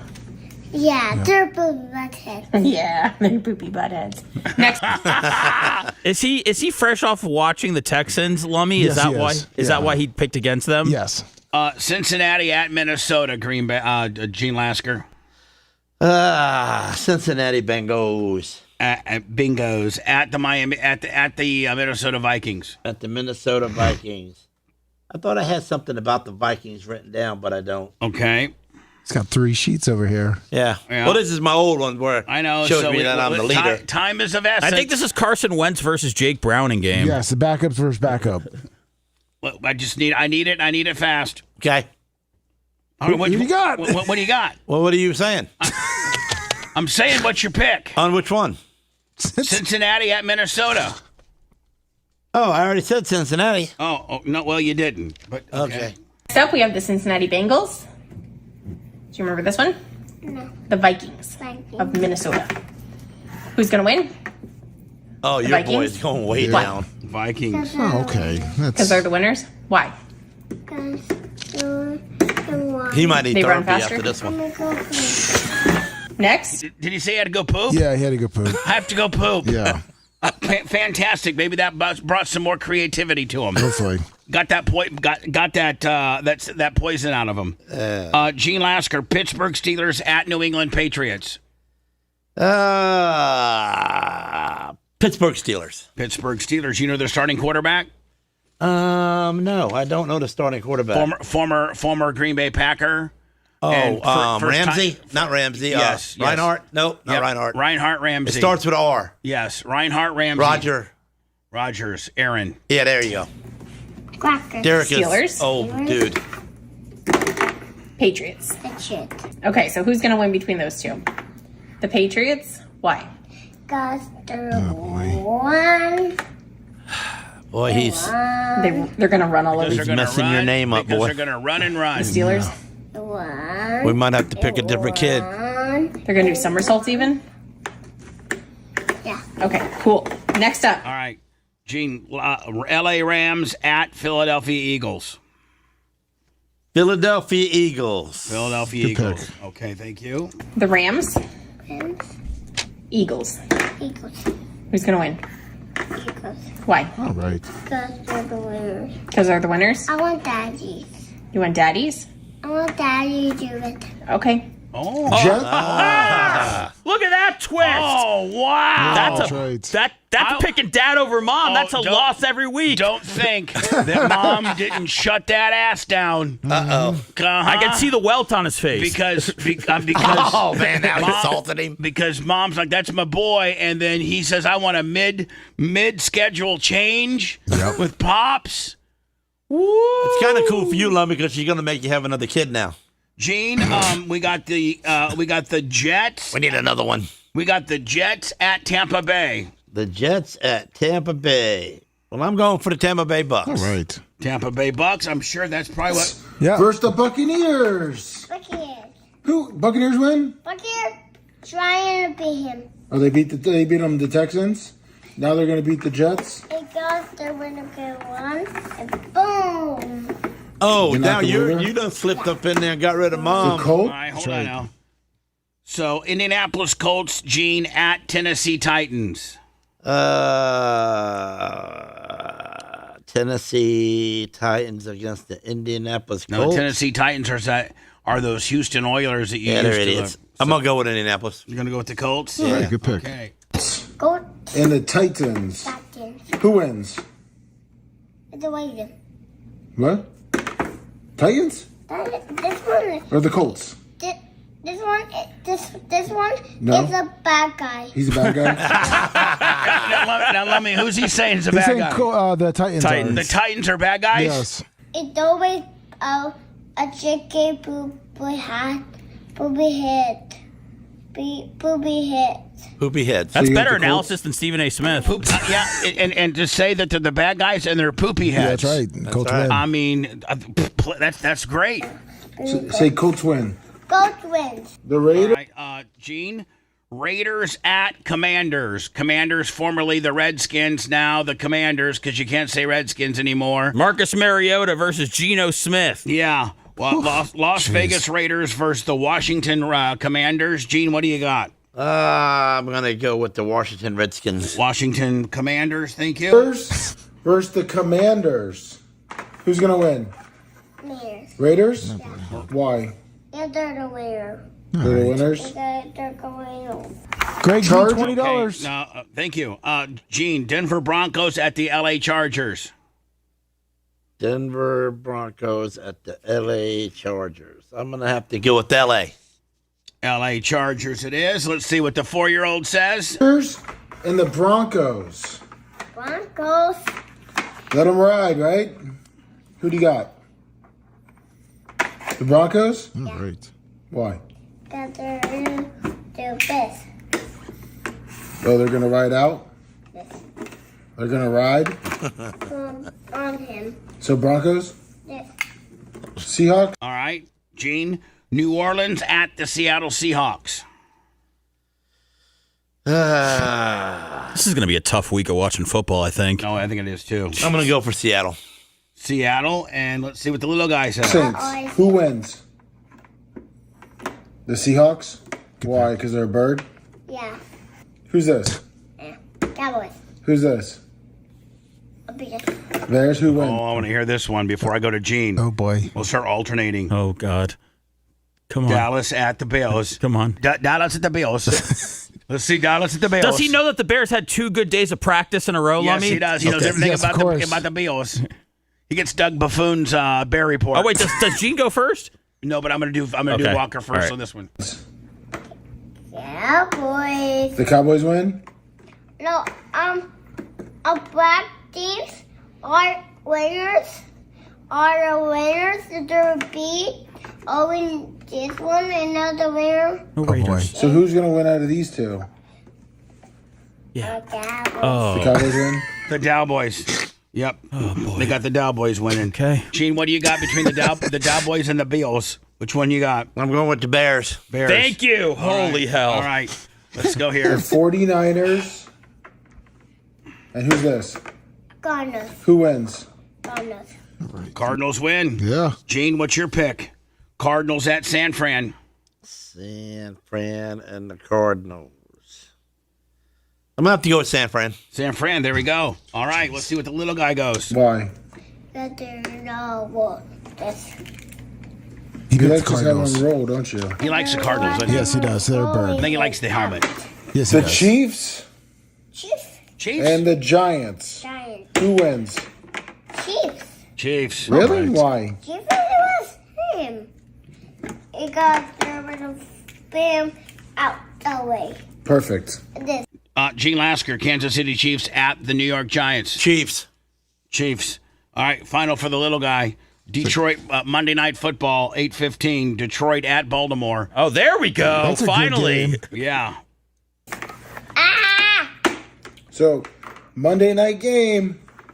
Who's this? A lion. Who's this? The The Lions. Ravens? 11. Ravens. Who wins?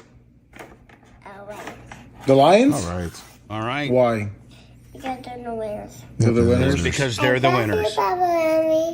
Aw. What did he say? I love you, Bubba Army. Oh, did he really? Yeah. Did he really say it? Yeah. Play it again. All right, hold on.